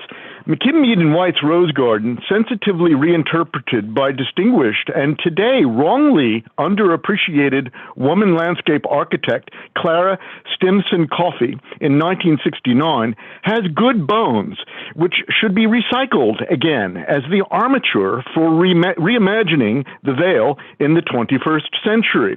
The Rose Garden's 3 mysterious groves bordered by mature yew, each centered on a circular fountain pool with level changes on the slope between groves mediated by gentle grass steps, is a truly romantic and beautiful, if neglected, landscape, one deserving a far better fate than this wholesale reconstruction. Like in Francis Hodgson's Burnett's secret garden of 1911, I urge the commissioners to put aside the overhyped fear of the Vale and visit it in person and request that the applicant return with an appropriate, historically respectful plan for this extraordinarily sensitive location in landmark designated Prospect Park. Thank you. Thank you so much for your testimony. I see that we have another Historic Districts Council hand raised. So I'll be promoting you to panelist to see if you have any additional testimony from the other that you already provided. So if you could please unmute your line and state your name for the record, you'll have 3 minutes to speak. Thank you. Good afternoon, commissioners. This is Frampton Tolbert. I'm actually speaking for myself today, not for the Historic Districts Council. So I'm changing my name right now. I'm speaking as an independent architectural historian, and my focus of my testimony today is to raise awareness of the work of landscape architect Clara Coffey, a prolific but little studied practitioner whose restoration work of the Upper Vale is threatened with erasure. I've studied Coffey's work as part of my Queens Modern project and helped place her archive with institutions including Prospect Park Alliance and the Winterthur Library. While her work is not well known, while her name is not well known, Coffey studied and worked closely with some of the most prolific landscape architects of the day, including Warren Manning, Ellen Shipman, and Marion Coffin. In New York City, she served as the chief of tree plantings from 1936 to 1945 and founded her own firm, Coffey, Levine, and Blumberg, which existed from 1957 until the late 1970s. Her firm was responsible for 30 parks, 24 playgrounds, 10 public housing campuses, and more in all 5 boroughs and received numerous awards. Her designs were simply modern and relied on a deep knowledge of plants. Coffey also had a longstanding interest in historic preservation, as well as serving on the Art Commission.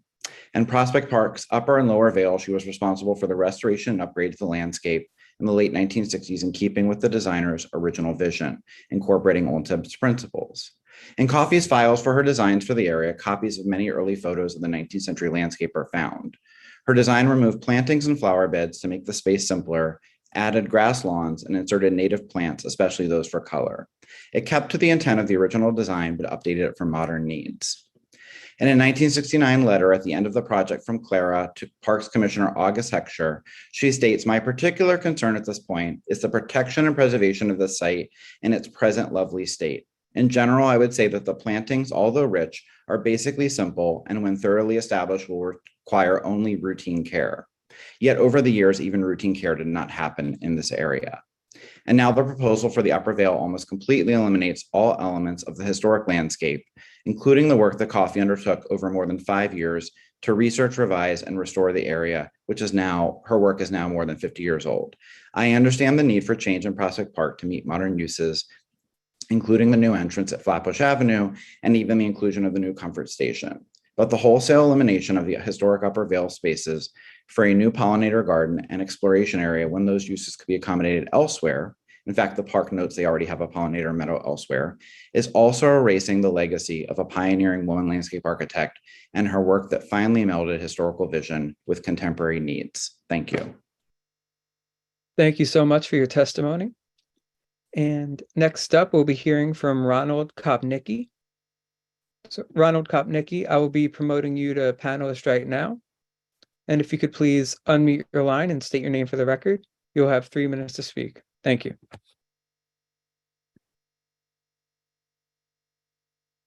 Can you hear me now? Yes, we can hear you. Okay, I'm testifying on behalf of the Society for the Architecture of the City. This proposal, the proposal before you for the Vale of Cashmere and Prospect Park, exemplifies a governmental policy that has become entrenched over the years and is probably irreversible. That does not mean that it is right.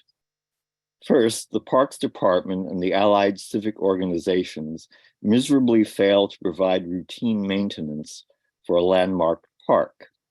Then, when that failure has become obviously catastrophic, our civic stewards ride into the rescue with some hugely expensive capital project. But instead of remedying the harm already done, they then compound it with new construction, as we see here, a plethora of public toilets and administrative facilities things that are necessary but should not be located in the part of this historic landmark park that was intended to be, as its name suggests, a vale. What is a vale?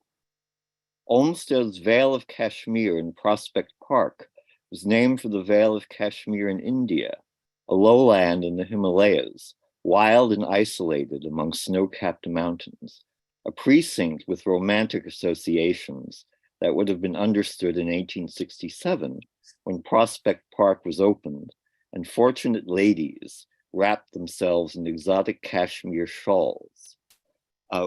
We could point out, for example, that the word vale, which apparently appealed and was used frequently by Milton, was also remarked upon by the great romantic poet John Keats in his comments on Milton's Paradise Lost. And that is an example of its ongoing romantic associations. The name alone suggests that Olmsted's vision for this small portion of the park was not sanitary or organizational. So a vale is a wild, exotic valley appealing to the imagination. It is not a facility, nor is it an opportunity for social engineering. Idealists a century ago reserved a generous portion of Brooklyn for recreation in an ideal landscape. Preserving that landscape should be our primary concern if a preservation commission is to be worthy of its name. Thank you. Thank you so much for your testimony. And I do not see any further hands raised, but I would like to see if Cristobal Goff is still with us. So Cristobal, I will be promoting you to panelist right now. And if you could please unmute your line if you're with us.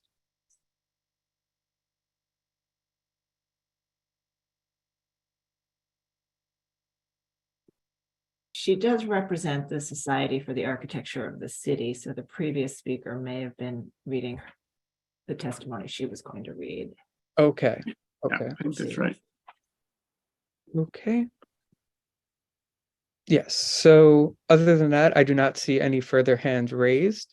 So I will note for the record that we did receive letters from Councilmember Shahana Hanif recommending approval, the Brooklyn Borough Board recommending approval, letters from the Prospect Park Community Committee, Prospect Lefferts Garden Neighborhood Association, the Caribbean Cultural Club, New York City Audubon, Brooklyn Bird Club, and Prospect Heights Neighborhood Development Council, all recommending approval, as well as 2 individuals recommending denial.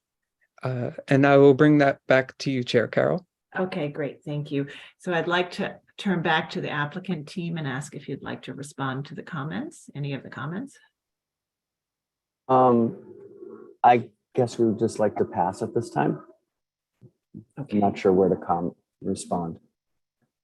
Okay. Okay. Commissioners, do we have any final questions for the applicant?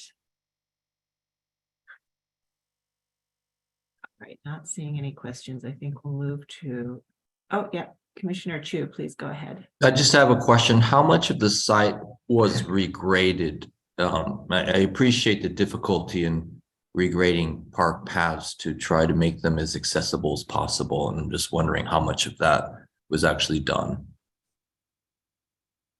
Thank you. It's not an enormous amount, but there's 4 steps near the new entrance that we're going to be sinking. So that's about 2 to 3 feet of new wall that we'll have to place. From that excavation, we're going to mount up the pollinator meadow a little bit. Okay. Thank you. So we're really constrained by the existing trees here. We're not in the business of cutting trees down. We like to preserve the habitat as much as possible. So we really had to work around those root zones. Okay. Thank you. Okay, yes, and Commissioner Chapin, please go ahead. Yeah, I do have another question. How much of the new paths are actually fenced? I think there's not a lot of fencing, but maybe by the... I'm not sure if you can pull up that diagram again. Thank you. But we're setting the mesh fence around, we're setting it back from the path, probably 3 to 4 feet around Okay. the meadow. And then just, it'll also be set back where the slope drops down towards the lower vale. So it won't be visible from the path. It's actually going to be behind some shrubs there, right there. Does the meadow actually have to be fenced? From our experience on other sites and areas, that would be helpful for the planting to get established and continue being here. Prospect Park is really well used, and so we'd like to keep people away from creating more desire lines throughout. Okay. Commissioner Copeland? Just on that topic, the fence that you're showing here, this welded wire mesh fence, why did you choose that design as opposed to the one that you just showed us for the lower vale, which serves a similar purpose, I believe? This typology is the one that we have throughout the park that's in our woodlands. And so we're just continuing that informality. It's not as formal as the steel picket fence. So our thinking was that this will be recreated woodland. So it won't be as obvious as a steel picket fence. It's also only 4 feet high, which is about hip height. Right, which was about the same height as it was. I think the other one was a little bit lower, right? Yeah, 34 inches. Okay, thanks. Okay. Other questions? All right, let's go ahead and move to close the hearing. Commissioner Holford Smith, would you make a motion to close the hearing? So moved. And Commissioner Jefferson, would you second that motion? Second. All in favor, say aye. Aye. Any opposed? Okay, the hearing is closed and we'll begin our discussion. And with the previous application, this is also an application for an advisory report. And just with all scenic landmarks, the Landmarks Commission has advisory jurisdiction. The Public Design Commission has binding jurisdiction. So our report will be sent to the Public Design Commission where they will review the proposal and on their own. So we'll have a discussion today and incorporate our comments into a report that will then be sent to the commission, the Public Design Commission. So we'll begin that discussion. Vice Chair Bland, would you like to start this one? I will indeed. A few thoughts. First of all, this incredible design, 150 years old now, has been able to, over time, change with the times, and was pointed out in a reading in the testimony, sometimes fraught with disaster and bad thinking.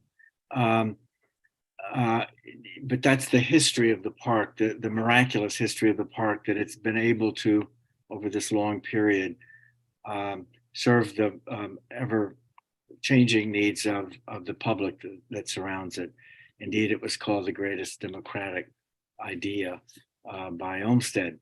So this is a change that's being suggested to that original design, and the change that is being asked for to change the change design, the so-called rose garden. I'll note in passing, the world's greatest rose garden is simply across the street in Flatbush, Flatbush in the Brooklyn Botanic Garden, but maybe I'm prejudiced there. Not to be too long-winded here, because people may be getting hungry. The changes generally I can support. Partly because of the natural tree growth that has already occurred, which is already separating the spaces into maybe 3 spaces as opposed to one large one. I generally can support it without getting into all the details, but I'm having trouble with the pavilion, both as a design that seems too heavy generally, but specifically also too heavy with the top trellis, etc. But I'm also now, because of testimony, beginning to question whether the location is also the wrong location. And I'm just wondering why it maybe couldn't be moved to a different nearby, perhaps, location. But the whole thing, thank you for this image, the whole thing seems too heavy, too architectural, if you will. And I think needs readjustment, but I request also that maybe this is, they don't come back to us. I'm not sure. Maybe we just write it up and the Public Design Commission will take it for what it's worth, that the location itself be restudied. Thank you. Great, thank you very much. Commissioner Chapin? Yes, I very much agree with Fred's remarks. Can the Rose Garden design be replaced? Yes. Olmsted strongly felt that this area should not be rigid and formal design. I think that is something moving in this direction of an open plan with naturalistic play equipment and meadows is really appropriate. I also feel like the garden has not really ever been very successful for a very long time. And that's maybe partly because of the lack of maintenance, which is unfortunate. But right now you've just got lawns with concrete forms, and I think that is not a welcoming environment for a park, and particularly for Prospect Park. I also think that restoring views is important, and having accessibility is important. So I think meeting those goals is great. However, the design of the new building is I find it very intrusive, and it does seem to become a new focal point, but not an appropriate focal point. I think the canopy is both heavy and angular and does not fit into the landscape. And I think that, yes, I don't know if it has to be at a new location, but I think it certainly should have both the building itself and the canopy should have a more picturesque and naturalistic character, which is typical of Olmsted's design for the park and Baux's structures that he designed for the park. It's kind of so obvious to me just because of the original type arbors that were in this area that this just doesn't work. Perhaps something else could work, but it just really seems much too heavy, intrusive, and angular, and it doesn't fit naturalistically into the park, which structures should do in these scenic landmarks. So that's where I'm at. Thank you. Thank you. Thank you very much, Commissioner Goldblum. Okay, very interesting morning, now afternoon, of projects in the park. I think that while I agree with some things that Diana and Fred have said, I do take a different view of one, what I think is very important aspect, which is that even if you look on page, I think it's 19 or page 20 of 68, and you look at the trees that are there, the open view corridor from side to side, from, I guess it's northeast to northwest, or whatever it is, the axial view from left to right, it is not significantly impeded by large clusters of trees. The trees tend to cluster around the edge, it seems, which is consistent with the development of this site as a single entity. And I think that if the design is to be critiqued in any significant way, it's not because of the modifications related to accessibility or the functional things that they've done, which I think are wonderful.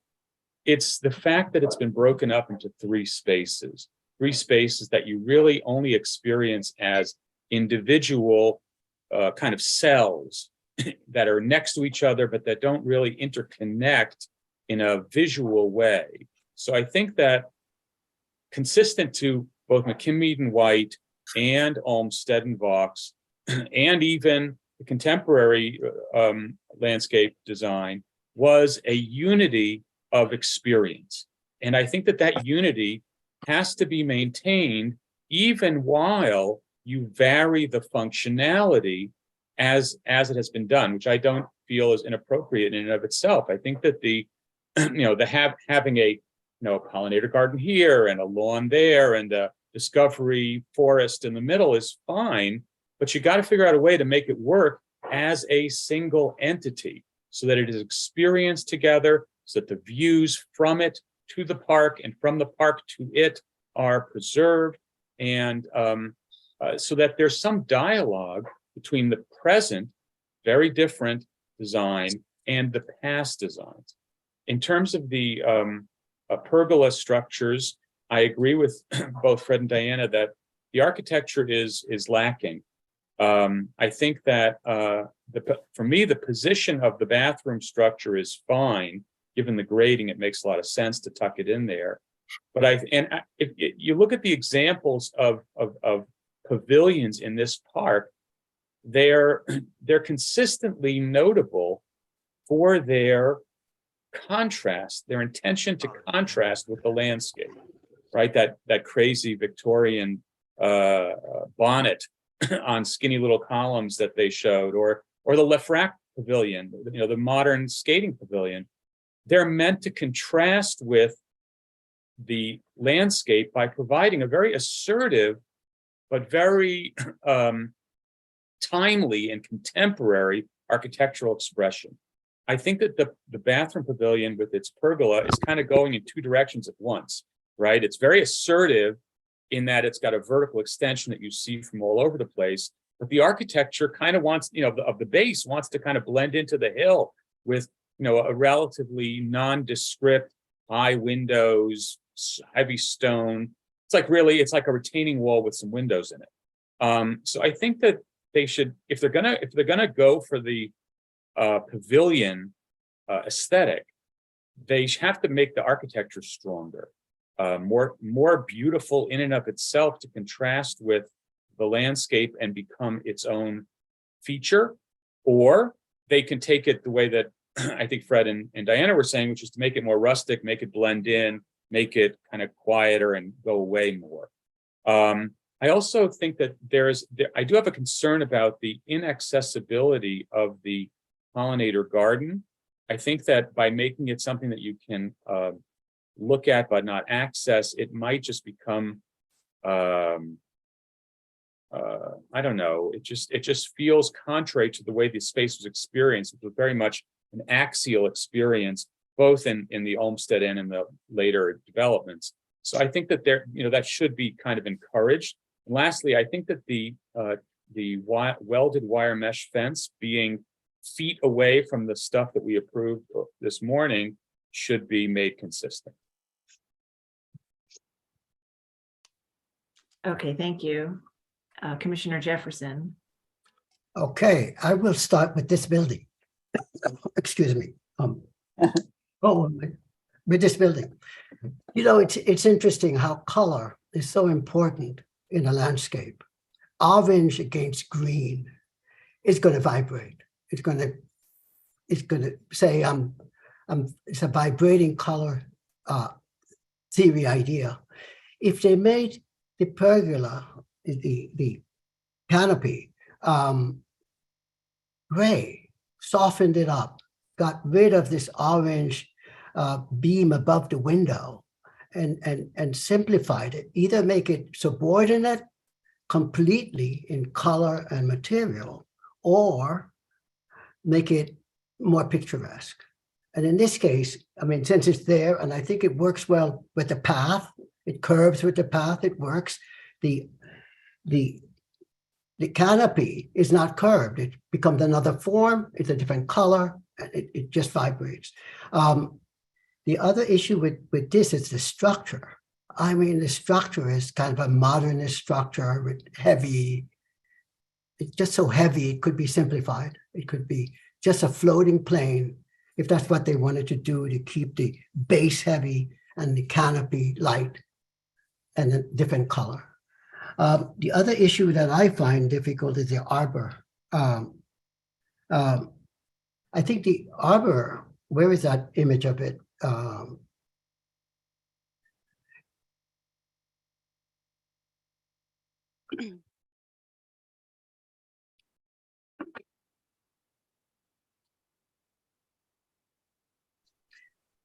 I think it works really well. And I think I really like it because it's a path, and the path penetrates it, and it becomes an event. And the colors would change over time, different times of the year. So I think this works really well. And the third issue, which one is the pathways, is just make it work with the handicap and keep it simple. That's it.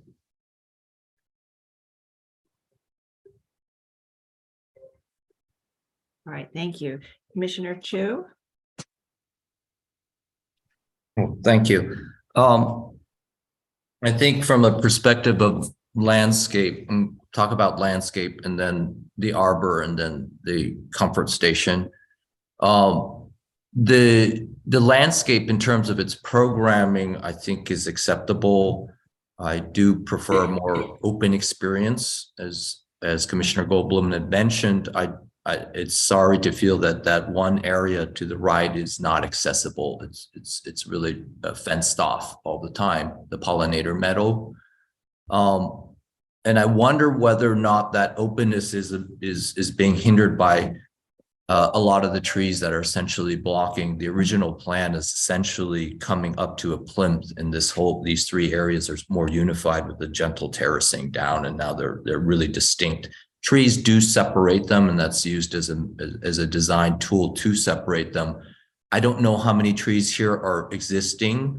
If these are all existing, I can see the intent. If there are new trees, I might suggest to open it up between these three areas more. Yeah, in terms of landscape, that's my comment. In terms of the arbor, which is down on the right, I do feel like from the rendering, it feels a little out of scale. I can't tell how tall it is, but it seems like a good 12 feet or maybe 11 feet tall from the rendering, which seems a little high. The other question I had was just about the design itself. I think some of the beautiful arbors in Central Park, there are two different ways I think you can look at this from a design perspective. And I think the drawing suggests two different structural approaches. This is more of I'm not sure if this is metal or if it's wood, but it's got a wood trellis on top. The columns, it's not clear what they are. It's suggesting they might be steel. I would recommend trying to keep the materials of the structure more singular and not mix. There's another slide that has an axon that showed a lighter metal structure. Maybe that's before this slide. Go back. Yeah, there, which suggests a more lighter, open metal structure. So I'm not quite sure what the proposal is, but I do think that the experience of walking through there can be shaped. And in this sense, it is really a trellis. It's not cover. It's to allow planting to come over it. And I would recommend something that maybe is a little bit lighter and feels a little that of integration of green and structure as opposed to the heavier approach. On the comfort station, I think a lot of comments were made about this. I have similar feeling about it. I don't know why. I think could easily use the plan that is in the landscape, which are gentle arcs, and use that as the planning basis for this structure. I think there's a lot of response to the angularness of the upper trellis piece, which I also respond to. I think that if it were a simple arc that mirrored the path, it would feel more harmonious. There's a lot of faceting below and above that don't coincide with each other. With an arced balcony, again, there's three different elevations happening. I think part of the heaviness that I'm sensing is also because as a trellis element. It is literally sitting on top of the roof of the comfort station, and that feels a bit like you're stacking elements as opposed to them integrating together more. I like the gesture of a shaded area to overlook the view, and I might recommend thinking about this a little more artistically, a little looser, and not stacking them and making the elements so heavy. I would also say if you could do the structure all in timber up there, that would be an improvement as well, and not have steel mixed with wood. I'm not sure about the aggressive approach of the stone at the base. I do think that if there was an ability to set it back from the path a little, it wouldn't come forward and be so aggressive. I feel like if it could be recessed a bit, let the landscape come forward, push it back a bit, that would help soften that engagement, which is really an opaque face that we're looking at here. Great. Comments. Okay, thank you very much. Commissioner Halford Smith? Yes, I actually agree with what Michael Goldblum said about the overall sort of spatial, design of the original landscape, which was a unified, sort of segmented, but a unified sort of vista, that sort of linked these three areas. And I think that the new design bifurcates it too much. I think you could still provide an accessible winding walkway that winds through this landscape. But if you could just sort of pull the trees and the large plantings to the edge, per the original designs of both Olmsted and Fox and McKinley and White, I think that would be much more appropriate. And I also agree that having the pollinator garden be a fenced off area is not appropriate. It should be somehow accessible to the public. As to the arbor, I think the arbor sounded like from the presentation that they weren't quite done with the design of it, which is probably why their renderings sort of contradict each other. I think the concept and the location for the arbor are appropriate. This comfort station, I think a lot has already been said about it, and most of which I agree with, that it's much too angular and aggressive. And I think that there's been enough comment on it. I think I get the gist. Great, thank you. All right, Commissioner Chen. Oh, did we lose him? We lost him. Okay, Commissioner Master. A lot of insightful comments by the commissioners. I tend to agree with Commissioner Bland and Commissioner Chapin, what they said in the very beginning about the pavilion. Regarding the unified space versus kind of the three separate activity areas, I'm a little bit torn. I would go with the majority. That's about it. Okay, and Commissioner Ginsburg. Okay, I'll start with the pavilion. I think Commissioner Jefferson's comment on the color is very valid. I also think you may not need a green roof, which requires a lot of structure to support it, and something lighter and more trellis-like may work better. But I do agree also with Commissioner Jefferson that it's not a bad site since it's using the grade change and tucking it into the grade. I also commend the Parks Department to looking at a composting toilet. I think Commissioner Goldblum's comments on the connection of the three spaces is valid, and I think you could have the three different spaces and have a visual connection but different functions. And then the pollinator garden, I understand people wanting to get rid of the fence, but I think it would quite possibly be loved to death if that happened. And so I'm torn, but I think you may need the fence. Okay, great. Okay, I want to thank everybody for your thoughtful comments and considering this application. So I think we have a lot of really good suggestions, a lot of common themes here. And what I'm going to do is I'm going to make a motion that the commission approve an advisory report that summarizes all of the comments. So I'm going to do that right now with, I move that the commission approve an advisory report that summarizes the commissioner's comments on this proposal. And that will be then forwarded to the Public Design Commission. And Commissioner Ginsburg, would you second that motion? I second that. Thank you. Mark, will you call the vote? Chair Carroll, Aye. Commissioner Bland, Aye. Commissioner Chapin. Is she muted? Aye. Commissioner Chen left, Commissioner Chu, Aye. Commissioner Ginsburg, Aye. Commissioner Goldblum, Aye. Commissioner Jefferson, Aye. Commissioner Master, Aye. Commissioner Holford Smith. Aye. With 9 in favor, none opposed, the motion passes. All right, so we will issue that report and we will now conclude our morning session. We're very, very behind schedule, but we will take a break until 2:40 and we'll come back and try to get through the afternoon items. We have about 7 more items to go. So we'll try to get back promptly at 2:40 so we can pick up and resume this afternoon session. We'll ask all members of the public to voluntarily leave the meeting at this time so that if you wish to return, you don't have any technical difficulties doing so. And we'll see you all at 2:40 as well. Thank you, everybody.